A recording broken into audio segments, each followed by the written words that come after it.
Reincarnated as an energy with a system. Chapter 1, Reincarnated as an energy.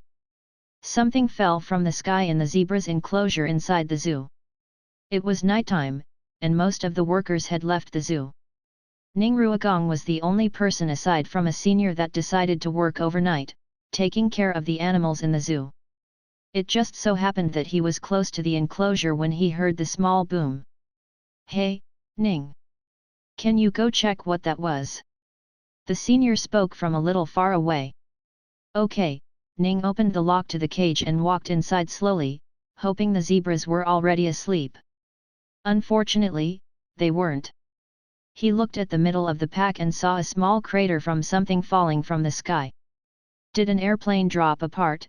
He wondered. He walked a little closer and realized the thing at the center of the crater was a black cube with a very polished surface, reflecting a ton of light. "What is that?" He got curious and got a little closer. The zebras had stepped to the side, afraid of the cube for some reason. Ning didn't see it though. He was too focused on the cube. He reached the cube and wondered, is it hot? Spaceships burn on re-entry to the Earth. I wonder if it burned a little the same way as well. He decided to give it a little tap before touching it entirely. Tap. It's not hot. In fact, it's cold. He was surprised. Suddenly, the cube started to glow up. Blue light shined from the cube for a second, and then it died down again. What was that? He got curious and decided to pick it up.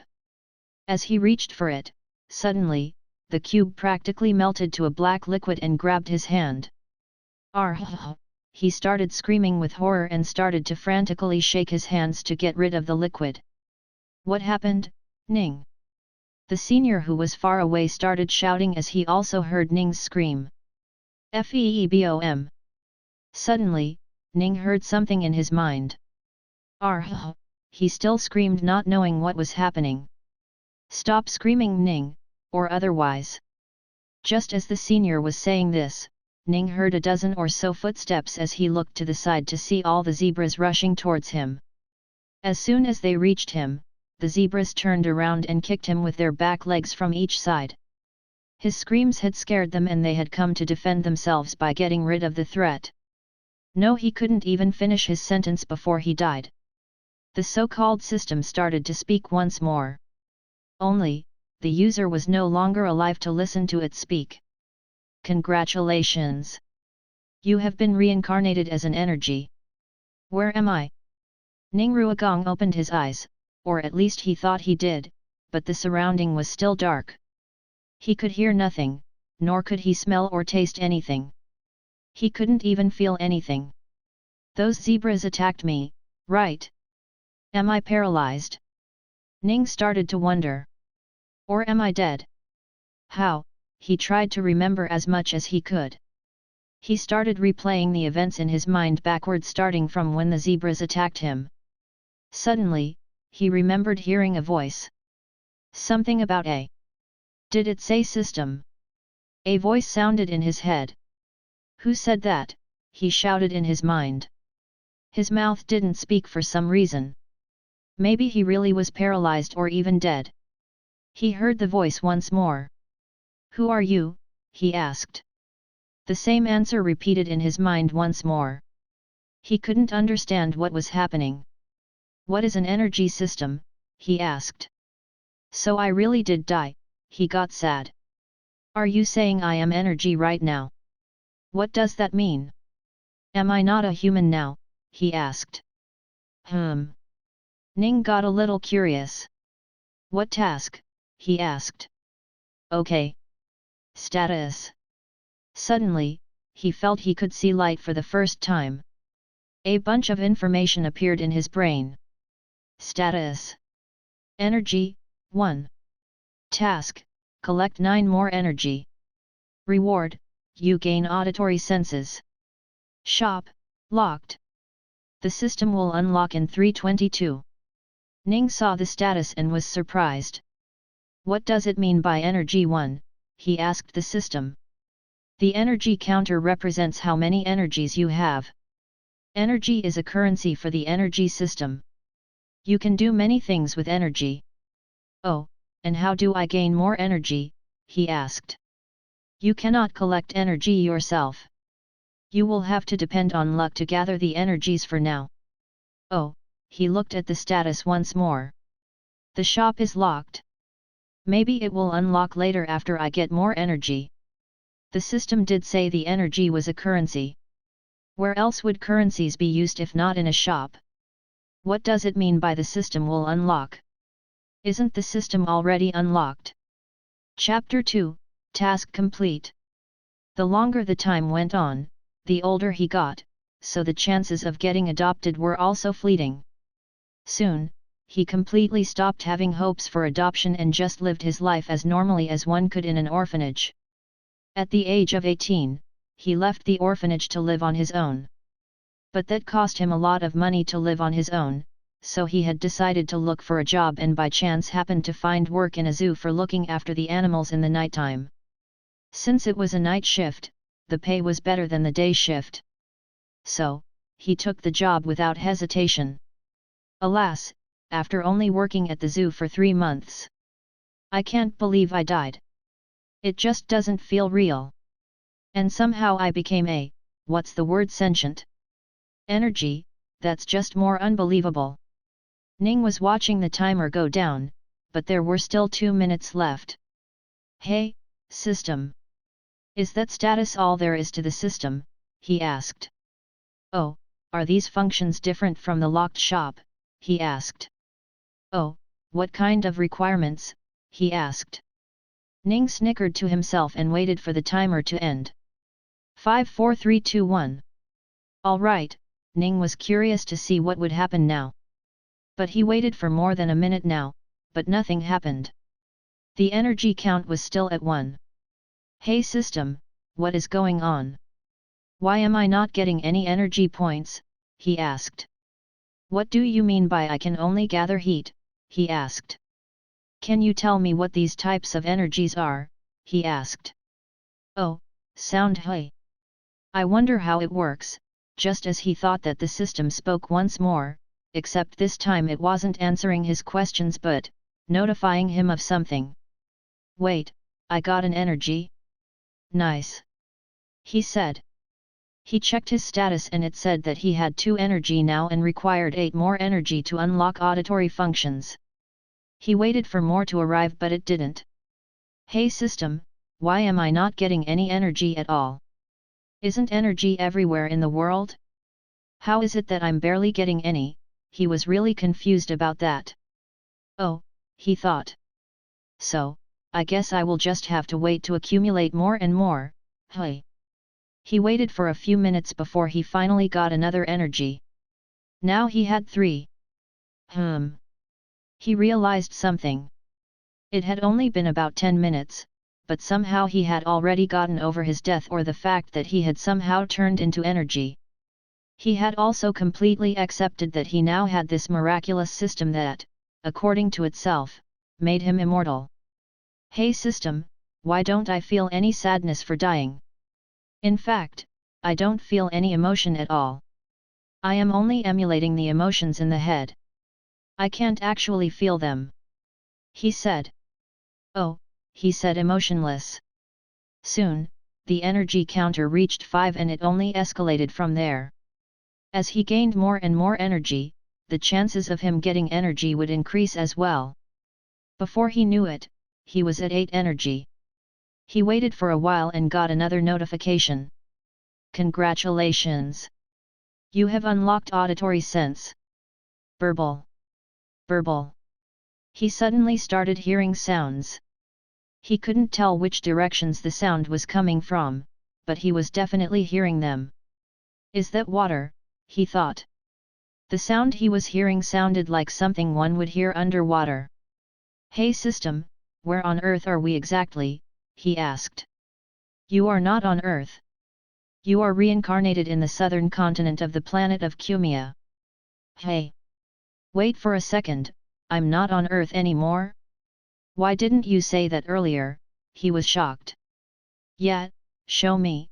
As soon as he said that, all the notifications he missed from his death started flowing into his head. So, I got teleported to another planet? Wait, is there even life on this planet? He asked.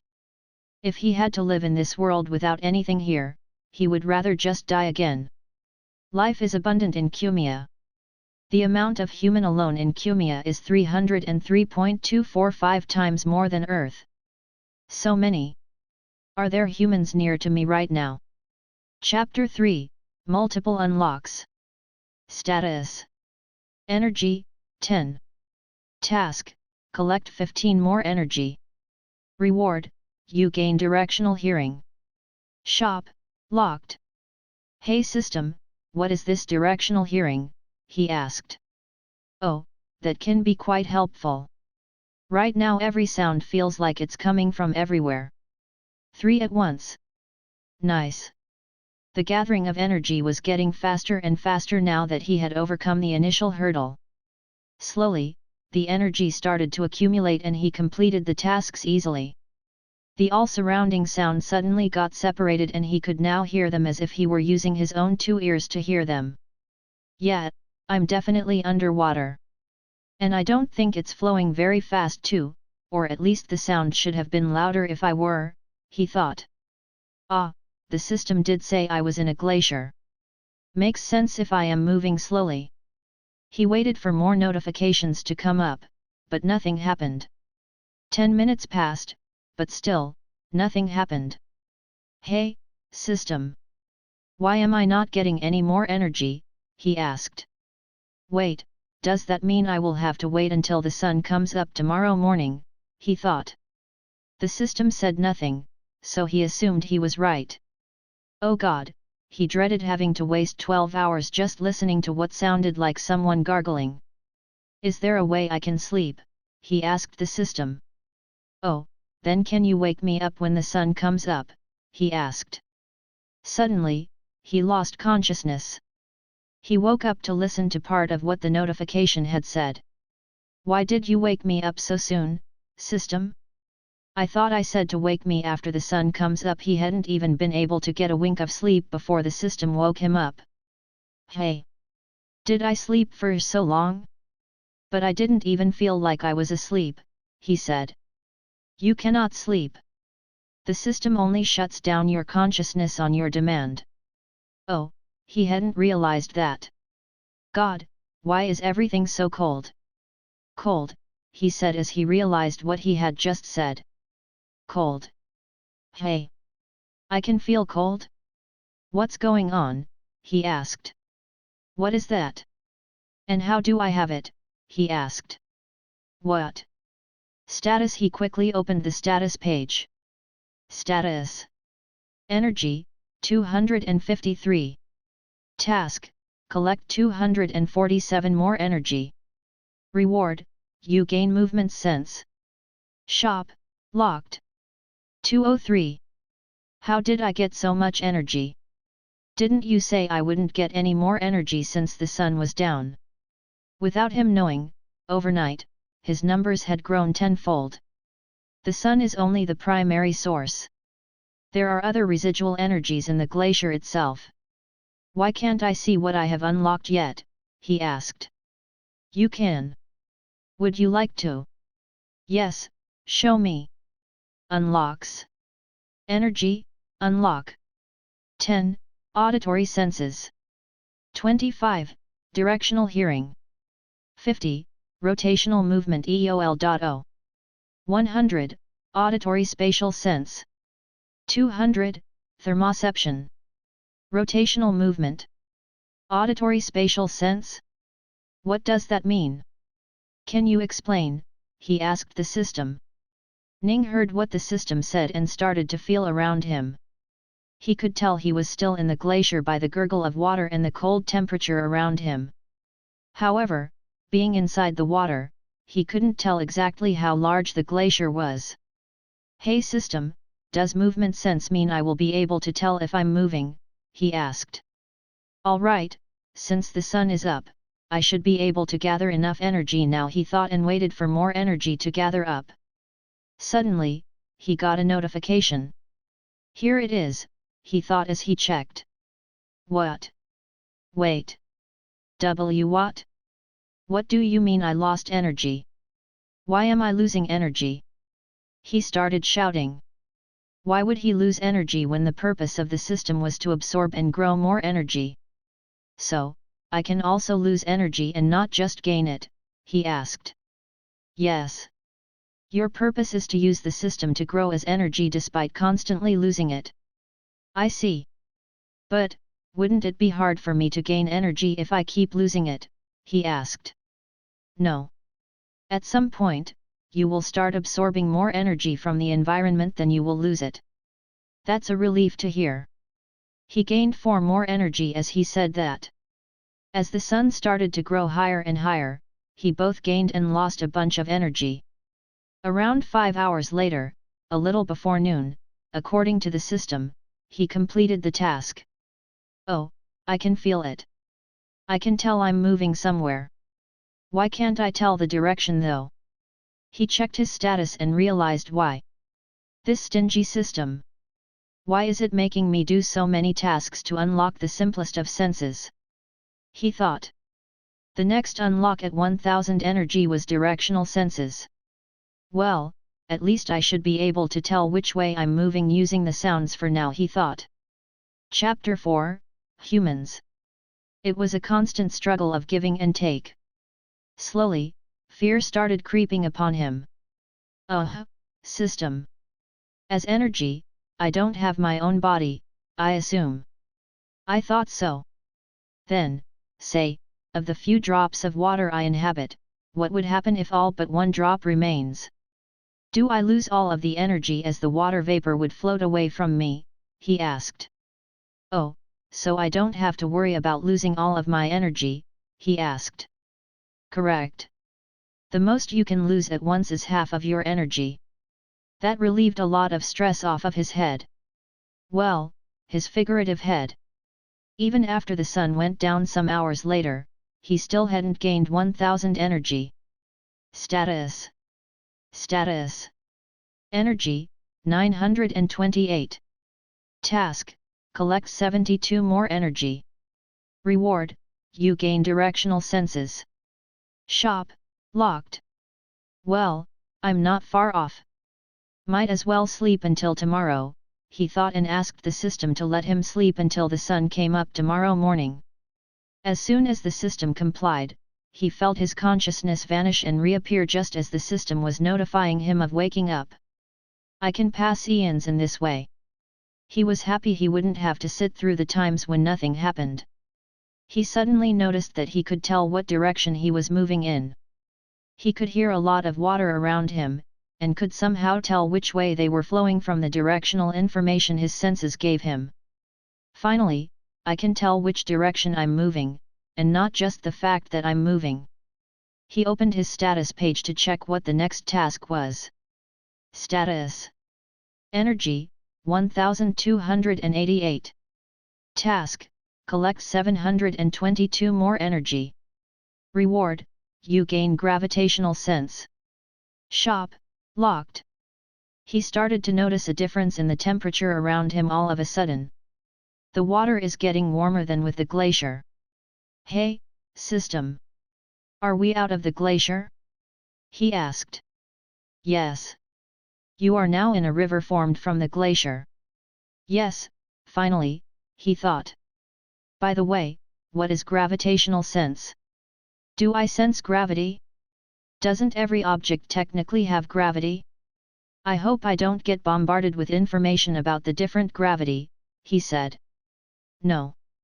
Gravitational senses will tell you the directed with the highest gravity. Oh. Now that I think about it, I can't really tell which way is down. He had been getting tossed around so much in the water that it was impossible for him to tell which way was down even if he could. System. I'm happy that I'm gaining so much energy, but is there a way to not get notified for every single energy? He asked.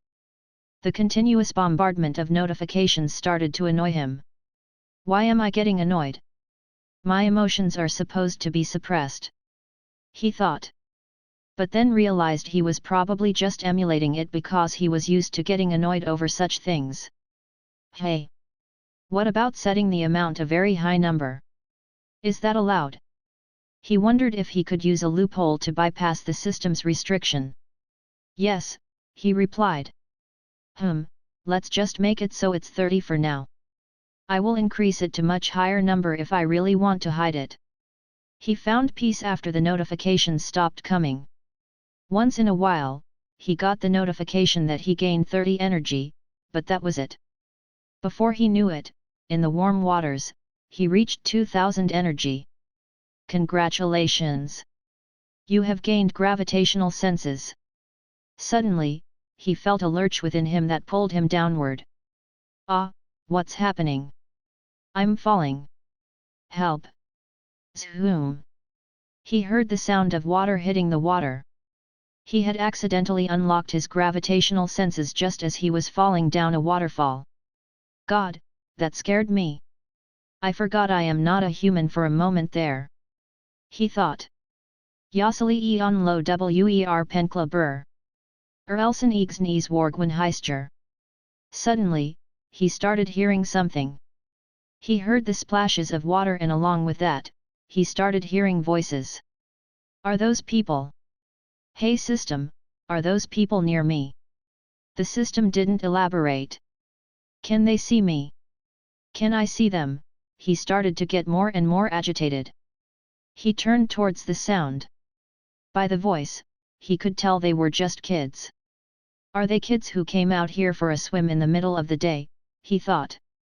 They can see the water you inhabit. But they can't see you, the energy.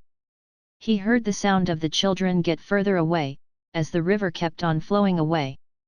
He heard a few more people along the way, but he could never stop around to listen to them for long enough. God! This is starting to get depressing a little. Hey, system! Can you wake me up when I'm not in the water anymore? He asked. Chapter 5, Steam. He suddenly started feeling like gravity wasn't a thing anymore. He could tell which direction was down, but he could feel himself completely ignoring gravity and going upwards. His thermoception also told him that his surrounding was very hot. Way hotter than even the warm water he had felt down the waterfall. Most weird of all, he could feel this weird sensation around him.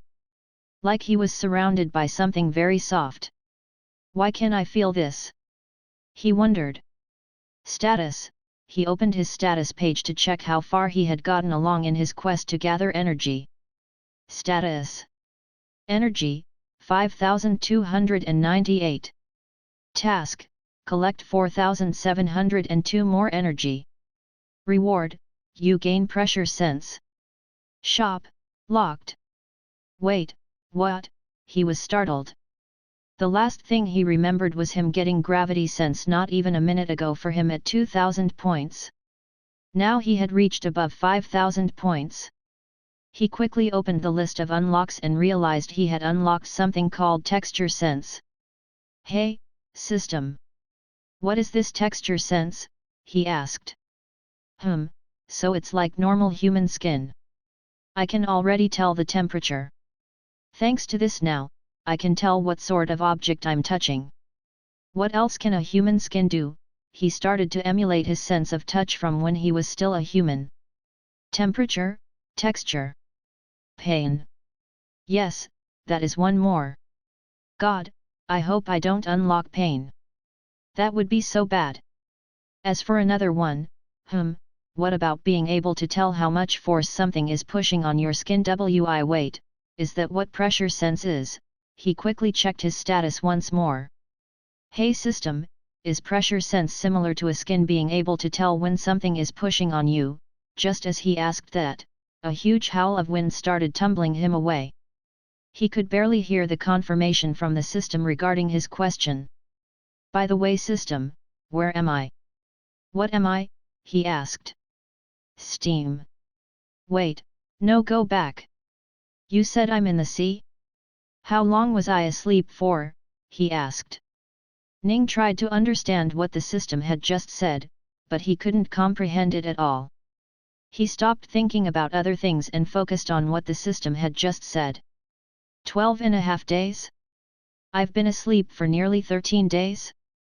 Why didn't you wake me up earlier, system? Ning thought for a bit. I did say that, didn't I? He thought for a bit more and realized that something didn't add up. Hey, system, why don't I have a lot of energy? I should have gathered a ton during the many days I was unconscious, right? He asked.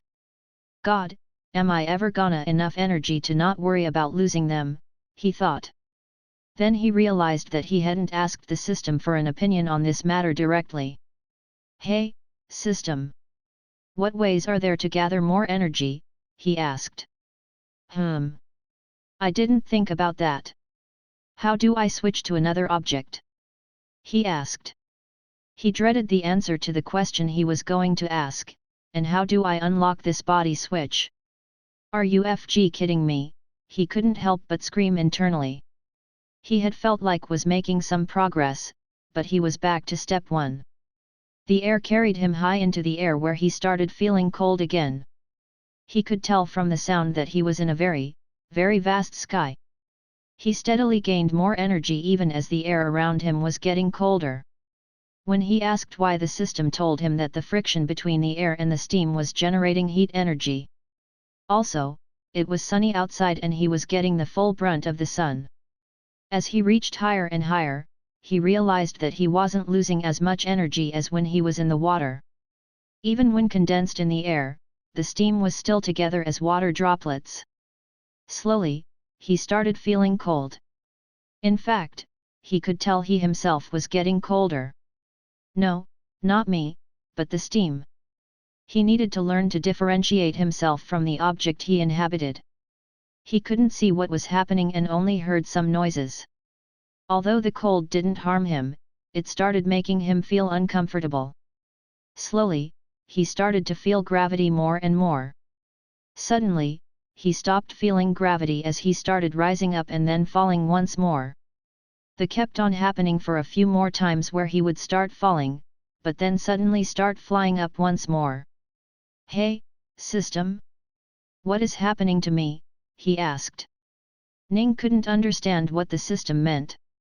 Can't you say what is happening in simpler terms? He asked. Chapter 6, Rock. The speed kept on increasing as the hail hadn't reached its terminal velocity yet. After a few seconds, he could finally sense that the hail was no longer accelerating. Have I reached my max speed? He thought. As he fell, he started to worry if he would get broken into a million pieces if he fell on something hard. That would mean that he would have to start all over again as he would inhabit the body with the largest amount of energy from the impact. The system pretty much promised that he would always only lose half of his energy at once. But if he were to scatter into millions of pieces, even the largest amount of energy would most likely be many times less than half. But the system said half. Hey, system. What happens if I hit something very hard at this speed as Boom. A massive sound came forth as he most definitely hit something very hard. Ale. He had reached the ground before he could even finish his sentence. The system still answered him. Reinvl.c. He got both the answers and the notification from the collision back to back. His very cold body suddenly started feeling warm once more, and he could feel the very uneven texture below him. He could hear a lot of other crashes as more hails dropped around him. Hide the energy notifications. Make the threshold number in the millions, he said immediately. What is happening, system? Why am I in a rock now? He asked. Ning weighed on the system's answer a bit and asked back, from what I remember learning back in the orphanage, they said that energy can neither be created, nor be destroyed, and only change its form. Is that true? Then, how did I not only survive a collision with a rock but also instead gained energy from it? That doesn't sound right, he asked. Oh, so in other words, I got lucky. If I had fallen as hail in a little bit smaller size, I would have had a net loss in the transition of energy. As more and more hails fell on top of the rock, he got another notification. As soon as he unlocked that, he could now feel the force at which the hails were hitting the rock. The downpour of the hails lasted a lot longer than he had anticipated. Hey, system. Where exactly are we now? He asked. Oh, just as he said that another notification arrived. Wait, I unlocked something already. That was fast. Man, I am loving these hail. He quickly opened the status page. Status. Energy, 20,328. Task, collect 29,672 more energy. Reward, you gain unidirectional vision. Shop, locked. Proprioception. Damn, that is hard to pronounce. What is this system? He asked. Sense part of my body. He started focusing on the hails that were hitting him, and found out he could now tell exactly which part of the rock they were hitting. Hey! I didn't even realize I was missing it. Oh wow, this rock is huge, isn't it? He could finally sense the overall size of the rock he had inhabited. From his estimates, he was nearly spherical in shape with a diameter of 20 meters or so, and half of it submerged in the ocean. He had gone from tiny drops of water to be in such a massive rock. He was realizing now why he was gaining so much energy. By the time the hailstorm ended, he had about 30,000 energy in total and required 20,000 more for the next unlock. He slowly felt warm sunlight caress the entire rock as the clouds parted to give way to the sun. The heat energy of the massive rock gathered was far more than he could have expected. He was gaining about 1,000 energy every minute. The ocean water also took away some energy as the water cooled down the rock, but they were inconsequential in front of the massive amount of gain. The energy gain slowly went down every minute as he felt the sunlight hitting from a steep angle, meaning the sun was about to go down the horizon. Ah, just a little more and I could have completed the task. Sigh, I guess I will have to wait for tomorrow to unlock this unidirectional vision, he said. He had been excited for it after asking the system what it was and learning it would allow him to see at a 30 degrees angle in front of him. He didn't need eyes for them, as he didn't need skin to feel or ears to hear. Night came and the air chilled. Guess I will sleep till tomorrow morning then. Hey system, wake me up when the sun comes up tomorrow. Chapter 7, Cultivation. He had already unlocked unidirectional vision and could now see far off into the distance in a very acute range. His vision itself wasn't as good as he would have hoped for. It was clear for around 10 meters ahead of him, but after that his vision got fuzzy. According to the system, his vision would get better, and he could see further by investing energy into it once the shop was unlocked. That was his sole solace right now. Far into the south, he could see a vague silhouette of what he assumed was the southern continent. Everywhere else, it was just a blue ocean. Funnily enough, he could see in an acute angle from anywhere in his body from any direction thanks to his rotational movement unlock, and he could see everywhere. He could clearly see inside the water, he could have a half vision in water and half in the air. He could even see the sun now and didn't have to wince at it like he would when he was a human. The world he was in now, that the system called Planet Kumia, was no different from Earth, other than the fact that it was numerous times larger. He was quite bored waiting for the energy to go up, so he decided to sleep once more when suddenly, he heard something flying up in the air. He tried to look up but realized that he was looking at the sun, so he couldn't see exactly what was flying. Does this world also have airplanes and helicopters? He wondered. He waited for whatever it was to fly past the sun so he could see it properly. When it finally did, he saw two, very tiny silhouettes, flying towards him. Is that a bird? No, a plane. When he finally saw what it was, he was shocked. It's a man. If he had a jaw right now, it would be on the floor for sure. Wait. Humans are flying in this world? What is happening? The flying humans flew past him towards the southern continent. Just as they were about to reach the land, however, a giant tentacle shot out of the ocean, grabbing onto one of the flying humans. Ning was far away, so he couldn't see exactly what was happening, but he saw bright lights shine that didn't pale in comparison to the sun. The humans flew in and out of the clutches of the giant sea monster steadily cutting off its tentacle. Although he couldn't see, he could tell for sure that the people were most definitely using fire. How are they flying? Or using fire? Is it magic? He couldn't figure out. A bit later, it seemed the fight was over and the humans had won. One of the humans brought the entire giant sea octopus out of the water, and as soon as it reached outside, it vanished. What? Why did it disappear? What is happening? Things just got more and more confusing for him. Hey, system! Does this world have magic? He asked. No. This is a cultivation world, not a magical world. Cultivation, he thought for a bit. Like those popular stories back on Earth, he asked. System, I have never read those books. Is it possible you tell me what this cultivation thing exactly is? He asked. That sounds awesome. Those people there used fire, I think. Is that a thing cultivators can do? He asked. Guess I'll have to wait until the shop is unlocked. Hey. I wonder when I can unlock the shop. Honestly, the next unlock seems a little useless. He looked at his status once more and read the next unlock only to emulate disgust towards it. His next unlock was emotions. While emotion by itself wasn't something bad, but having to unlock it and it taking up position for other more useful senses made him think it was useless. Well, I guess I don't have to emulate my emotions anymore, and can actually feel it. He wasn't very far away from unlocking emotion. Just a couple of more hours of sunlight, and he should be able to unlock it. Chi hui, you said that's a form of energy.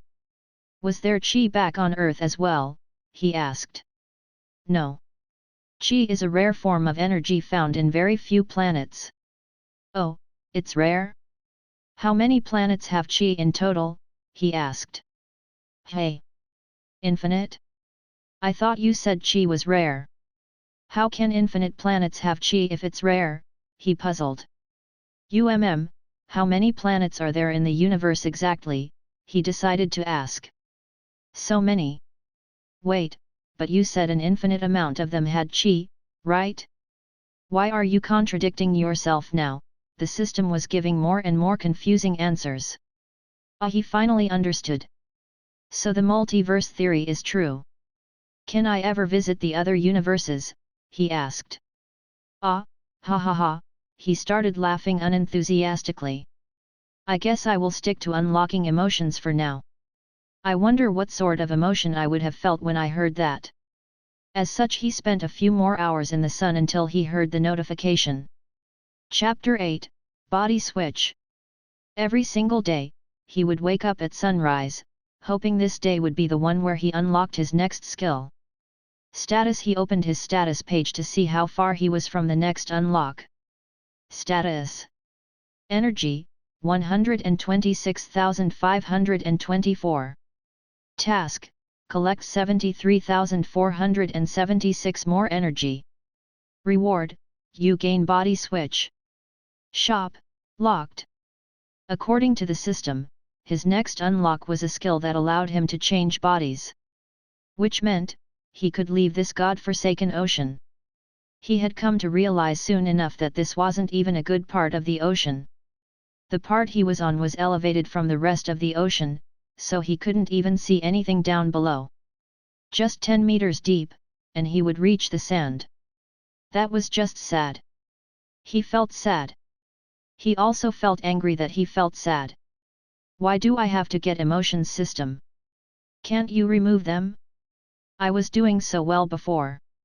Now all I do is feel bored and sad, and then get angry about it. He truly hated the fact that he had unlocked emotions. The moment he had unlocked the emotions, he had started to feel incredibly sad and even cried internally at the fact that he had died. He only then realized how fake the emotions he was emulating really were. He was sad that he had done nothing with his previous life. From an early age, he was left out of everything. His parents had died tragically and left him alone, the friends he barely made in the orphanage left him to get adopted with their new parents, and even life itself had left him now. Since then, he had started to hate the emotions he had unlocked. Tell me system, do I really need these emotions? He asked. Is that why I felt so incredibly sad even when I had already come to terms with the fact that I died? He asked the question, but the system didn't answer. The system had no way of telling exactly how sad he was feeling. Okay, he accepted the answer, and along with it, accepted the emotions. Finally, the day after, another thunderstorm arrived bringing along another hailstorm. Ning was incredibly happy. He could tell he had never been this happy before. Even his happiness towards getting the energy had been amplified. The hails were a bit smaller this time, so every hit only brought about 100 energy each. It would take a lot of time for him to gather 70,000 energy this way. Guess, I'm not getting the body switch skill today. Hopefully, it starts getting sunny again soon. Just as he thought that, he happened to look up at the sky and saw something flash. Boom! A bolt of massive lightning appeared out of nowhere, hitting the rock he inhabited. It left about a 40 centimeters wide hole, and along with that quite a few notifications. Holy st, that scared me. What was that? A lightning strike. He could feel the extremely hot hole the lightning had left on the rock's surface. He looked back at the notifications and realized he had reached his goal. Body switch. Wait. I did it. Yes. Haha, it's here. I did it, he exclaimed as he became the happiest he had ever been since coming here. Haha. More, hit me more, he shouted internally at the storm. But, another lightning never came towards him. Oh. Right, I forgot lightning doesn't hit something twice.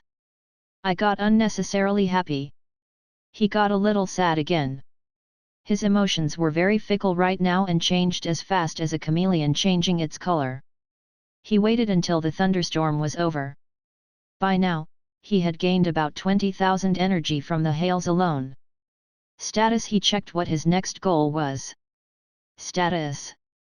Energy, 391,542. Task, collect 108,458 more energy. Reward, you gain sounds. Shop, locked. Sounds. What do sounds mean, system? I can already hear things though. That was the first thing I unlocked. Why are you being so vague? The system didn't answer, so he changed his question. Alright then, let's switch bodies. How do I do that? Non-living.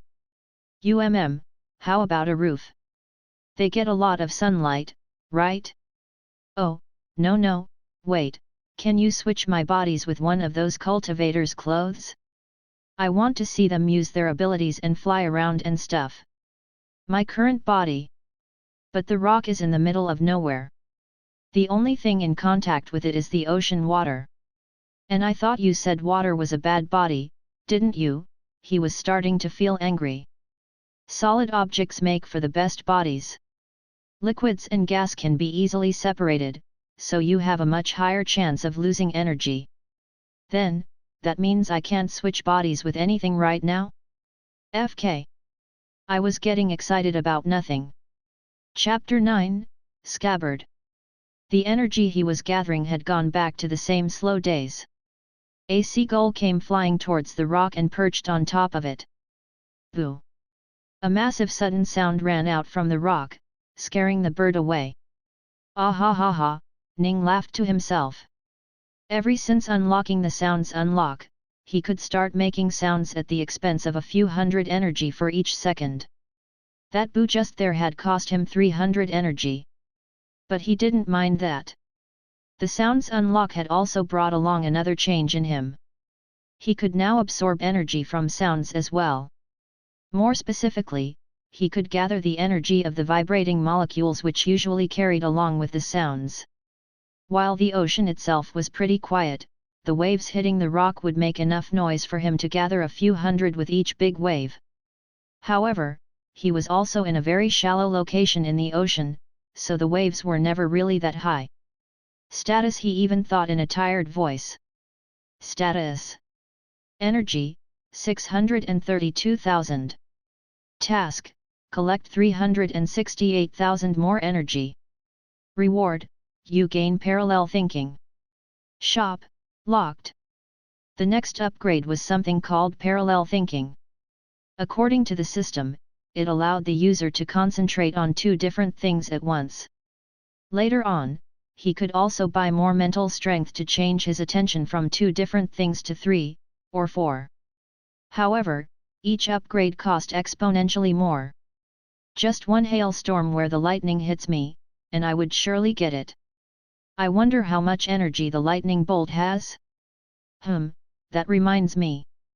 Hey system, what's the next form of energy I will be able to absorb after sound? He asked.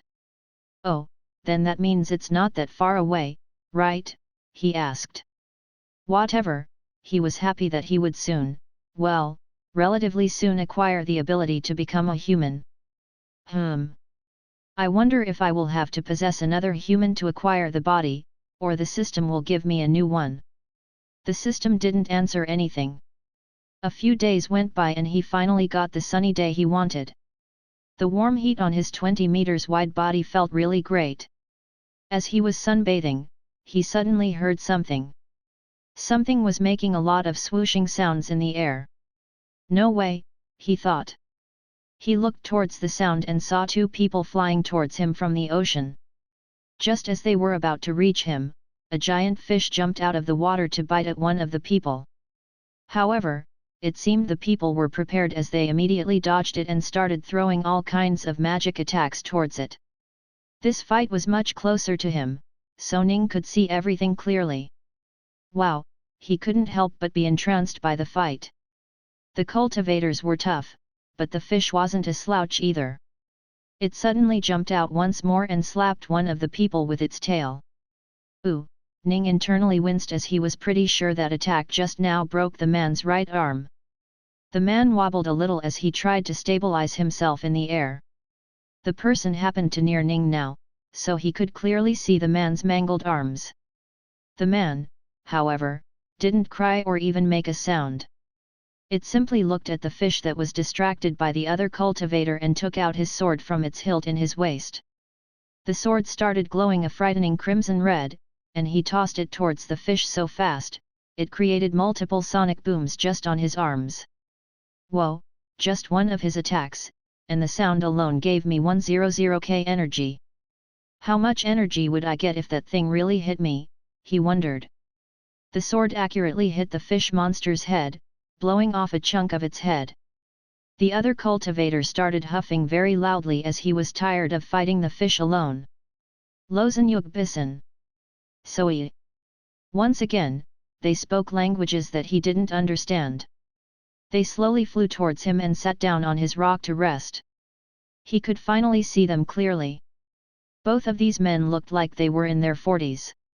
The man with the mangled arms finally started showing pain on his face. Suddenly, he did something, and a small round object appeared in his hand. Is that a pearl? He wondered. The man suddenly put it in his mouth and swallowed it. Whoa, what was that? He wondered. The system didn't seem to be answering any of his questions, so he wondered if this was related to cultivation as well. Suddenly, the man's arm, which was entirely mangled, started to change its shape. Slowly, the arm returned back to its clean, undamaged state. The only thing that was damaged now was his cloth. The man slumped to the ground and sighed with relief. Ning started feeling something poking somewhere on him. He looked at what it was and realized it was that man's sword. Or more accurately, the sword scabbard. Wait, he thought, that's an object touching me, right? Hey, system. Can I switch body to that scabbard? He asked excitedly. It will cost you 5,000 energy. Are you willing? Yes. Do it. Suddenly, he felt his entire consciousness move from one body to another. His vision and proprioception were the two senses that gave him the most trouble as they took time to adapt. Once he was done adapting, he looked around. He could finally see the rock he had been living on for the past few weeks. The men slowly started flying, and Ning could feel himself getting lighter. He looked towards the direction the two cultivators were flying. Chapter 10, City. He looked towards the two men he was flying with and was amazed at how stoic they were. They weren't revealing a single bit of emotions at the fact that they were flying. Must be a usual thing for them, he thought. He looked down at the deep blue ocean and saw a couple of fishes swimming by. It reminded him of the zoo he worked on.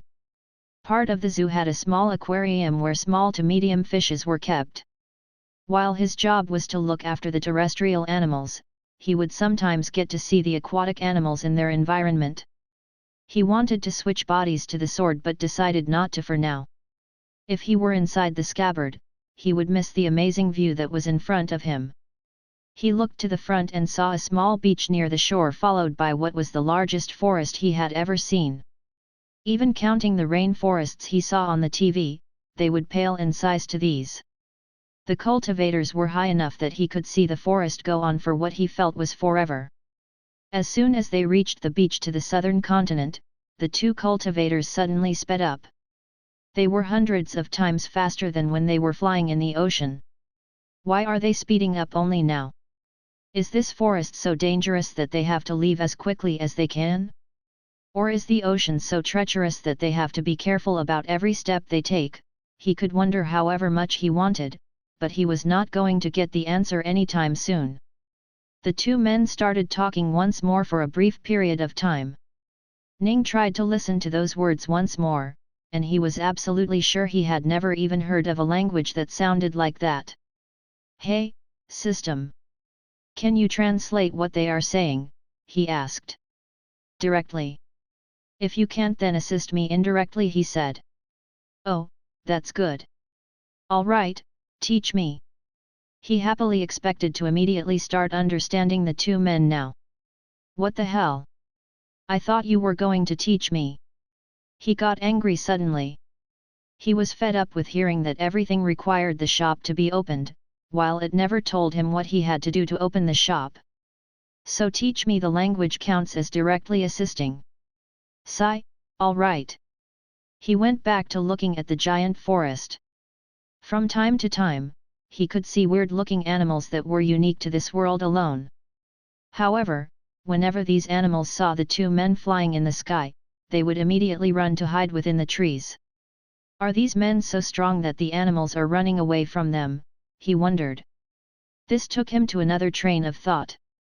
If they are very strong, they must output enormous amounts of energy while fighting. I wonder if I can absorb it while remaining in the scabbard. Wait, what if I switched bodies with the blade itself? Wouldn't I be able to gain a tremendous amount of energy? He assumed his line of thinking was right.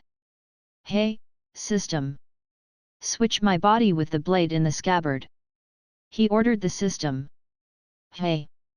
I'm not allowed to? What happens if I switch body with a weapon?" he asked. Febnl.com. Oh. I think that makes sense.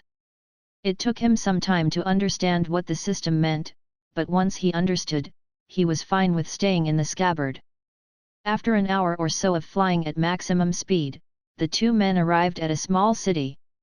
The city was walled up towards the outside of the forest, while the buildings were on the other side. The two men flew down to an open area with people wearing similar clothes. Almost as if they were wearing a uniform, each person had the same dress as the other. The clothes happened to be what these two men were wearing as well. The grayish-blue cloth with a black sash around their waist. Only, these other people had white sash. Ning thought these men must be of some status to wear something different. Most of these people are just kids, aren't they?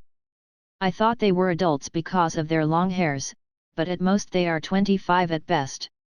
He could see the youths come towards the men and greet them. Ning watched as the two men were greeted with a bow by everyone they passed by.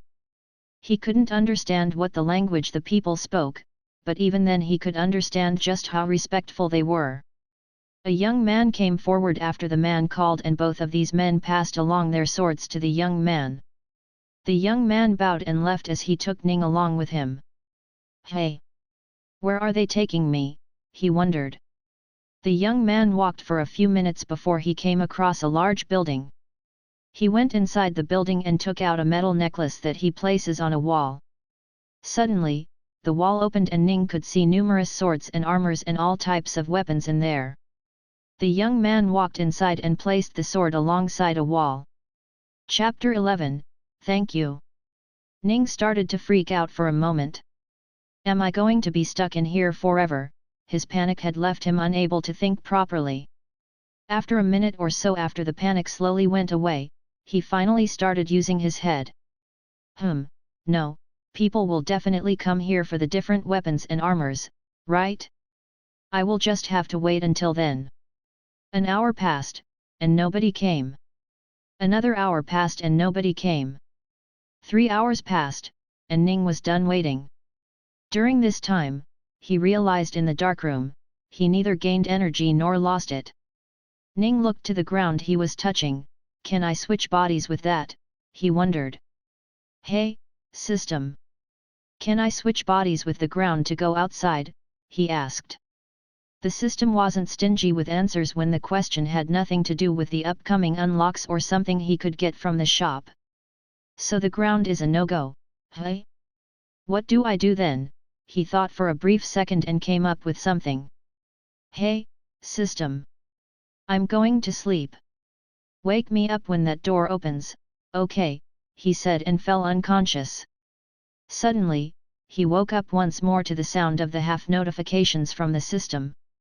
He immediately looked towards the door and saw a small slit open, bringing in the much-needed light to the room.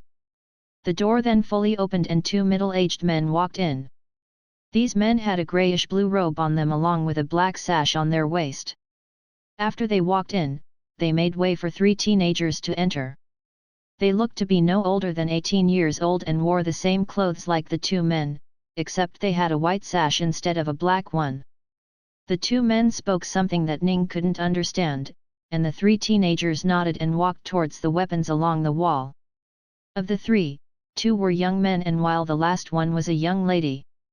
The young lady happened to walk towards him and started looking through the weapons just beside him.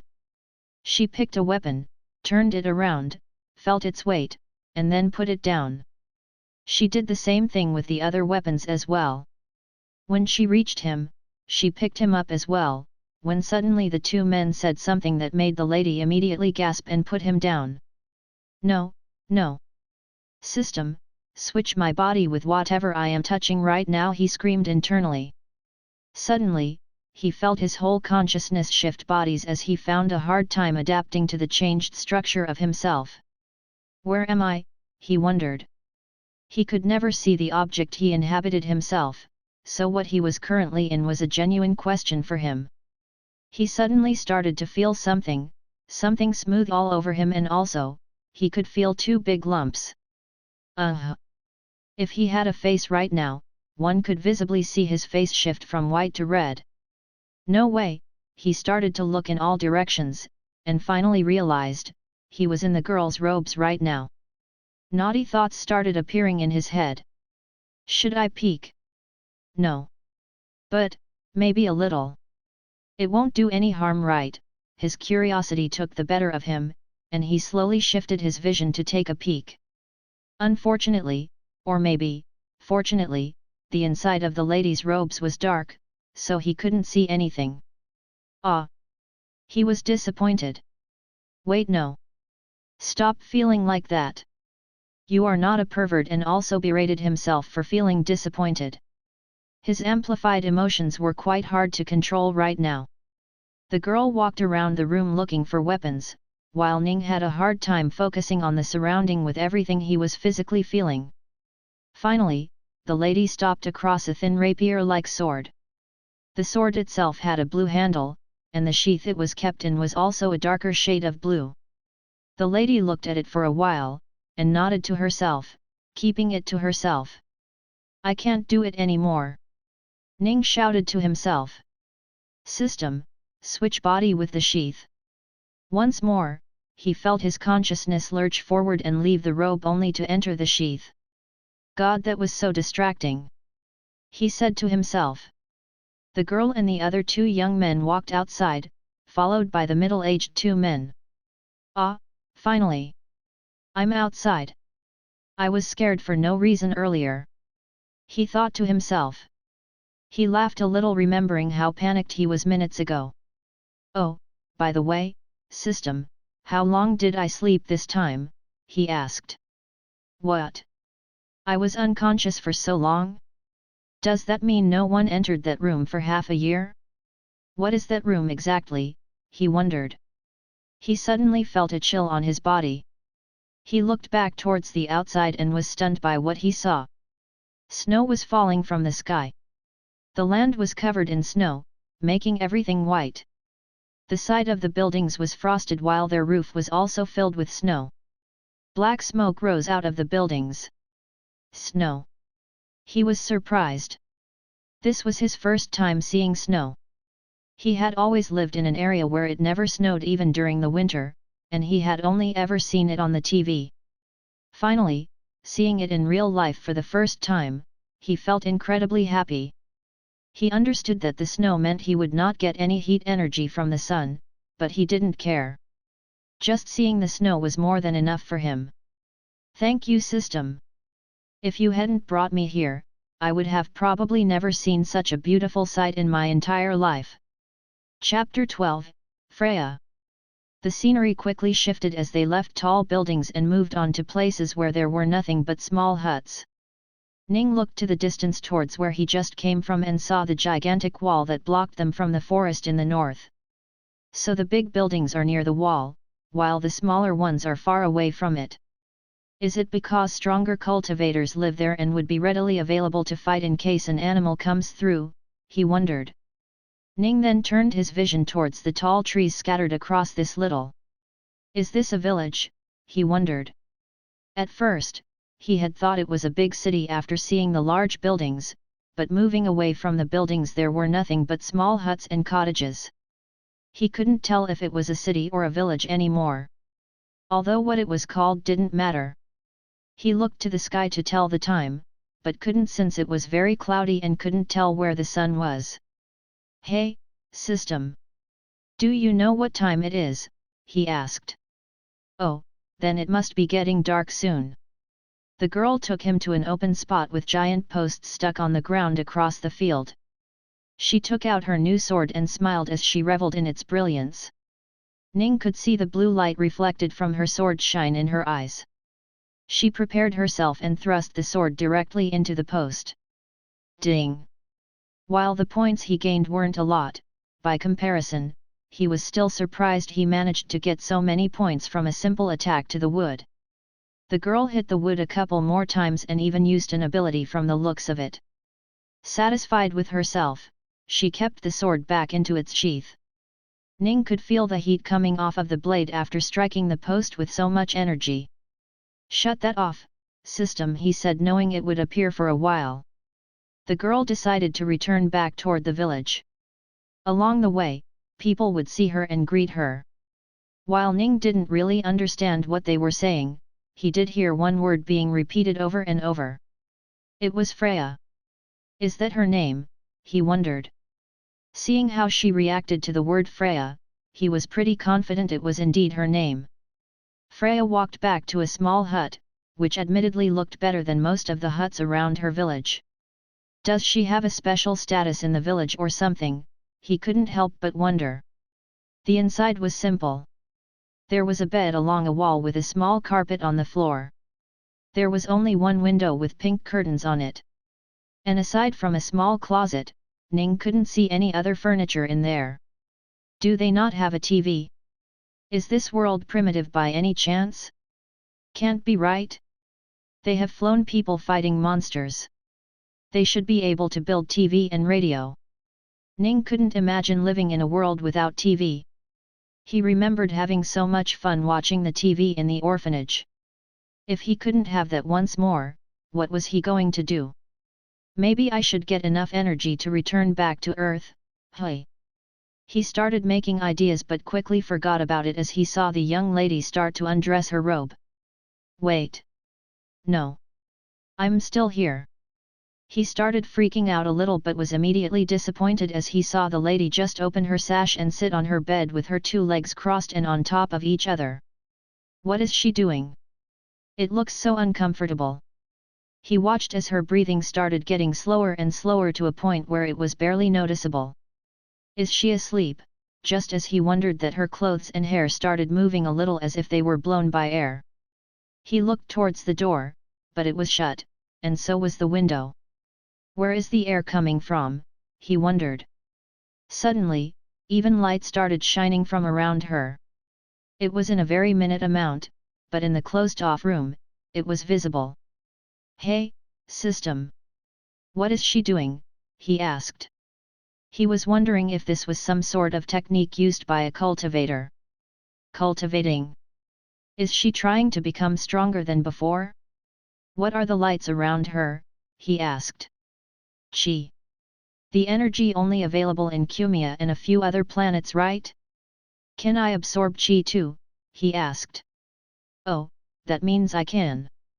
Thanks for finally answering, system. He watched as the girl steadily cultivate, whatever that was. After a while, he got bored. He looked at his status. Status. Energy, 796,000. Task, collect 204,000 more energy. Reward, you gain parallel thinking. Shop, locked. How do I gain so much energy in this climate? I guess I will have to stick with sound energy for now. Hopefully, the girl takes me out a lot. He waited for a bit longer but there was nothing happening. There wasn't even a single sound to give him a notification. Oh God, watching this is so boring. I wish she had a TV she could turn on right now.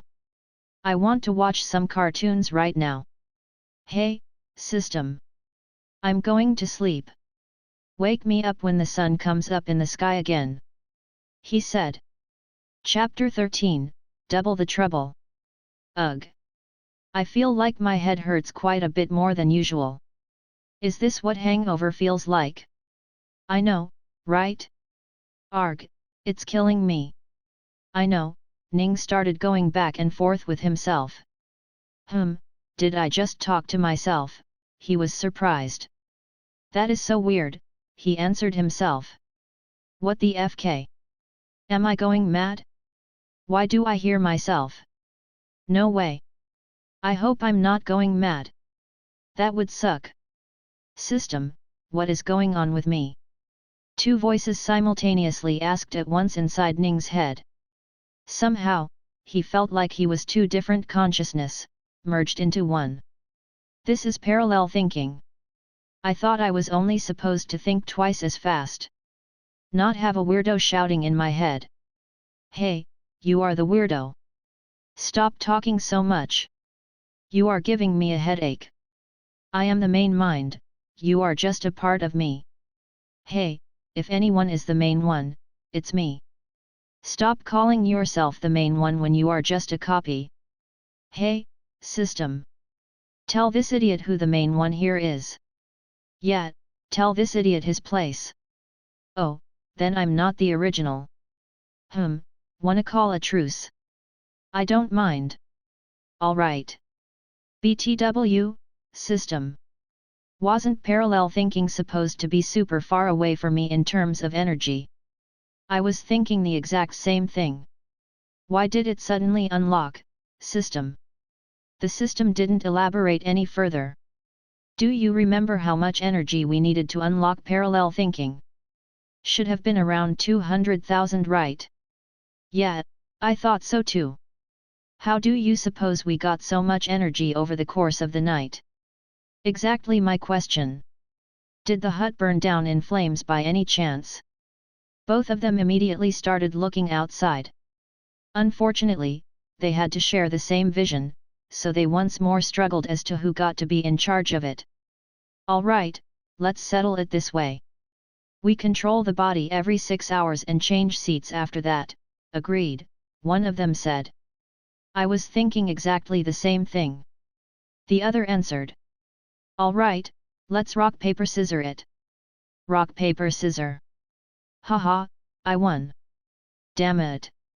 Alright, sit back and enjoy the view for 6 hours. Hey system, remind us to change every 6 hours we are conscious, okay? Alright, let's name ourselves too, I will be Ning A, okay? Why do you get to be Ning A? I want to be Ning A. Alright, let's rock paper scissor it too. Ready? Rock paper scissor. The Ning that was supposed to take a back seat, for now, won the battle and named himself Ning A, while the Ning that was supposed to be in control, for now, got named Ning B. Whatever, let me see what's happening outside. He looked out of the sheath and saw that everything was normal. The girl named Freya was still cultivating and the windows were open with cool air blowing into the room. Did she change clothes overnight? What? Did you want to watch it? Hee. No, I just shut up. Ning B looked outside the window and saw green trees a bit far away. He was shocked, green trees. Not white. It's winter, isn't it? As soon as he said that, he realized that the air coming through the window, while cool, was nowhere near as cold as it needed to be for it to be the winter. No way. What does it mean? System, how long were we asleep? Ning B asked. What? Both of the Nings were shocked. Why would you do that, system? Yet, you were supposed to wake us up in the morning, not 100 days later. But that wasn't what I meant with that. Yet, I meant for you to wake me up in the morning. Man, this system is stupid. I know, right? How dare it say it's our fault? Yet. How dare it? So, what's the next unlock? I don't know. Let me check it. Status. Status. Energy, 1,128,000. Task, collect 872,000 more energy EOL.O. Reward, you gain omnidirectional vision. Shop, locked. Wait, it's still on vision. What about the shop then? You just keep telling that. At least say something different, god damn it. The two of them were surprisingly like-minded when it came to things they loved or hate. Though, it shouldn't be that surprising since they were both the same person after all. Ning B started looking at the outside once more. He started feeling a little sad that he missed an entire 3 months of winter and snow, especially after he was so excited to see it. But, he consoled himself by saying he could see as many winters as he wanted later on. Finally, after some time, Freya stood up from her cross-legged position and fixed her dress. After that, she walked up to her swords and carried both of the Nings outside of the door. Sun shined brightly in the sky, giving off warm heat to everything it touched. Ning started getting notifications as soon as the sun rays fell upon the sheath he inhabited. Maybe it isn't such a bad thing that we missed 100 days after all. Chapter 14, I want to see snow again. She must be really popular, Ning A said. Yeah, look at all of her fans, cheering from the side, Ning B said while looking at the different people rooting for her during her normal training. During the training, the system notified them that it was time for them to change their control. Alright, you take the reign for a while, Ning B said. Ah, finally I get to see whatever I want, Ning A said. Around late afternoon, Freya left her training to visit a building with a lot of books, where she spent nearly an hour looking through the books.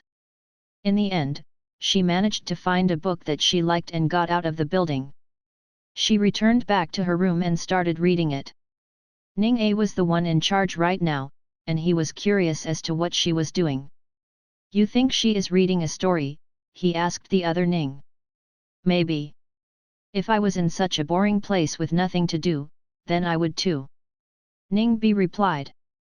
The girl suddenly stood up and closed her eyes as she brought her right hand in front of her. She moved her hands a little and snowflakes started dropping from them. Whoa! Magic! Ning B said in shock. Yet. Wait, no. Isn't this a cultivator's ability? Ning A questioned. Right, has to be. Ning Bi replied. They both watched as Freya slowly started to create an ice sculpture out of the fallen snowflakes. As more and more snowflakes dropped, they gathered to form a humanoid form with a large sword. She moved her hands a little and the ice sculpture moved out of nowhere and started swinging its blades around. This shocked both of them. A puppet!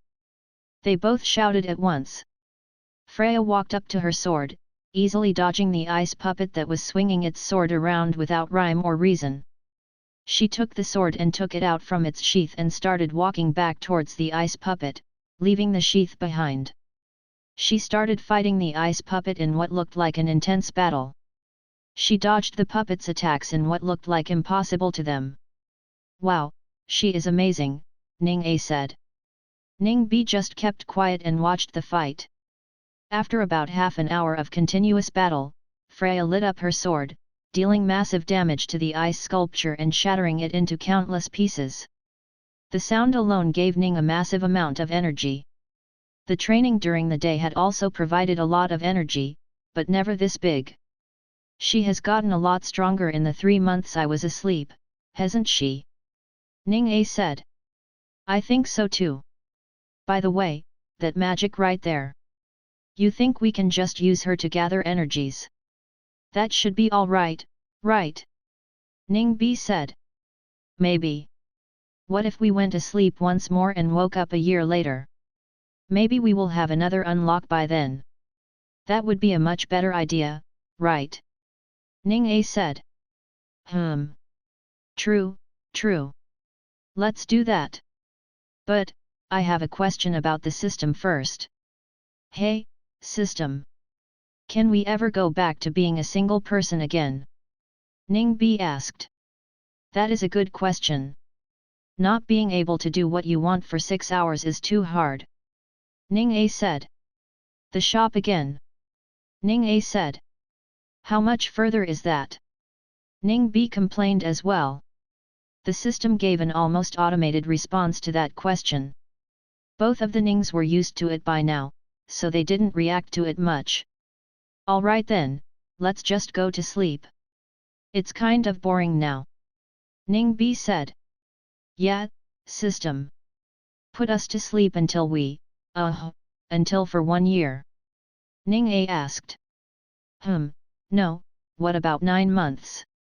So we get to see the snow again. Ning B said. Ooh, that's not a bad idea. I would love to see the snow again. Hey, system. Put us to sleep for 9 months. Ning A said. Slowly, both Ning started to wake up. 9 months had passed by, so they were expecting to have unlocked the next perk. The system had explained to them that the omnidirectional vision meant that they had a constant vision over everything around them. So, they were expecting to see the room they were just in around them. But what they actually saw was something totally different. It was something that could only be described as horrifying.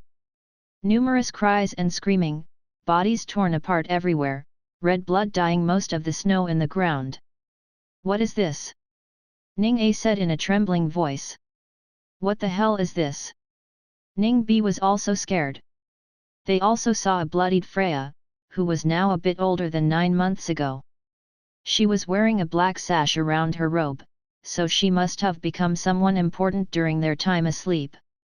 Thankfully, she was alive. At least for now. Numerous notifications started ringing in their ears as the incoherent booms and clashes filled the battlefield. They quickly shut down the notifications and started focusing on the surrounding. The first thing they noticed after that was that they were in the forests. The second thing was that there were a lot of people that were all fighting the monster-like animals in the jungle. The third thing they noticed was that the wall had been torn down by something and the horde of monsters were entering there. Boom! A massive sound rang out in the sky. Both of the Nings immediately focused in the sky and saw a group of men fighting what looked like a flying tiger. Freya moved her hand in front of her and 5 well-crafted ice puppets appeared in front of her, that started attacking the various monsters around them. Chapter 15, Freya's Fight. On the ground, 2 of the 5 ice puppets that Freya had made had already been destroyed by the monsters they had been fighting. However, they had also managed to kill a lot of monsters as well. Huff huff. Freya could barely catch a breath after she killed a monster, as another one would pop up out of nowhere and she had to fight once more. Her blue clothes were dyed red with blood and it was impossible to tell which blood belonged to her and which got on her from killing a monster. However, no matter how bloody she was, the sheath and the sword never had any blood stick to them. Blood would slip off of the sword and sheath, like it was oil on water. Freya killed another monster. This time it was a monster that looked like a boar but with giant tusks. Another ice puppet had fallen, taking with it another dozen or so of the monsters. Febol.cm. She looked around and saw that there wasn't another monster coming for her, so she took a rest to get her breath back. He took a long and large breath each time she took in the air and sent it out. Both of the Nings were both horrified and surprised at the current situation. They were horrified at how big of a disaster it was. With bodies were thrown everywhere, blood everywhere, making one doubt if it even was winter anymore, and the sheer sounds of cries and explosions. These were all things that Ning had never seen before, so both minds of Ning were currently horrified at this. However, they were also surprised at how strong the girl they had stayed with for over a year was. She was single-handedly killing dozens of monsters with herself and the ice puppets. They were also surprised at how much energy they were gaining from all the general chaos around them. Although the heat energy wasn't that high, the sound energy was a lot and they were happily absorbing it. Boom! Both Nings suddenly focused above them and saw the fight between the men and the flying tiger. Isn't there one less man up there? Ning A asked. I think so. Where is that guy?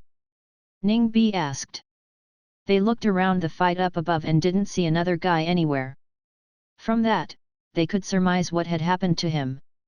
The person had either died or been critically injured and had to escape the fight. There was also another possibility of the person either betraying the group and running away or just being a general coward and burning away. But seeing the entire village of similarly dressed people fight so bravely, giving away their lives to stop the horde of monsters from entering the village, they let go of any thought that looked at these men in a negative light. They didn't feel it was right to underplaying their glory by doubting them. Suddenly, another boom came from above them and they saw the tiger hit a man directly in the chest. Although their vision wasn't the best, they clearly saw the man explode into a bunch of different pieces. He was without a doubt dead. This was a horrifying scene that they hadn't expected to see. If they were in a human body right now, even if all the death and destruction didn't do it, that scene would definitely make them vomit. Suddenly, they saw something moving near a tree. A monster directly came out of there. Its footsteps were hidden under the constant sound of the remaining 2 ice puppets fighting. Oh, no! It's behind her. We need to help her. Ning A said. What do we do? Ning B said. Let me in control for a bit. Ning A said, which Ning B didn't deny. Ning A didn't know the language of the land, but he still shouted in his own language, behind you. Freya was surprised at the foreign-sounding voice with a foreign language. She didn't know where it came from and immediately turned around as she got apprehensive. The monster that was coming out stopped as it saw the girl turning around and meeting its eyes. The monster was a deer-like creature, however, instead of antlers, it was a goat horn. And instead of normal teeth, it had large sharp teeth with exceptionally large fangs. The fur in its body was very brown and was camouflaged perfectly with the tree around it. Had it not been for Ning's shout, Freya would have most definitely fallen victim to the sneak attack of this chimera-like monster. Freya was still out of breath, but she still got up with her sword at the ready. The ice puppets were thinning out the monsters, but there were still some and it would take a bit more time to be done with them. Freya knew for sure that they would not be able to help her. But what worried her more was the fact that this monster was without a single doubt, the strongest monster she had fought today. Or perhaps in her entire lifetime. She slowly brought up her sword as it started glowing slowly. Her chest heaved up and down with every single breath as she waited for the monster to make the first move. The monster also seemed a little intelligent, so it didn't directly attack and instead tested waters first. A weird-sounding growl came out of its mouth that quickly turned into a tempest of blades that shot her. With a single wave of her sword, she turned the multitude of blades coming her way into a bunch of snowflakes. As the snowflakes fell down, she readied another of her attack and got ready to take the offensive. Chapter 16, Parasite. She used a weird technique to speed up herself and followed the monster. Suddenly, she brought two of her fingers together and they started to light up with yellow light. She then swiped along the shaft of her sword and turned the whole sword yellow. She then targeted the monster and simply thrust her sword forward. A massive yellow energy shot out of her sword and flew at the monster. The monster, however, was quick to react and managed to dodge most of the attacks. The energy ended up hitting a clump of snow in the back and sending them flying in the air. The monster took this opportunity to disappear once more. Freya got nervous and apprehensive. She started turning around, looking over her shoulders to see if she could spot the monster. She was further into the forest and the many trees helped camouflage the deer-like monster. Suddenly, she spotted it moving through the corner of her eyes. She swung her sword right as it was coming and managed to cut open a large wound on its neck down to its chest. The monster, however, didn't stop and swung its paws right at the hand that was holding the sword. Freya ended up losing her sword as it flew away from her hand. Both of the Nings who were currently watching were shocked. No. She is going to die at this rate. She is already so wounded. Ning A said with a bit of tremble in his voice. Ning B just stayed quiet, but he was also very worried about her at the moment. Isn't there anything else we can do? Ning A started shouting. No. The most we can do is make another sound. But I don't think that is going to help anymore. Ning B said with a saddened voice. Neither of the Nings wanted to see the girl they were with for so long, dead. Maybe it was their amplified emotions that made them feel that way, or they were just being normal human beings that didn't want another human being to die. Either way, they wanted Freya to come out of this battle alive. However, the prospects of that were looking grimmer by the moment.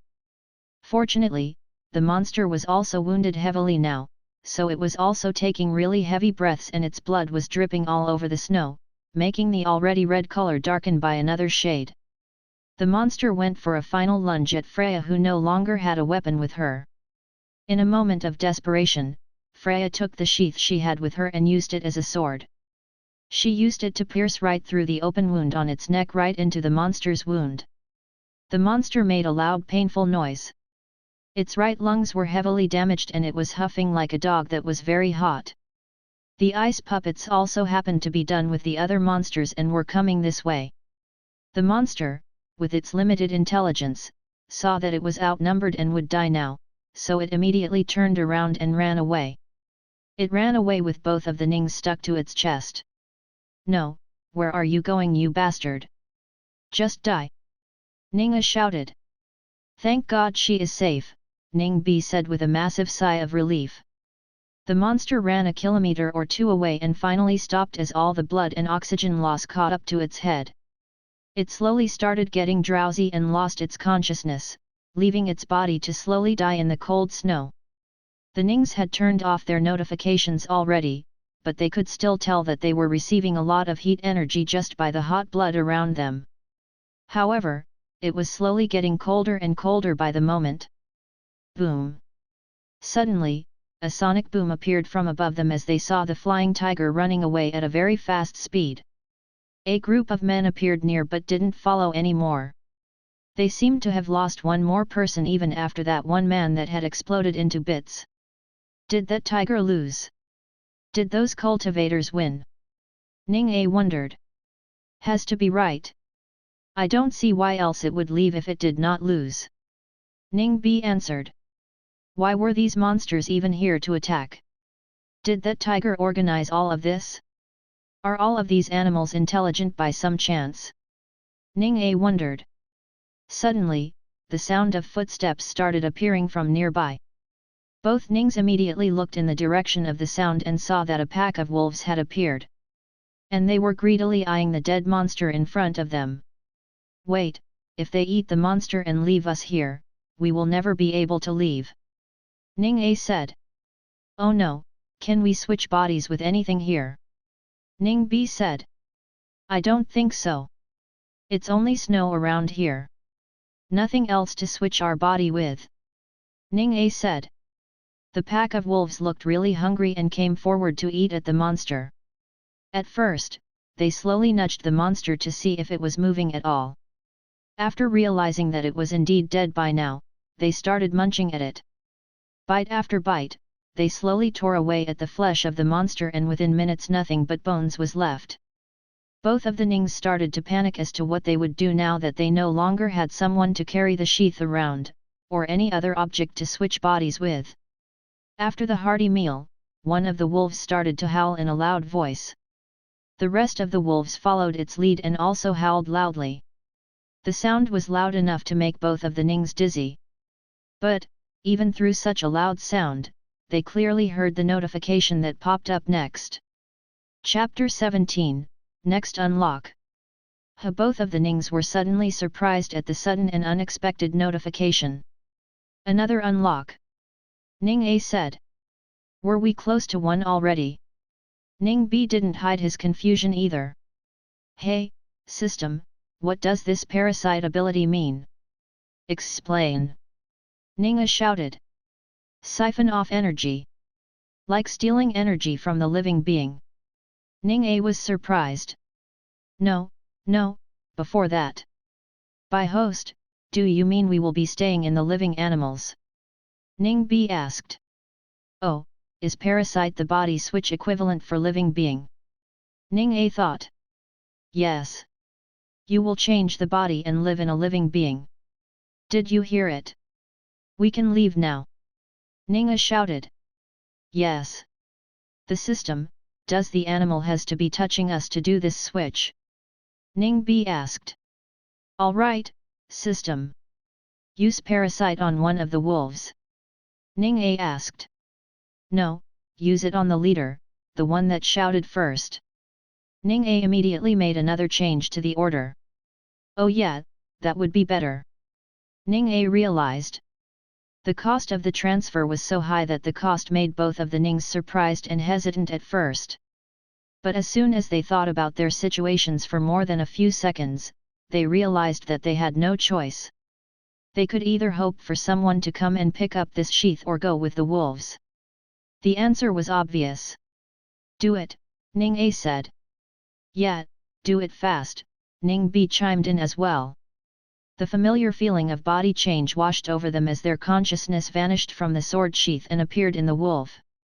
Now that they were in the wolf, they couldn't see the wolf itself, but they could see the other wolves in the pack with their bloody faces.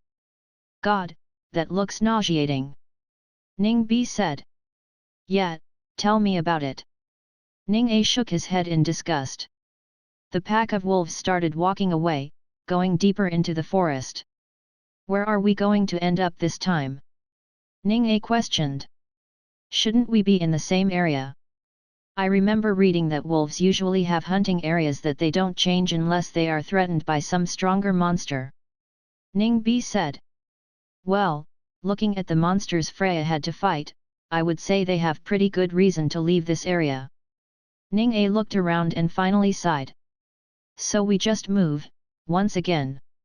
With no proper destination in mind, just going around where the wind takes us. Makes me even question why I had to die in the first place. If they wanted me depressed, my previous life was doing that just fine. Ning B said. They stayed silent for a while. Ning B finally spoke once again. How do you think we unlocked so fast?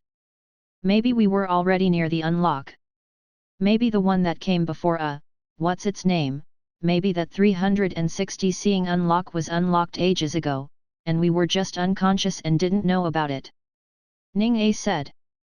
Did we unlock anything else aside from that? Ning B wondered. Let's just check. Hey system, show us the unlocks. Ning A ordered the system. Unlock lists. Energy, unlock. 10. Auditory senses. 25. Directional hearing. 50. Rotational movement. 100. Auditory spatial sense. 200. Thermoception. 500. Movement senses. 1000. Directional senses. 2000. Gravitational senses. 5000. Texture senses.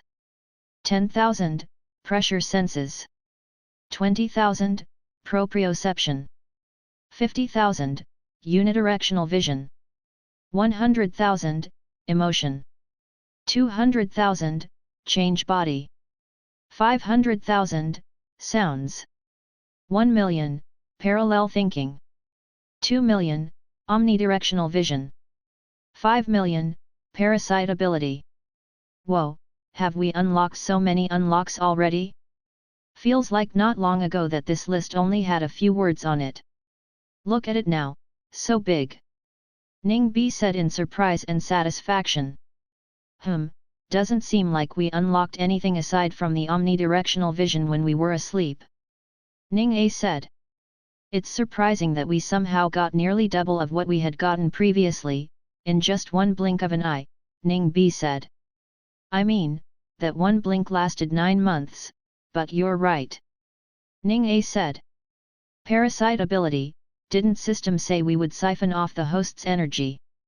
Ning B asked. Doesn't the system call us hosts as well? Do you think it's siphoning off our energy as well? Ning A said. Immediately both of them started laughing. They had the same sense of humor, so when one said something funny, the other one would always end up laughing. Seriously system, where is that energy you promised us? Ning A said. Well, turn it back on then. Let us see. Ning A said. A continuous stream of notifications started ringing in their head. All right, stop it. Both of them said as they winced a little at that continuous sound. God, at this rate, we might actually end up unlocking the next skill as well, Ning A said. That reminds me. What is the next skill? Hey system, show our status. Suddenly, a bunch of information appeared in their mind as they saw the status. No. No way, right? Am I dreaming? Ning A was surprised. If you are dreaming, then I am dreaming too. Although I think that is correct. Oh my god! I can't wait for it. Ning B said excitedly. Status. Energy, 4,932,154. Task, collect 5,067,846 more energy. Reward, you unlock shop. Shop, locked. Chapter 18, Parasitic Relationship. The world was still filled with snow, the only thing of color in the surroundings was the brown barks of the trees or the occasional green leaves. And those were all the Nings could see as well. Nothing else. They could not see anything else. What are we gonna do now? Ning A was troubled. The problem had started small and they hadn't seen the urgency at first. But as things escalated, the problem escalated as well. A tree. Or maybe we wait for something to pass by, said Ning B. He was trying his best to come up with a solution as well. Once more they looked out into the surrounding. While they all looked the same, the Nings knew that they had come dozens if not hundreds of kilometers away from where that village with the giant wall lied. They weren't looking at the surroundings to see what there was. They were looking at the surroundings to see what wasn't there anymore. The wolf pack. When they had first hopped onto the wolf leader's body, they were overjoyed seeing the constant 450 energy they were getting from it.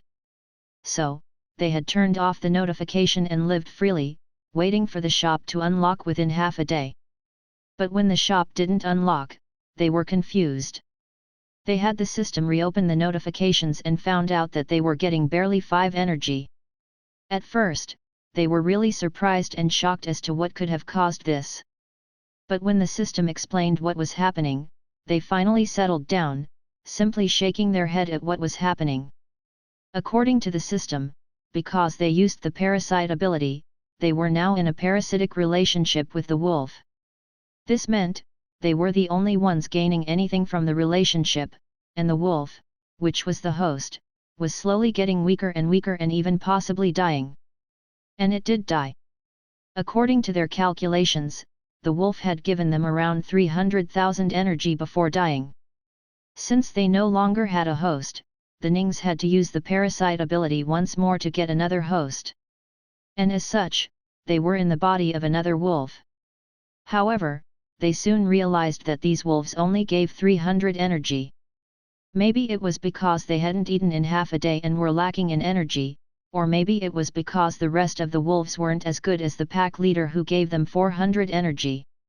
So, when, inevitably, the wolves started dying, they only got 200,000 before they had to use the parasite ability that cost them 100,000 energy. In the end, each wolf only net them 100,000 energy in increment. While that was a lot of energy, looking at the 0 wolves around them, they knew they had exhausted all of their sources of energy, and even the one they were on right now would die in few minutes. "We need to think of something fast," said Ning B with a voice full of frustration. Wait for a second," Ning A said as he thought of something. "Hey system, do we lose energy if this wolf dies?" they asked. Until now, they had kept on changing their hosts every time one was close to dying and hadn't needed to ask the question. Now that they did, the system finally answered. "Oh, that's good. That means we won't have to immediately look for another body," Ning A said with a sigh of relief. "Yeah. And since it's the winter season, I don't think we will have to worry about the wolf rotting for quite a while," said Ning B as he added more relief to the levity. The wolf finally died and the Nings stopped there as well. They didn't want to waste 100,000 energy on a tree that couldn't move, so they instead just decided to wait for another animal to walk by. They went unconscious, asking the system to wake them up when an animal or monster came by. They woke up immediately to the cries of dozens of birds around them. There were at least 20 birds of the same species. They had a moderately small body but seemed bloodthirsty as they flew down to the dead wolf corpse and started to bite on it. "Oh no! We are going to lose energy!" Ning B screamed. "System, parasite the closest bird," Ning A shouted. They immediately switched consciousness from the wolf to the bird. Within minutes, they devoured the wolf, leaving only bones intact. After they were done, they started flying away. The birds flew in a batch, and Ning knew, the same fate that took place on the wolves would take place on these birds too. As they flew along with the birds, the Nings realized that the birds were dying once a day, instead of twice a day like the wolves. "I think it's 'cause they keep eating food," said Ning A. "Yeah, the wolves never ate anything after the first day, did they?" Ning B chimed in as well. However, that didn't matter to them. They were just here for the energy, and these carnivorous birds could go and die for all they cared. Suddenly, the birds flew above a span of trees, and they were shown the scenic sights of the ocean once more. Both of them sighed once more and they said at the same time. Chapter 19, The Big Red Spot. Each bird provided about 50,000 extra energy before they died off.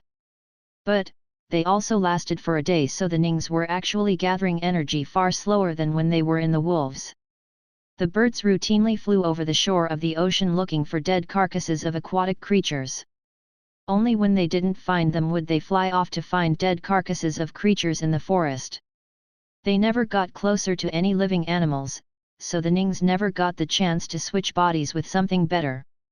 By now they had already resigned to their fate and were waiting for all the birds to die and fall somewhere where they could switch to another creature. However, for them to do that, they would have to wait until the last bird died off. These birds were not only carnivorous, but they were also cannibals. Whenever a bird died off, they would feast on their own kind. The Nings felt like throwing up every time they saw. But, slowly and surely, they were getting used to deaths and corpses. Together with the attack at the village, their time with the wolves and now with the birds, they had seen enough death that they were slowly getting calloused towards it. Soon, they knew that they would see something die before them, and at that time, even with the amplified emotions, they would feel absolutely nothing about it. Time passed once more. Now, there were only half a dozen birds or so left. The Nings were getting pretty bored now. "Hey, can't we just switch to the trees? I hate these birds," said Ning Bi as he looked at the 5 birds that were flying around him. "Just wait. After all 6 of them die, we will have 300,000 more energy. We can easily change bodies after that. It's just better objectively," said Ning A. Although, he was incredibly bored as well. "Oh yeah. And what if the final bird dies somewhere, where there is no tree around? Do we switch bodies with the dirt?" said Ning B. He was a little angry at Ning A. Ning A ignored the anger in Ning B. He could empathize with him on this matter. He too was afraid that this would happen and they would forever be stuck there, waiting as the corpse of the bird rots and they lose all of their energy. "We will just have to wait and see," said Ning A. Once more, the birds did their round trip and arrived at the ocean shore. They searched around the beach looking for any washed-up carcasses. The beach was very long, and it took them nearly 3 days just to go from one end to the other. Suddenly, Ning A noticed something in the ocean. A second later Ning B noticed it as well. And it didn't take the birds long after to notice it as well. The birds were good at noticing stuff, but what was happening in the ocean didn't require amazing eyesight or anything. Even the Nings with their terrible vision could see what was happening. To be fair, who wouldn't notice a large patch of red in the middle of the blue ocean? "Is that blood?" Ning A said as he waited for the birds to go closer so that he could see what it was. "I think so. But, isn't that a bit too red?" Ning B asked. "That does kind of looks like the blood we saw on the snow though. Just a little bit diluted due to the water, I believe." Ning A said. That makes sense. Just what could have died there for it to produce such a large pool of blood?" Ning B wondered. The birds flew closer to see if they could pick off any dead fishes or creatures in the ocean. They flew over the red patch of water and the Nings watched the furious splashes of water underneath them due to the many fishes that too had gathered to find themselves some food. "I don't see anything dead, do you?" asked Ning A. Ning B looked around a little and answered, "No. I don't see anything either. Just what was dead then? Or are we mistaken about something dying?" Ning A wondered. "Something has to have died. Why would so much red be here then? Even the fishes are here for the food." Ning B said. Ning A suddenly realized something. If there is so much red, yet there is no corpse here, that could only mean that this is... A gigantic mouth jumped out of the ocean, devouring the entire school of fishes that were near the red spot, including the birds up in the sky. A trap. Before he could even finish his sentence fully, the Nings had been swallowed by a gigantic fish. The Nings felt hot, acid-like substance burning the bodies of the bird they were in as they were both corroding and drowning in the stomach of the monster. "System, quick! Use parasite on the giant monster, or we will lose all of our energy before we know it." Ning shouted with urgency in his voice. "It will cost you 100,000 energy. Are you sure? Just f-king do it." Ning shouted angrily at the system which was taking time following his orders with stupid questions. Suddenly, they felt their consciousness lurch as they shifted from the dying bird to the giant fish. Immediately, their sense of touch went from burning and corroding to the deep coldness of the ocean. The Nings took a sigh of relief realizing they didn't end up getting torn apart in the fish's body. They looked outside at the cold nothingness of the ocean as Ning A said. "We walked along the forest. Then we flew high, up above." Chapter 20, The True System. Oh, is it time again?" wondered Ning B as he saw the light start to shine brighter high above them. Febnl.com. "It's going to do it again," said Ning A. The fish they were leeching off of suddenly pumped out a massive sprout of blood-like red liquid from above its head. The red liquid flowed out to the water above and completely painted the surface red. Although the liquid wasn't blood, it still smelled like one and attracted multiple fishes and birds towards it. The giant fish would wait for a while so that more fishes would gather, and when there were a lot of them, it would immediately jump out of the water, devouring the lives in the entire area. The Nings felt the many different fishes splashing about in the giant fish's stomach. However, they weren't sad at all. In fact, they were quite happy about it. A full stomach of fishes for the giant fish meant a lot of energy for them. The giant fish's body didn't produce as much energy as they would have hoped for its size, but it still produced about 100,000 energy every single day. By now, they had been in the giant fish for over a month and had been roaming the depths of the ocean, watching the giant fish kill anything in its track and eat it. The Nings were amazed at how diverse the creatures on the seafloor were. Also, they were incredibly high in number. Even after all the deaths and praying they had seen, they were surprised at the number of fish and other aquatic animals they would see every single hour. How much longer? Ning B asked in an impatient voice. Should be any time now, said Ning A calmly. Arg! I can't wait. Status, Ning B shouted. Status. Energy, 9,986,148. Task, collect 13,852 more energy. Reward, you unlock shop. Shop, locked. After being a month in the giant fish, they were nearly done with unlocking the shop. Just a little longer and they would unlock it. Oh god, it's still nearly 14,000 energy away, Ning B said dejectedly. Yeah, but the fish also just ate. He will get more energy now, just wait, said Ning A. As time progressed forward, they felt more and more anxious about everything. The longer it went on, the slower they felt it was moving. How much longer? Ning B was getting really anxious now. Just a little before Ning A could even reply anything, a notification went off in their head. The Nings were speechless for a second. They didn't know what to say about anything. As soon as he could speak once more, Ning A said. Status. Status. Name, Ning Ruogong. Energy, 0.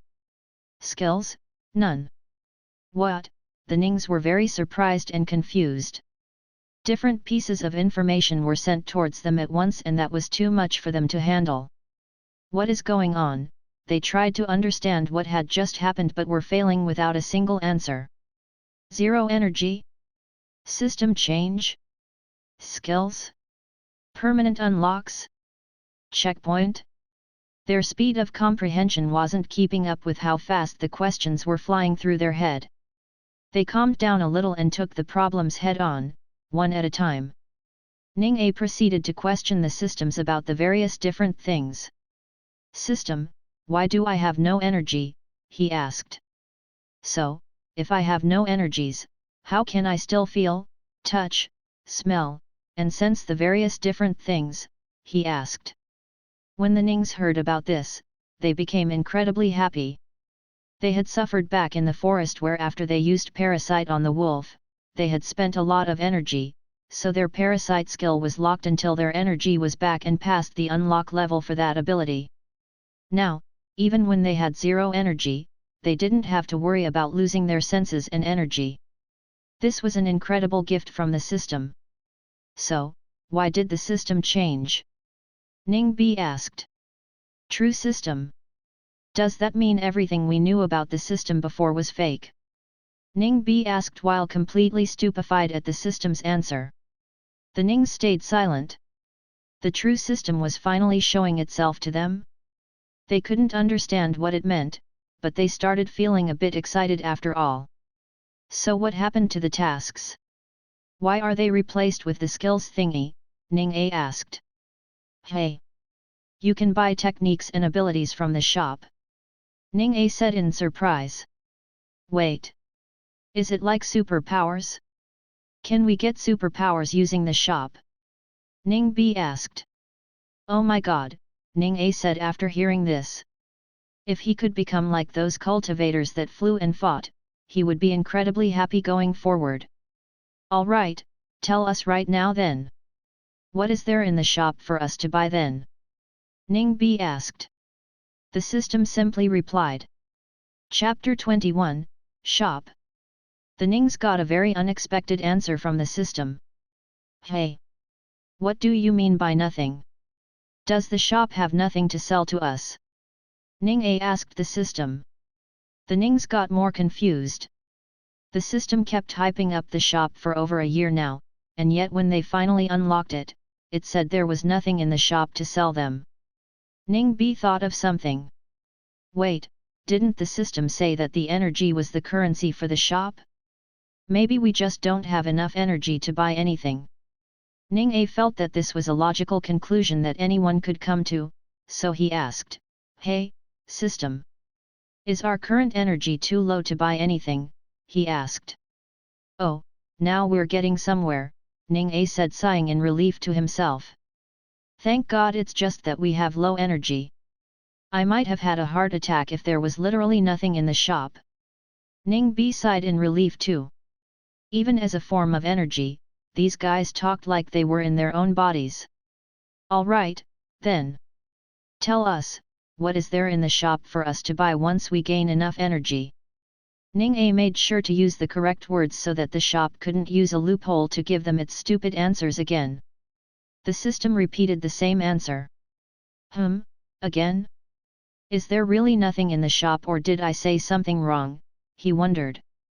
Let me try, said Ning B as he asked the same question using a different but simpler sentence. Hey, system. What exactly can we buy with the shop? He asked. Finally, the system gave them a different answer. Ning B sent a smug smile towards Ning A. Even without looking, Ning A could tell just how smug that smile was. He ignored Ning B and asked the system. What do you mean by anything? Can you give us some examples? Both the Nings got shocked for a second. Any object? Skill? Knowledge? Is there even anything else in the universe? Ning A wondered. If there is, then I can't think of one, said Ning B. Ning A thought of something that he would want to buy. Ning B did the same thing as well. I want to be a human, Ning A screamed. I want to control the fish, Ning B shouted. They immediately got angry at the other person. Idiot, don't you want us to have a body? Ning A shouted at him. The cold deepness of the ocean was too boring for him now. He had seen a lot and was now used to it. You are the idiotic one. What do you want to do with the body? Drown? Asked Ning B in frustration. Getting a body this deep in the ocean floor would not just drown them, but it would crush them to death as well. Ning A fell into contemplation. Ning B was right, however, if they spent all their energy on controlling the fish, then by the time they left the ocean, they would barely have anything. Alright, let's call a truce. I have an idea that could work in our favor, said Ning A. He looked very confident about it. Ning B got curious. Very well. Tell me the idea, and if I like it, I will call a truce as well. Ning A took a moment before he finally spoke. Let's merge. What? Ning B didn't realize what he meant at first, but when he finally did, he was stunned. Out of all the things he thought Ning A was going to suggest, he hadn't expected that to be one of them. But after a moment of contemplation, he thought that this was the correct idea. Alright, let's do it. Let's merge. He said. Ning A asked the system, Hey system, we want to merge back together into one person, can we buy that? Personality merge will cost you 150,000 energy. Do you want to buy it? Maybe not merging the personality exactly, can we just get like a single mind that can think of two things at once, instead of the two thoughts having their own mind? Simultaneous thinking will cost you 1,250,000 energy. Do you want to buy it? Oh wow, that is much expensive than we expected. What do we do now? Ning A turned towards Ning B and asked. I don't know. Maybe we should just wait until we have enough energy, said Ning B. We should do that.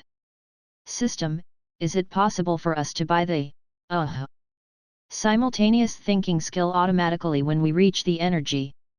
Ning A asked. There is such a thing, both of the Nings got surprised. Can that buy it even when we are unconscious? Asked Ning A. Yes. Auto buy list buys everything automatically once the energy requirements have been reached. Alright then, add simultaneous thinking into the auto buy list. Ning A said. The system asked even when it had a single item. No thanks, said Ning A. Alright system. Put us to sleep now. Wake us up when simultaneous thinking has been bought, or, I don't know, when this fish dies? I guess. Slowly the two Nings started losing consciousness. But even as they lost it, they realized that, unless they asked the system to split their mind into two different personalities, this was probably the last time there were going to be two different Nings. Chapter 22, Ideas. You there?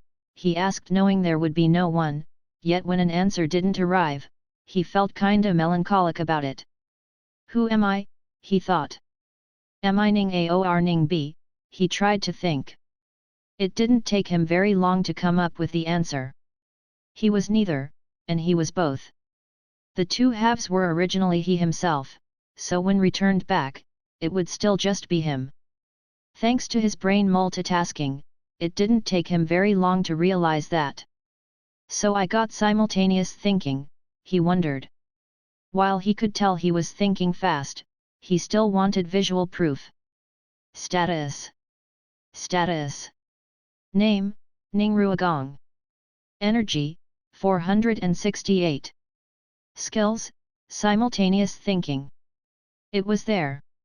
So, it's considered a skill as well, hey, he thought. He looked around the fish to see if it was still going. The fish hadn't stopped at all. Hey, system. How long was I asleep this time around? He asked. Oh. That's not as long as I thought it would be. Alright then, time to do the thing I merged back together for. Let me come up with some things to buy from the shop. I certainly want to fly and do the various things a cultivator does, but I need to think of escaping from here first. Let's see what ways are there to get out of the sea. Ning started to brainstorm things he could buy from the shop to escape from the deep trenches of the ocean. How about controlling the fish? That could certainly work, he thought. But there is that same problem of what to do once I control it. I can't go back to the land this way. Still, let's see how much it costs. Hey, system. What is the cost of controlling this fish? He asked. Hey. Per minute? You sell in minutes too? Do I get a wholesale discount then? He asked jokingly. What? Why so expensive? He was stunned. That was about 13,000 minutes worth of controlling the fish. He didn't need that many minutes to reach the land and leave. Why is it so expensive? Is it because it's permanent? He asked. Oh. That's quite a good ability then. Should I use the temporary version? He started wondering. However, instead of thinking about what the temporary version did, he started thinking about what he would do once he had it. Where would I even go? I don't know the map or the directions of the sea. Controlling the fish is not a very good idea then, he thought. Map. Hey, system. Can I get a map of the planet? He asked. Renov.com. Whoa. That's a lot. Why are they in 5 different types? Asked Ning. I see. Oh god, even intermediate costs more than I have ever made. I think I will have to start with the basic map. Add the basic map to the auto buy list, he ordered the system. Confirmed. Basic map added to auto buy list. Ask me that only when there is more than a single item on that list, Ning said as he got a little annoyed. Let's see what else can I use to get out of here, he thought for a few moments. Controlling the fish was now out of question. Jumping from one fish to another was a very non-efficient method as well. Can I make a human body? Can I get away with that? No, right? It would be destroyed in the water. I should keep that idea for once I get off of here. He thought. Flying is a bad idea. He felt like he was in a slump. He wasn't the most creative with skills and abilities. Little of what he knew was from the random shows that they would show in the orphanage. He didn't get to read that many books or watch the different movies and cartoons like the non-orphan kids did. Well, if I wasn't an orphan, then many things would have been different. I would have had parents for one. I wouldn't have to have such a mediocre childhood. Maybe I would have had a group of friends that never left me. Maybe I wouldn't have to work in that stupid zoo just to live at 18 years of age. If that never happened, I would have probably never died and would never have been teleported. He suddenly stopped. Teleport. That's it. Teleport. I should teleport out of here. That way I won't have to think about how to get there and can just go there, he thought. Hey, system. How much does it cost me to teleport to a land? He asked. I should probably just teleport to the shortest distance where there is a land. Where is the shortest distance? Moving. Ah, that's right. The fish is moving. Will be hard to guess depending on that. How much will it cost to teleport 1,500 kilometers away? What do you mean, for the fish? He asked. Chapter 23, Northern Continent. Status. Name, Ning Ruogong. Energy, 5,238,658. Skills, simultaneous thinking, basic map. Alright. I have 5.2 million energy right now. I can do this. Believe in yourself, Ning said to himself, trying to hype himself up for what he was about to do next. It had been nearly 2 months since he had come to being himself once more. He was still planning on teleporting somewhere, but either needed a smaller host or greater amount of energy. Since a greater amount of energy wasn't possible at the moment, he could only hope to use any smaller fishes he came by. But even that was pretty much impossible. Most of the fishes he came by were either too small and couldn't give him enough energy to teleport, or would be eaten by big fish. There was only one way to do the teleportation he had thought of. He would have to jump into one of the creatures the big fish ate, and then teleport to the nearest land. After that, he would have to jump to something else, since sea creatures on land didn't last very long. To know where he was at all times, he would ask the system about the distance to the nearest land from time to time. He tried to make sense of that information using the basic map he had unlocked, but the system would either tell him he was close to just land, or he was in the ocean. It didn't give the ocean a name for some reason like it did to the rest of the continents. At least tell me what continent is closest, he asked once more, but the system remained silent. Suddenly, he saw light up above. Is it starting to surface? He wondered. Suddenly, blood-like red liquid started appearing once more. It is, he started to get excited. System. What's the closest distance? He asked. All right, should be doable, he thought. Fishes and other aquatic animals started conversing on the red spot in the ocean where the blood-red liquid had surfaced. Then, the fish started moving. It suddenly changed its course upwards and sped up to a very fast speed. Just as it reached the surface, it opened its mouth and swallowed all the creatures up at the surface. Ning used all of his processing power to look for fishes that were small enough to not require that much energy, but big enough where he won't lose energy when he ends up in a precarious place. Suddenly, he saw a small fish. It was small comparatively. The fish was still very big at about 2 meters in length, and to Ning, it was a perfect size. System, use parasite skill on the fish, he ordered. Yes. Do it, he said. This was where he had to work fast. The familiar feeling of his body getting ripped from one object to another returned once more. As soon as his mind understood that he was in the other fish, he ordered, Teleport to the nearest land. Yes, he said. Light shined all around him as his left side started to heat up. Is this the effect of teleportation, he wondered. Then, he saw what was really lit up or what was really burning. What? It's already done, he was surprised. He didn't feel anything happen, yet he had already teleported.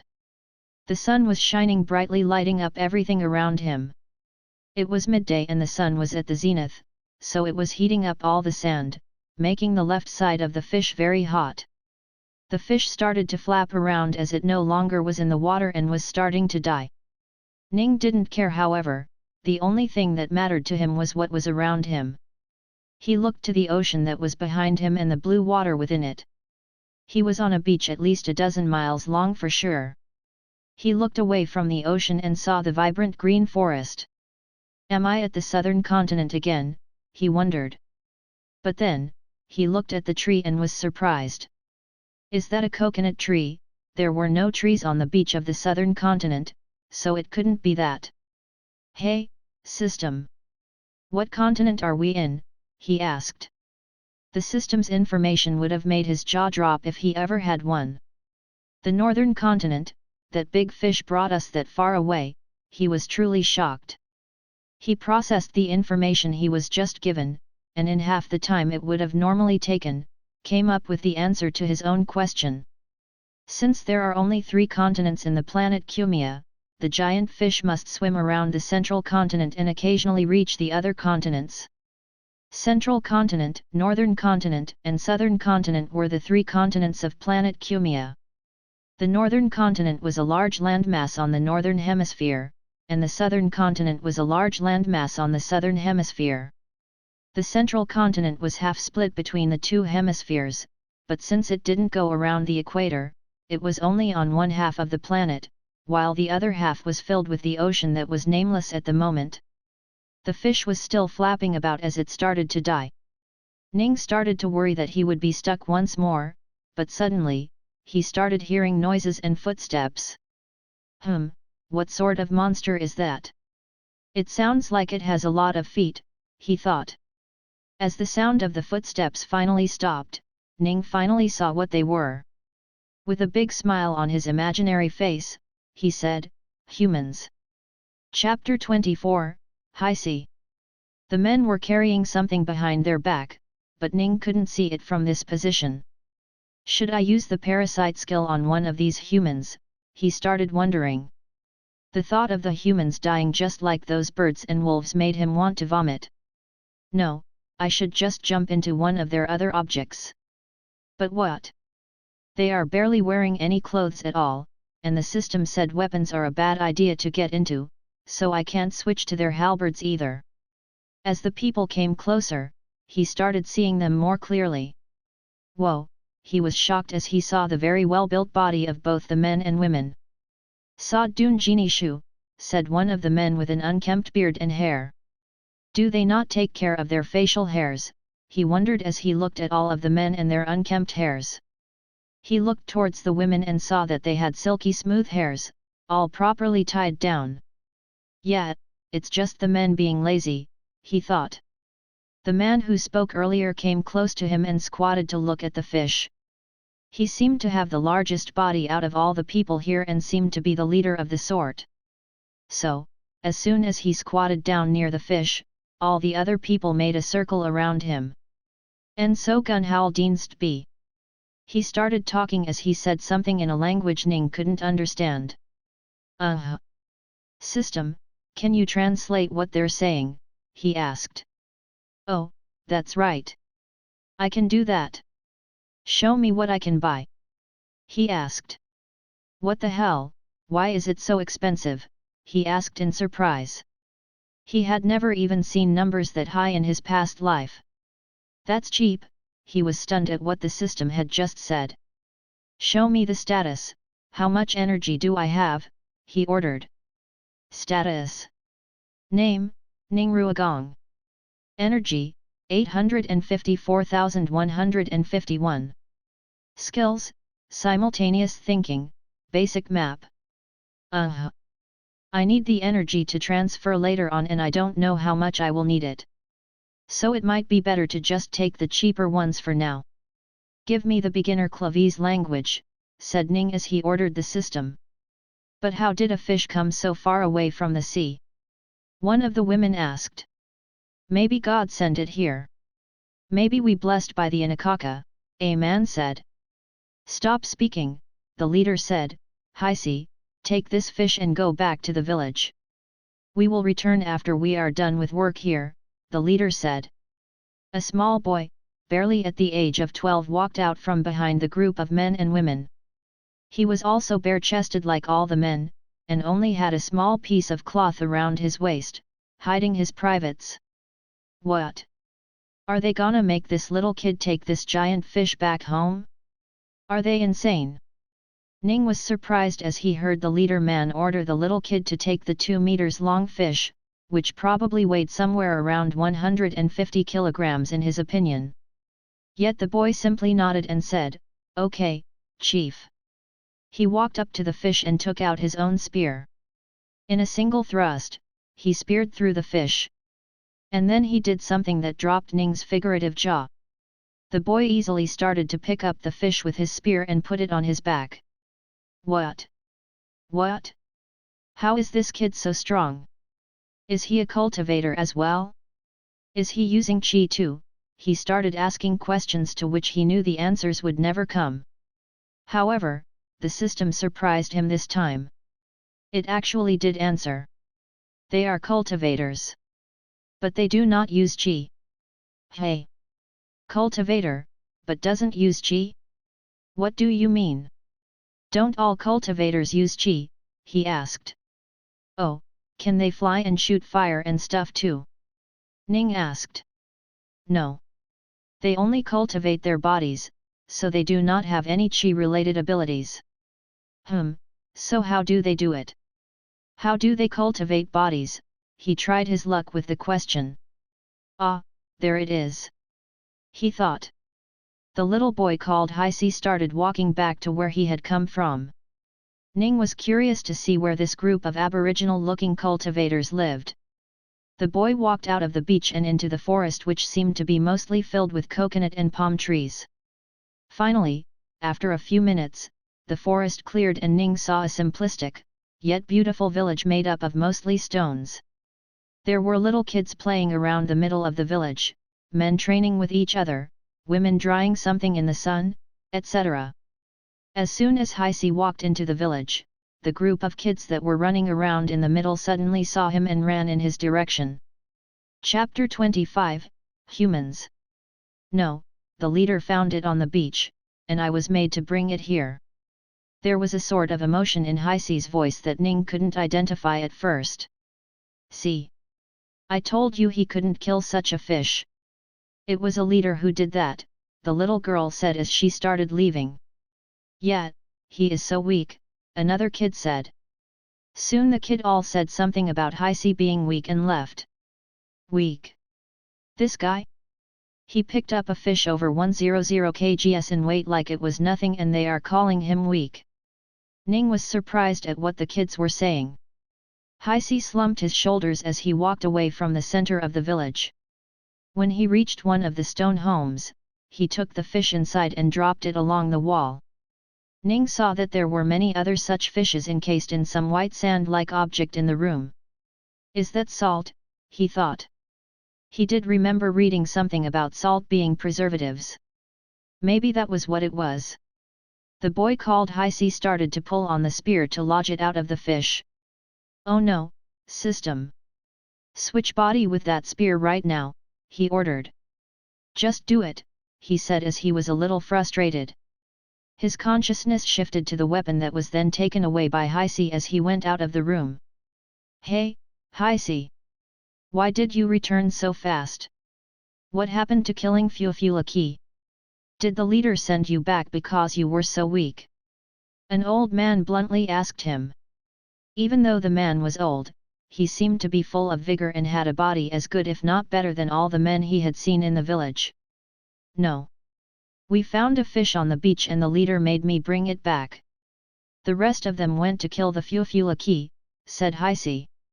It seemed he was used to being insulted about his strength on a daily basis. Good. Good. We need to kill that demon as quickly as possible. Or we will start to starve to death. The old man then returned to his own thing and ignored Heisi. Ning listened to all of this with intense curiosity. Demon. Fufulicky? What are those? He started wondering.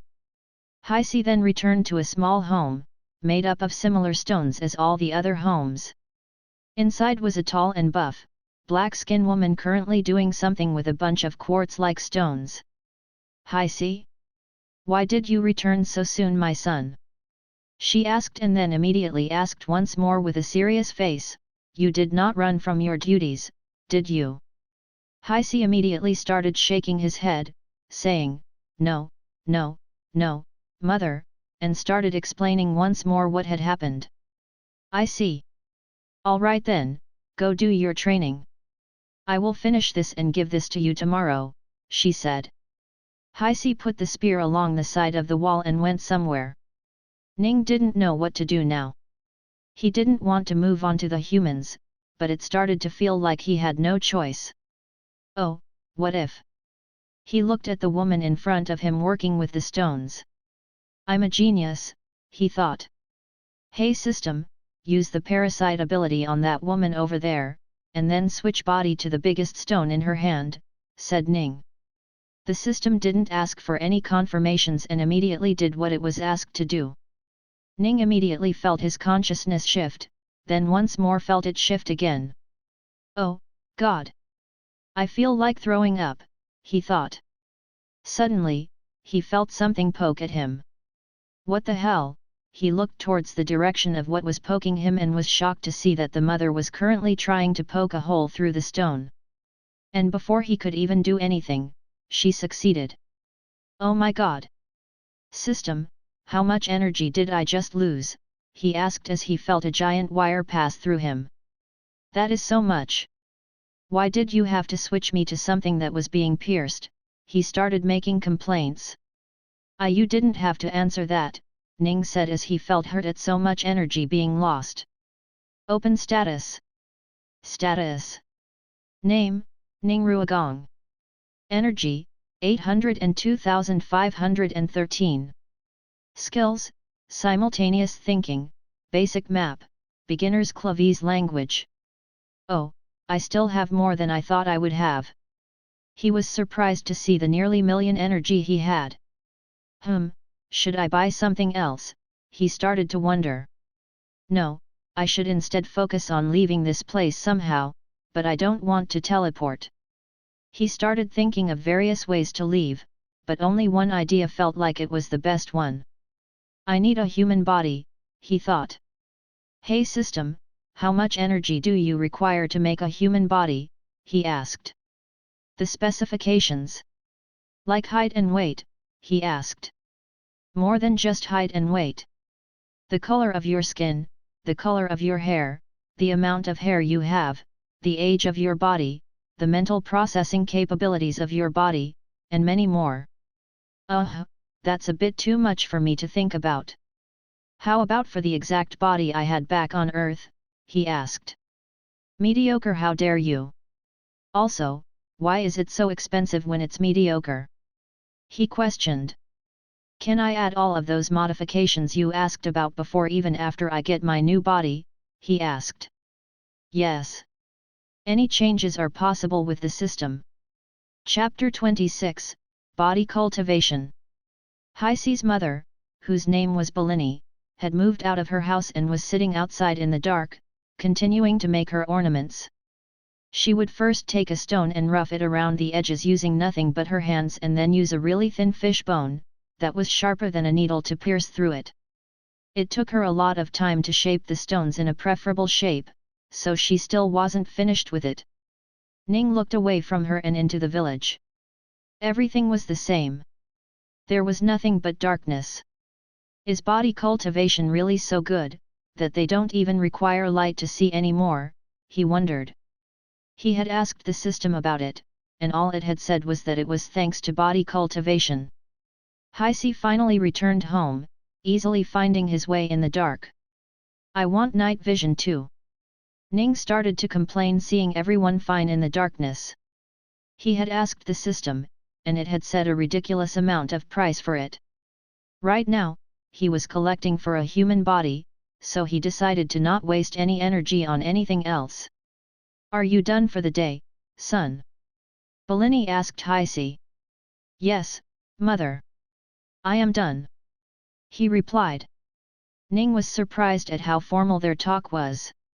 Or maybe it's just because I have beginner-level language so I can't understand any of the internal nuances, he wondered. All right, go and sleep. Only when you sleep after a long day of work can you grow, said Belini. Ning thought he could see the silhouette of Haisi nod to his mother and go back in. Are they not going to eat? I haven't seen them eat anything, he wondered. There was an entire fish in the other room, yet they were going to sleep with an empty stomach. This really surprised Ning. Belini finally finished making the ornament. It was a necklace that she made using stones and some sort of very durable thread. She put the necklace on a table and laid down on the floor outside the house and fell asleep using one of the rocks as a pillow. These people are monsters. Is their body so strong that they don't even need a proper bed anymore? And what if it rains? What then? He was getting more and more dumbfounded by seeing the daily life of these tribes of people. Ning decided to sleep too, so he ordered the system to wake him up when the mother woke up or when the sun rose tomorrow. He made sure to say tomorrow since the system liked twisting his words and making his sleep forever. Early in the morning, Ning came back to consciousness. He looked at the sky and saw that it was just before dawn.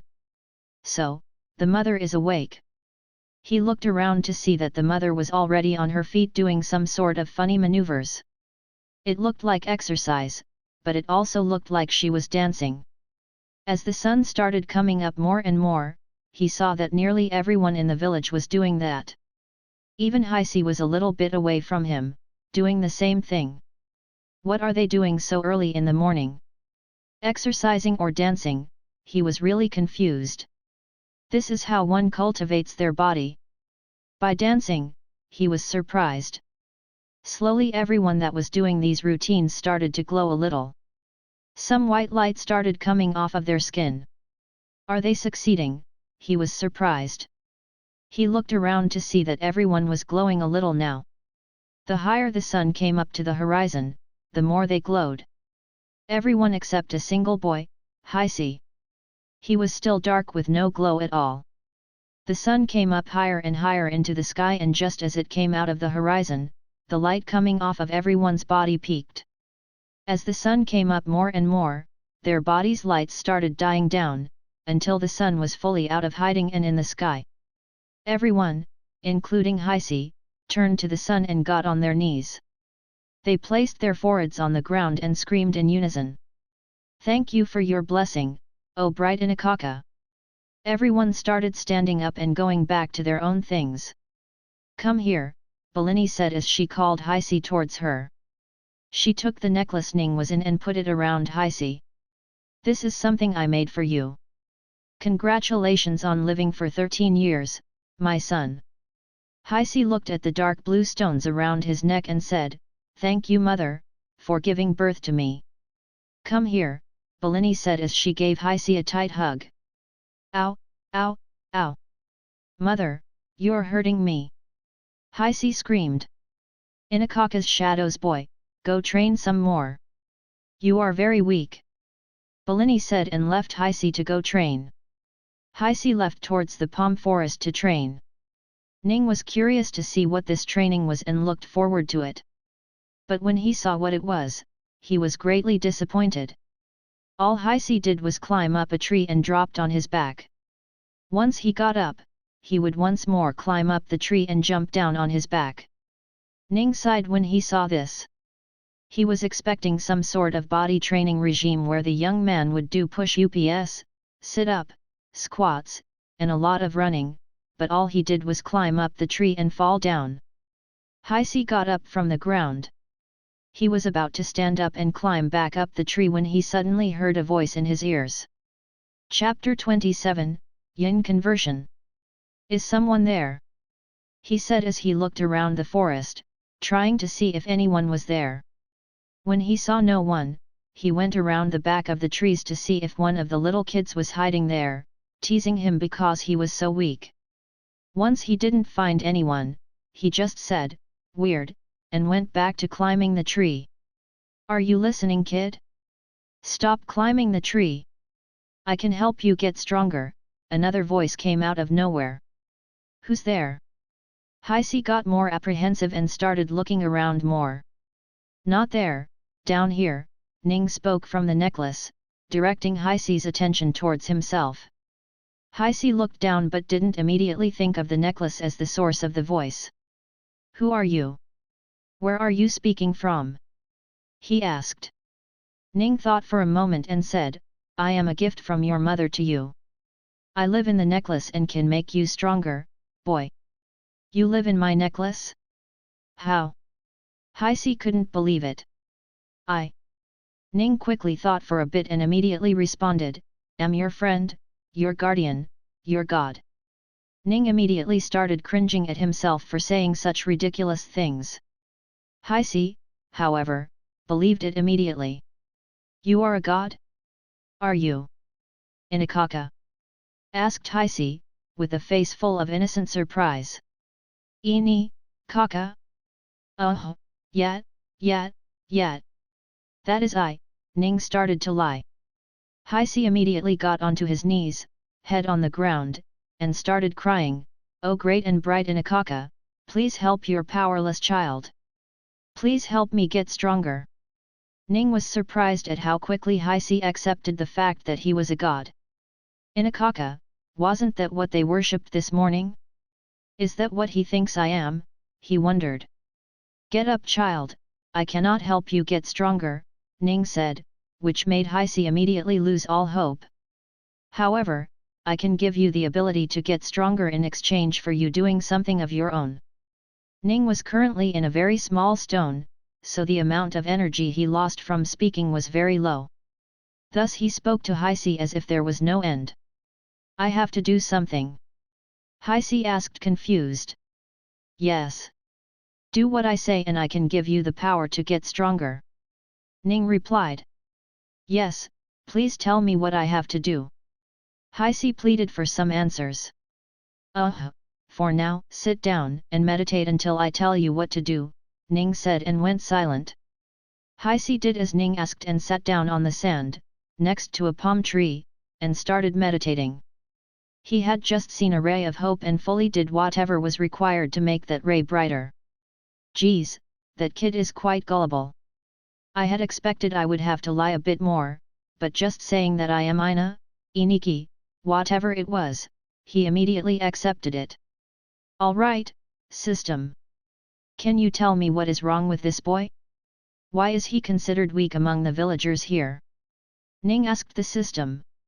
His entire plan depended on him having enough energy to get information from the system and was hoping the system did not disappoint him. "I know. Show me the information I can buy," Ning said, annoyed at the system. Where is basic?" Ning asked. "Since the lowest cost is 5,000. Only items at that price or above are shown." Ning didn't even hesitate as he said, "Give me the intermediate one." A bunch of knowledge transferred into his mind as he learned what was wrong with Heisi. "I see," he thought. The cultivation technique that Heisi and the rest of the villagers used was called the Sun God's Morning Cleansing Technique. Every morning, they would have to perform a series of prepare their bodies to take on the first sunlight of the day.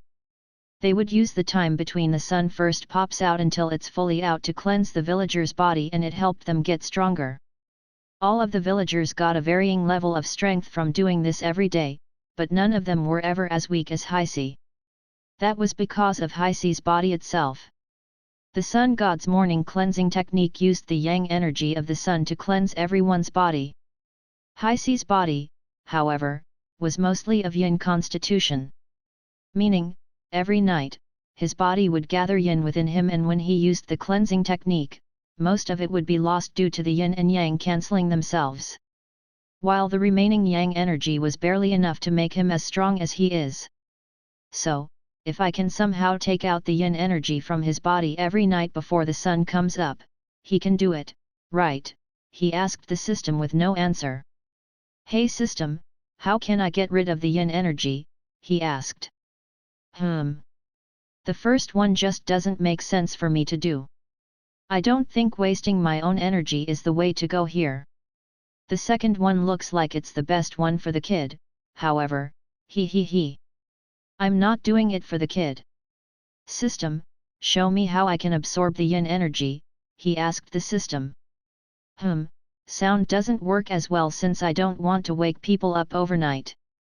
That means I will have to go with heat conversion. That will cost me a lot of energy, which I don't have right now. Chapter 28, Fire. Heisi, it is time. Do what I say and I will give you the strength you so wish for. Ning had finally learned what he had to do and was going to use Heisi to benefit himself. What is it, oh great and bright, Inakaka?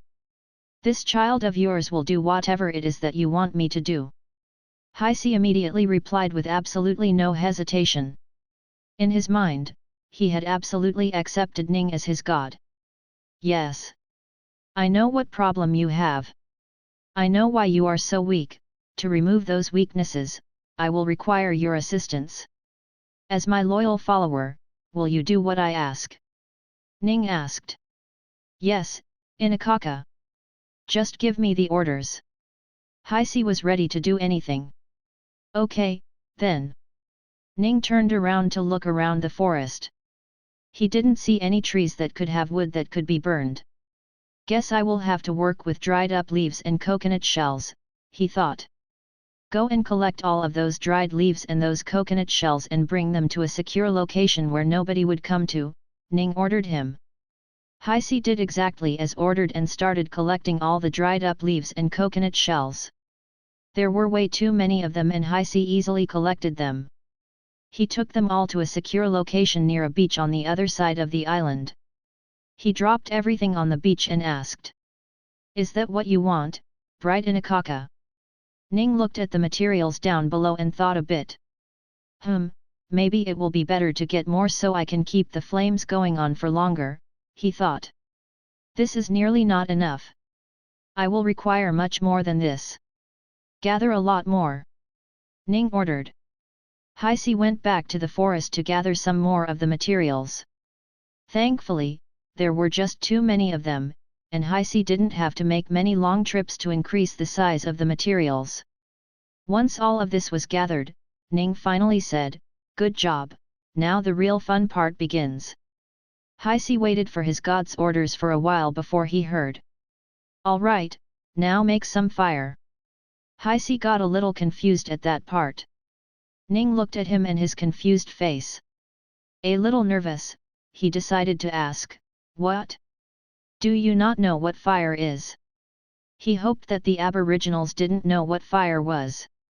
Thinking back now, they didn't even light anything yesterday. Do they really not know what fire is? He started to get worried. "I do know fire is, bright Inakaka. But why would you require me to make fire for you? Aren't you the god of light and fire yourself?" Heisi asked. Hearing the question, Ning immediately got scared. "Have I been caught?" He slowly turned to look at Heisi again and sighed with relief when he realized his face only had confusion and no traces of suspicion. Yes, I am, but I do not want to do it." "So, do it yourself," Ning said. "Please show your child your powers, great Inakaka. I want to see your power." Heisi immediately got on his knees and started bowing with his head on the ground. Damn it! All right, pile up a little of those leaves in a place, Ning ordered. Arino.cm. Heisi immediately got to work. He started to separate a little of the materials from the pile and put it in a small half-a-meter deep hole be dug with his arms. "It is done, bright Inakaka. Please burn it now to show your child some of your powers." "God damn it, what did I get myself into?" Ning started to complain. "System, Can you help me make flames? He asked. How much does it cost? Show me the lowest one. Erg. I guess that's not too bad. Alright, buy it. Ning checked his system and candle fire was there as a technique. Okay, now I use it, system, he asked. Alright then. Lower yourself a little, Heisi, Ning ordered. Heisi dropped himself to the ground and waited for his god to do something. A thought, hey. Ning prepared himself and imagined a fire burning on top of the pile of leaves. Suddenly, a small tongue of fire appeared above the pile of leaves and it started burning it. Ning immediately stopped his candle fire, but the rest of the fire kept on burning. You are so powerful, great Inakaka. Heisi was awed.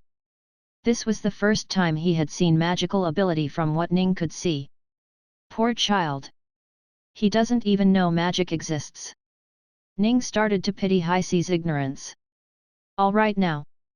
Put the necklace in the fire and add a little more fuel in it.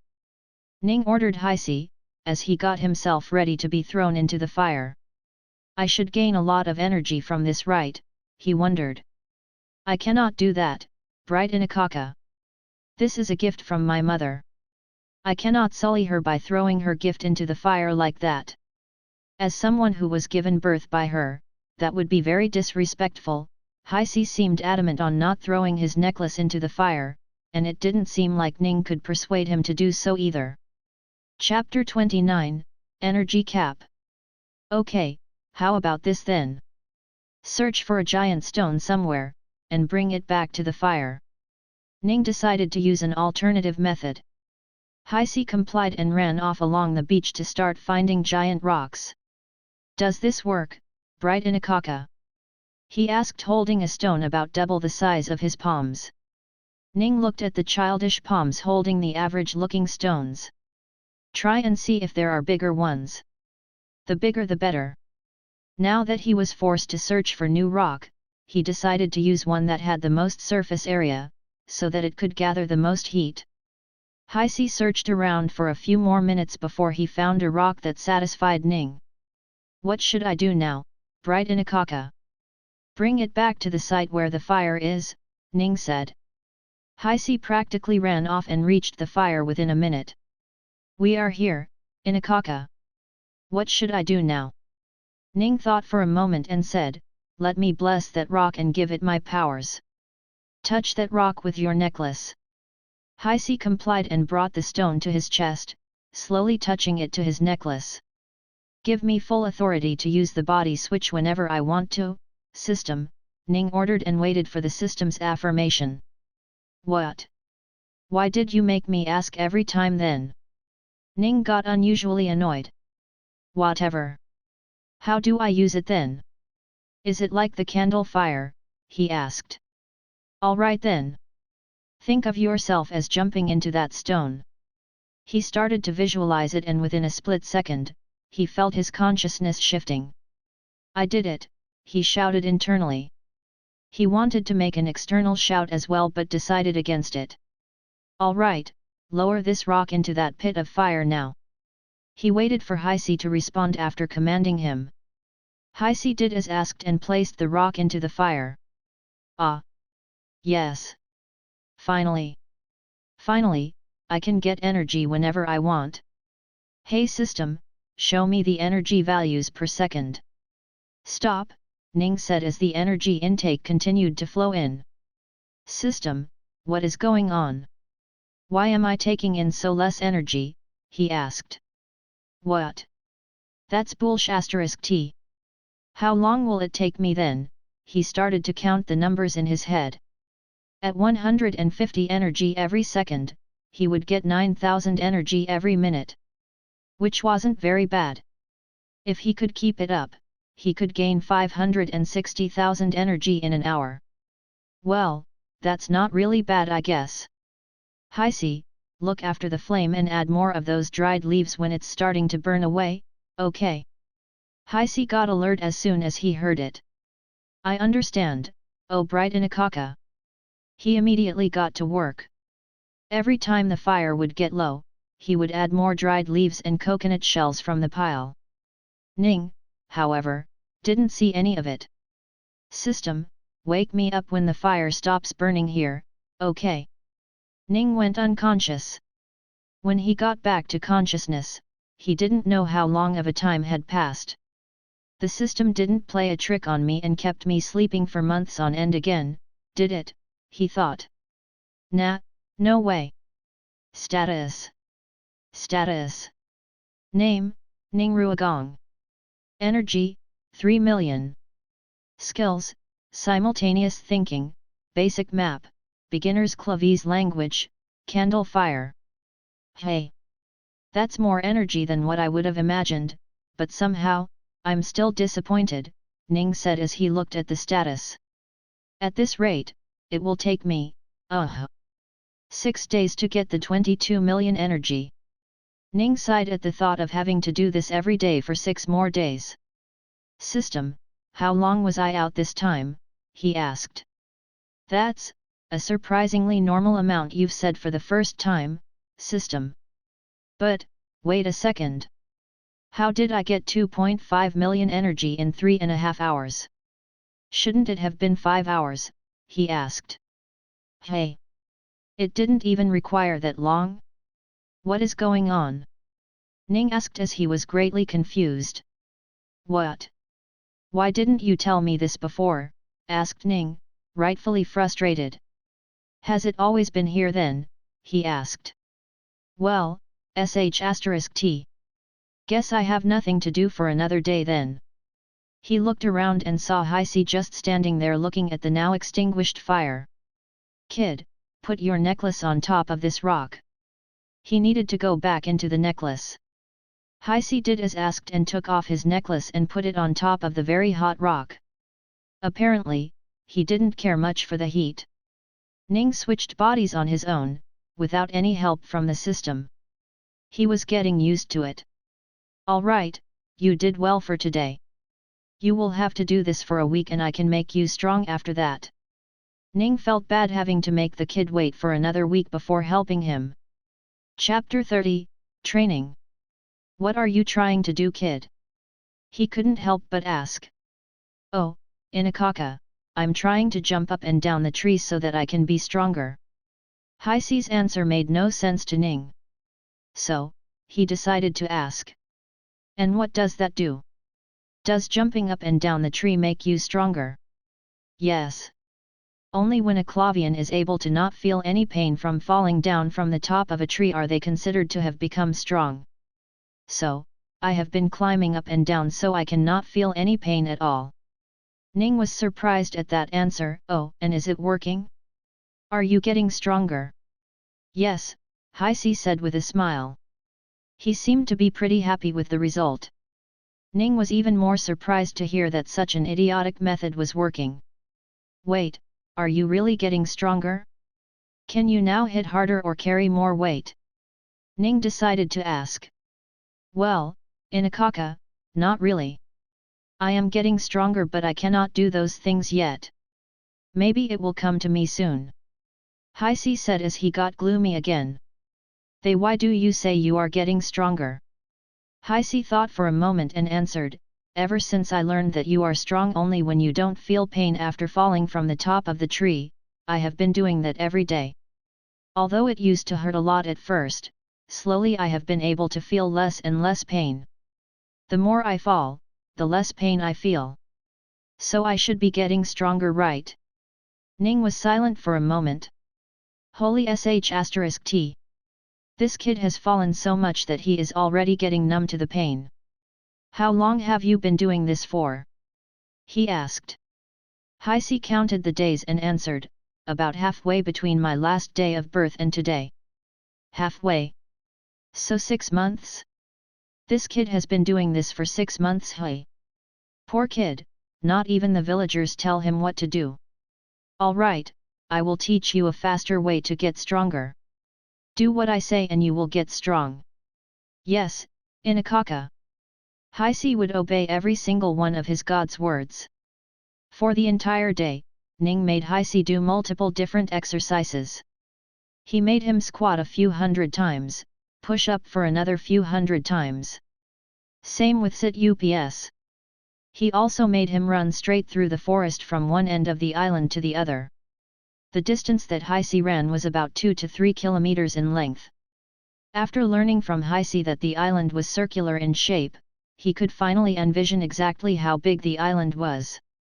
Instead of running through the middle, Ning made Heisi run around the beach now. Heisi was doing that when he saw a few figures far away. He immediately ran towards there. Who are they? Ning thought as he saw the people from far away too. Chief, everyone, are you people fine? Heisi asked as soon as he reached the people. Chief. Ning finally recognized who these people were. He had only seen a glimpse before he was taken away, but he remembered the leader of the group that found him. He looked at the disheveled faces of everyone in the group. Why do they look like they went through a war? Didn't they just come here to fish? Ning thought as he looked at the nets and spears the members of the group were holding. Oh right, they were talking about killing something back in the village? Is that what they fought? Ning looked around the beach looking for corpses but saw none. Where is their target, he wondered. In his mind, the people here were super strong and could kill anything that they wanted to. Oh, why are you here, Heisi? One of the ladies asked. I was trying to become stronger by running around the beach, Heisi said. If Ning hadn't told him to not talk about him when Heisi first ran through the forest, he might have revealed it just now. Go back, boy. The demon can come back at any moment now. We were lucky we sent you back yesterday.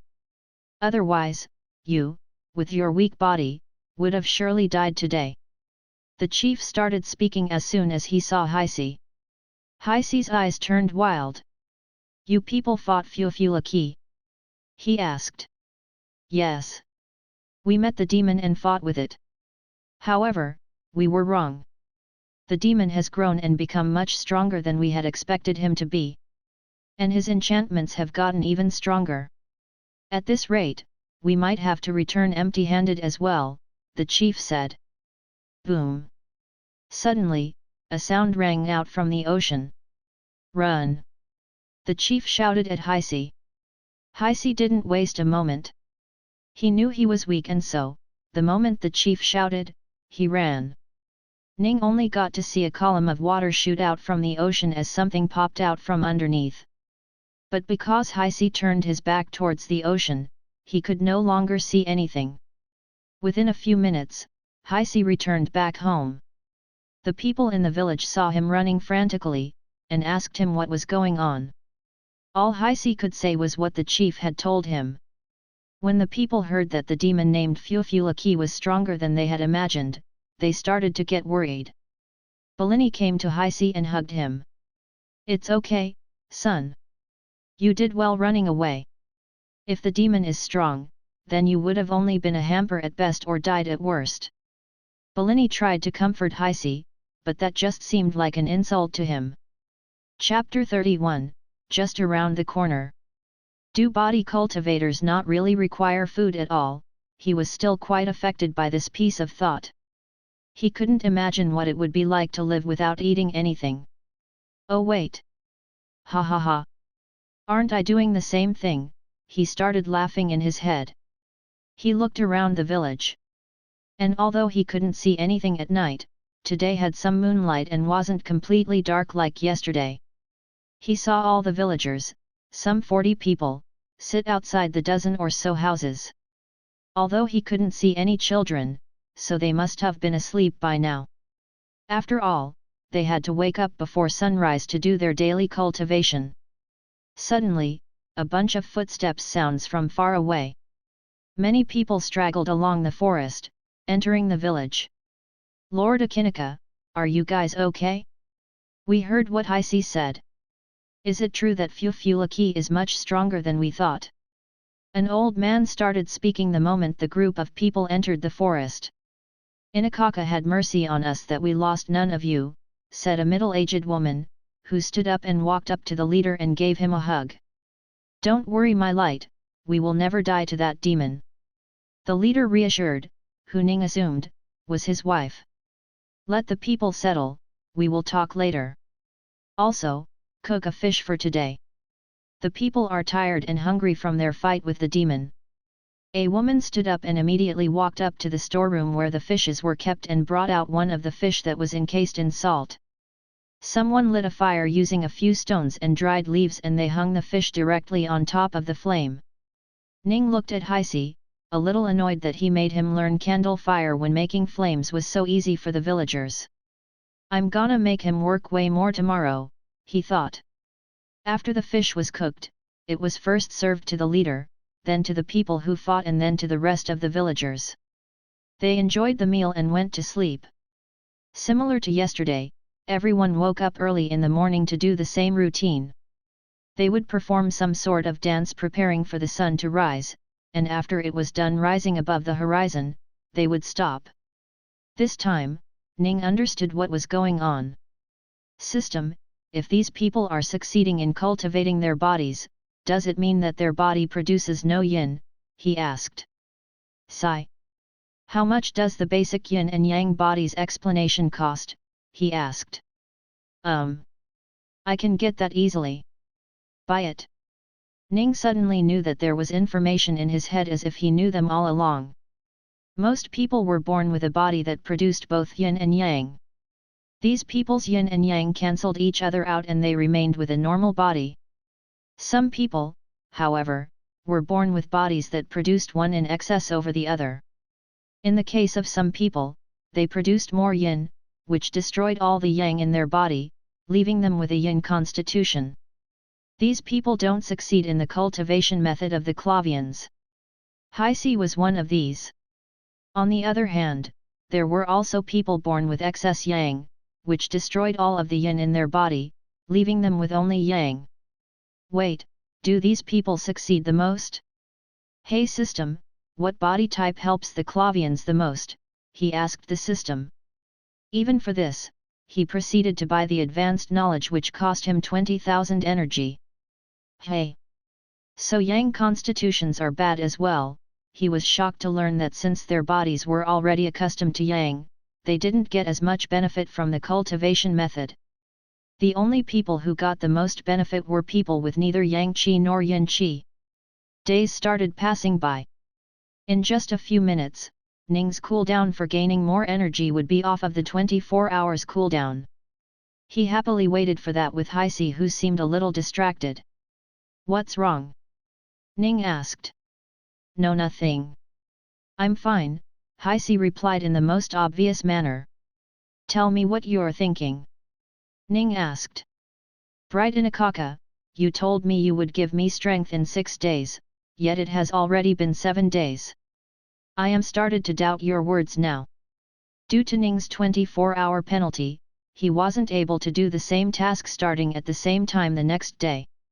So, inevitably, it had been pushed back a few days, since most of the time, the fire burned till the night, and Haisi had to return home by then. It's okay. I overestimated how good you were. But you were really weak, so I had to increase your tasks by a few more days. Haisi started to get gloomy when he heard that. Everyone called him weak in the village and now even his own god was starting to do so. Ning saw his gloomy face and immediately spoke, that does not mean you will forever remain weak, however. I will make you stronger starting tomorrow morning. Count on your god's words. Haisi's face returned back to normal. Yes, Bright Inakaka. He proceeded to do the task that he had been accustomed to for the last 8 days. Ning, however, opened his status to check how close he was. Status. Name, Ning Ruogong. Energy, 20,468,285. Skills, simultaneous thinking, basic map, beginner's Clavese language, candle fire. Ning smiled as he saw that he had less than 2 million energy required to reach the 22 million to unlock the yin to heat transformation skill. Chapter 32, Yin to Heat. Did I reach it? He wondered. Status. Name, Ning Ruogong. Energy, 22,952,548. Skills, simultaneous thinking, basic map, beginner's clavies language, candle fire. Yes, I did it, he shouted out of the stone inside the fire hole.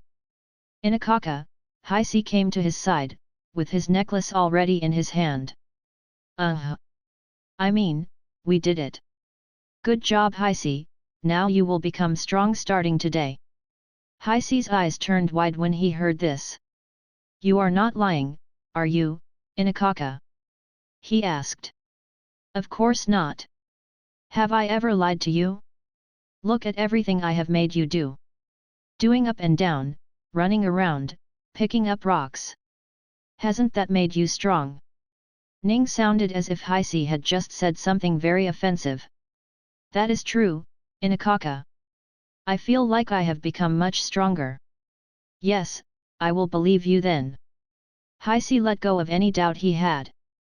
Good, Ning said with annoyance in his voice as he quickly switched to Heisi's necklace. On the inside, however, he was feeling different. Holy hell, this kid doubts a lot. System, give me that ability now. Yes, buy it. Ning felt like something was added to his head. Status, he opened his status again. Status.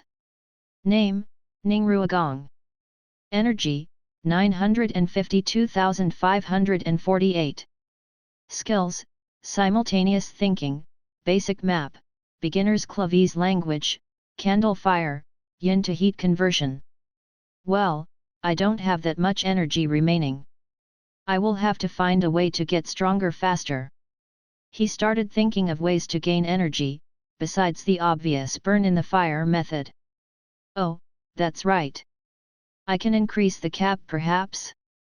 System, tell me, how can I increase the cap of energy I can gain in a day? Oh, right. You mentioned that. Show me the shop then. Rebol.com. Hey. Heat energy and sound energy? Why are the energy types separated, system? He asked.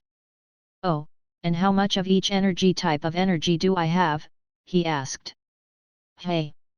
You can't tell me? And how much is that gonna cost me? He asked.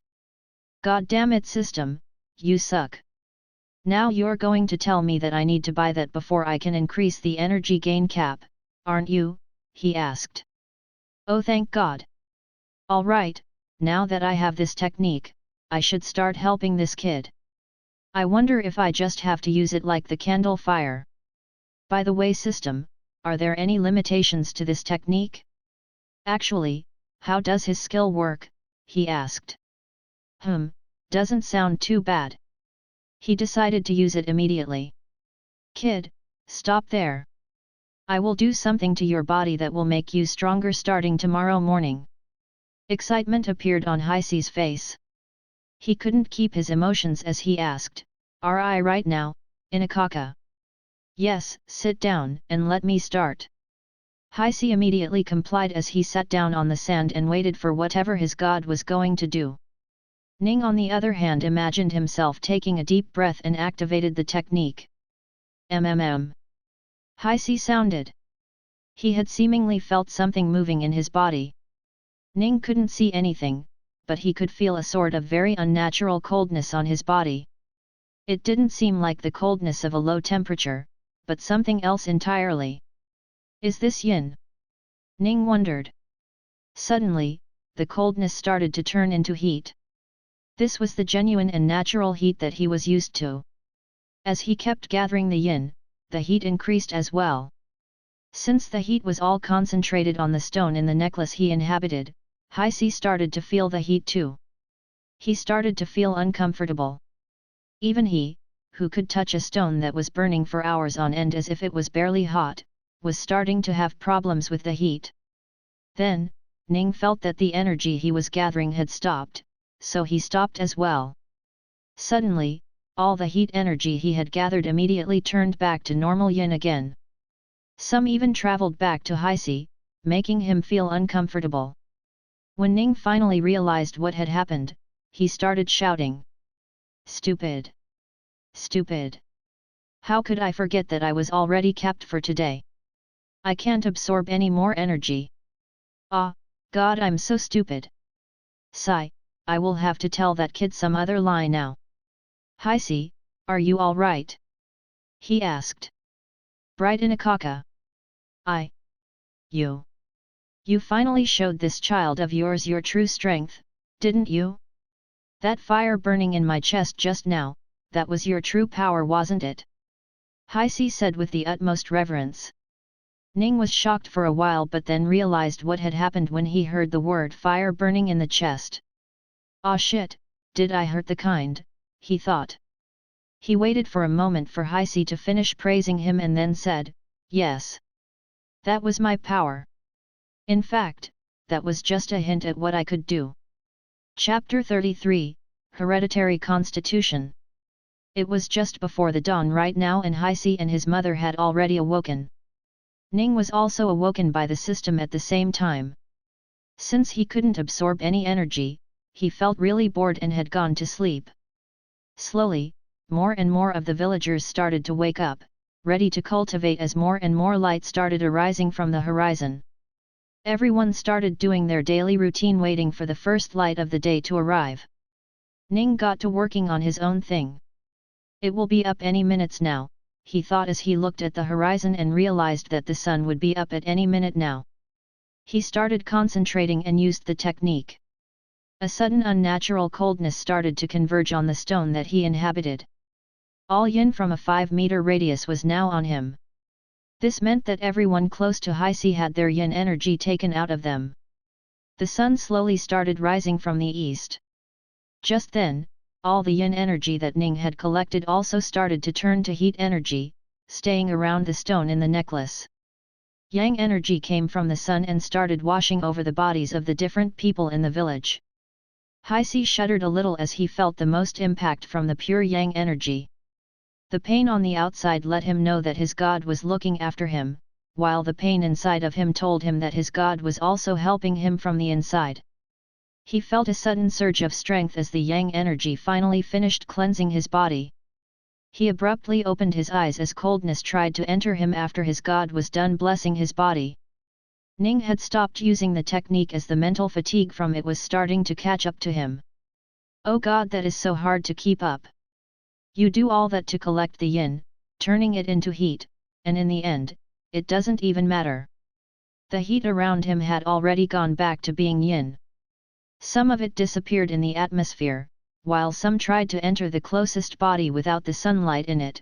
Heisei shuddered as some managed to get inside him, while some remained outside.